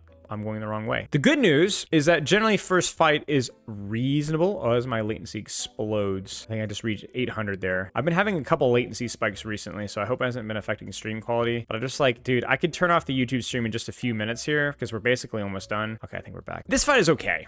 This fight is okay. It's better than New Junk City. I don't think it's as good as Aatlis. The reason why is that they made this area of the map like Colosseo or like New Junk City, where it's like pretty hostile to anybody that has mobility, but it's better. It's not as bad. Like you could still get here. The problem is that this kind of feels the same in terms of approach. I don't know. The boxes do a lot of deadlifting here. I think the main problem is that people just don't like rotating this far away. Maybe that's my big criticism here. I don't know if you've necessarily changed that. Like the way here's my feedback here. I don't think that there's anything here that I necessarily change, but I understand why people may not like it because it can feel a little bit awkward to retake. I mean, you have like all these options for retaking the space here. I don't know. It's a lot better than it used to be since they added the boxes and so on. So there's a lot of ways to retake the space, but it can be challenging to retake space here in lower ranks because a lot of those angles do take some time. Maybe my main criticism here is how this is fine, but your main lane option is really naked right here. And once you're here, we're fine. But I've had a lot of situations running slower heroes where I don't want to walk into a tracer. All my teammates are stuck here. And so I go here and I'm like, you know, so like you just don't, it really leaves you vulnerable. So this lane just doesn't really work all that well. And it's like, well, I'll go this way. And I'm like, oh my gosh, it's going to take me like another 7 seconds to get there. You know, it's not very viable there. So again, what would you do here? Throw a block here, throw a health pack here. There's so many lanes, but some of those lanes just don't feel, the William Defoe don't really feel super great. So it's not a bad first point, but I really cannot emphasize the importance of having first point being super fair, like super options. The props at the side of the point really need to come off for me. Yeah, I mean, you could argue that like maybe one of these on each side needs to go, so that like you can maybe contribute from that door there without fully committing, but that they could still have cover here. That would be an improvement. I wouldn't remove both, but I would remove maybe one from each side, something like that. It's an okay point. It's flexible enough, and I think that the real thumbs up for me for this point that makes it relatively good is at the professional level and ranked, you will see teams running out on hit scan, flankers, dive tanks, brawl tanks, poke tanks, Sigma, Zen, not Zen, but like you can play Zen here. Like you have, now the other point's not as much, which we'll get to that in a little bit, but like literally every hero is viable here, basically. Oh, we need to destroy little gate, gotcha. So it's not a bad first point. It's solid. Rotationally, I think they've done a much better job kind of dictating where to go. Glowing point, this is kind of drab, right? Glowing point, right? So I think they've done a better job. I think the biggest problem with this map is probably this section right here. I think this is just really ugly. And I think it's a big noob bait. And not only is it a noob bait, but I literally see this in Masters. Some teams trying to retake this. It's awful. It's the worst choke in the entire game. Worst choke in the entire, map. Arguably the worst choke in the entire map. I do not know why that this is not tweaked. This is legitimately, it's so bad, it's not even a viable lane half the time for flankers. They just need to remove this entire thing or open it up from, like maybe if they added like a double staircase here and then threw like a health pack here, it could be viable, and have like a weak sight line on the point so you could at least poke from there. It's really bad. It's really bad. And that's, again, it's not compensated by more laning on the left side, because you go here or you go for a risky angle point. That's it. It's just a 2-lane theory. Put a tunnel through pillar, right? Like anything. This point is gorgeous, but it's probably the worst point in all of Flashpoint. Or one of the worst points in all of Flashpoint, because there's just an entire side of the map that's just not viable at all. It's just not viable at all. And this is effective from bronze all the way to pro level. It's just not viable. Now, this section of the map is very open, and I think maybe if you don't agree with it being the worst, maybe I don't even agree with that. I don't, honestly, I'm just saying things, but like, it's pretty bad. This area of the map is pretty good, but it's pretty bad. Yeah, it's pretty bad. I also think that I don't like what they did with retaking the space here. We'll talk about this one later on, put a pin in it.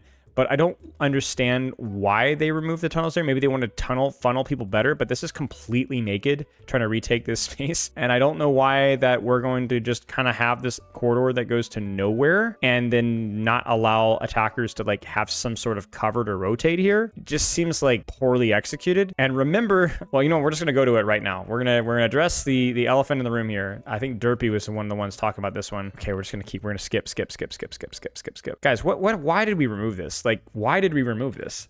Like, attacking this section is also quite difficult, and they just took it away. Like, you walk down the choke and you will like it, because this now just doesn't exist anymore. And again, I think the intent is to funnel people, but if you're gonna funnel people, then you need to make sure that the funnel is delicious. This is not delicious. This is rough. And it is rough the whole 9 yards. And then again, your options are to flank into Guam, which again, I don't mind if Guam is the flank. Guam is great. I love Guam. I've been there. My aunt lives there, you know. But like, it needs to actually be that this flank is a viable option for flankers, while other people that are slower, like myself, can make stuff work here, and it just doesn't really work that well. Aside from that, I think this one's okay. Maybe this is a little too compressed, a little bit too hard to retake into. Like, trying to retake in this high ground can be pretty miserable. But I do like the fact that there's multiple options that you can go here. It's not my favorite point, but I think it's okay. It's okay. And then, yeah, I don't know. Maybe this should take less time. I don't really know. Maybe, like, for example, like this doorway here, like this needs to be wider. I don't know. Yeah, this outside flank is like relevant, but it's rarely relevant, so I'm not really sure how I feel about it. They made this one a little better. I think my criticism is that this sight line from this flank should be better than it is right now, because it's like there's your 1 lane, there's your 2 lane, there's your 3 lane, but I think this is like the most viable flank. People sometimes get stuck here underneath this high ground, but unfortunately, I really think that this flank here should open not into this room, although that should be an option but there should be an archway here. So it should be much harder to hold this far forward in the choke. And then this rotate is also odd. This point is really cool, by the way. Like, in case you didn't see that, like, this is just super pretty. And these little things here are like pretty viable. Like, I don't know. This is like a more compressed rotational based point for the map, which I'm okay with, but some of these angles and flanks don't make a whole lot of sense.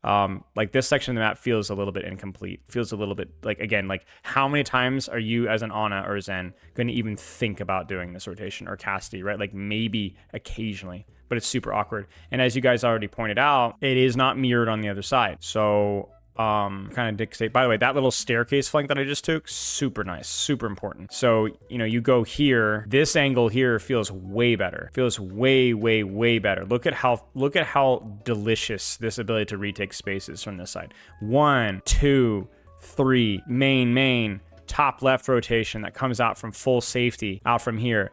Deep left flank. Like, you have so many ways of retaking this space here. Like literally 1, 2, 3, 4, 5, like 6 different approaches that otherwise aren't as available. So there's definitely some advantages here. And I think even retaking this space can be okay, because like, again, you still have this angle here. It's basically the mirror of the other side. 1, 2, 3, 4, and so on. So it's a little unbalanced. And that rotation can be a little hairy as is squishy here. But I do like the fact that this point is vulnerable from a lot of different angles and flanks, but a lot of those angles and flanks take a little bit more of a commitment. But if you do commit to a side, you generally have a couple of options. So yeah, it's okay. It's all right. It's a little bit more of an open space sightline where like characters like Soldier and so on are going to feel a lot better. Why are there gaps in the top? The gaps in the top, I think, are just part of the intentional visual design and adds flavor to the map. You know, it's not like viable to sit up here, unless you're cat. But yeah, I don't know. I have mostly no good things to say about Suravasa. Just a couple of points. I know someone's in the comments or someone's gonna watch this and be like, I'm surprised you didn't talk about X or Y. And to be fair, like I said, I'm learning about map design as much as you guys are. Like my takes are like, I'm a lot more confident in my opinions on like hero design and so on than I am about map design. So I probably missed a lot of important things. But as long as there are multiple options and those options don't feel incredibly hostile to certain things, then I'm okay with that. But yeah. I guess that's mostly it. So I think like I'm pretty happy with my Suravasa placement. Seems pretty reasonable. No S tier map, Tectris. Frick it. I want to kind of create more of a bell curve here. Something that looks a little bit, not bell curve, but like something that like, no, I think this is good. I think this is all right. A tier was too fat. S tier is trim. F tier kind of deserves to be large. I think if we were going to give any maps S tier, probably something along those lines. But I don't know. You really could pivot the push maps around there. You could pivot even Samoa up there. I just don't like the game mode. Don't overthink placement too much. Like I said, depending on the day, I could literally bump maps up or down a tier, but in that general vicinity is kind of where I place them.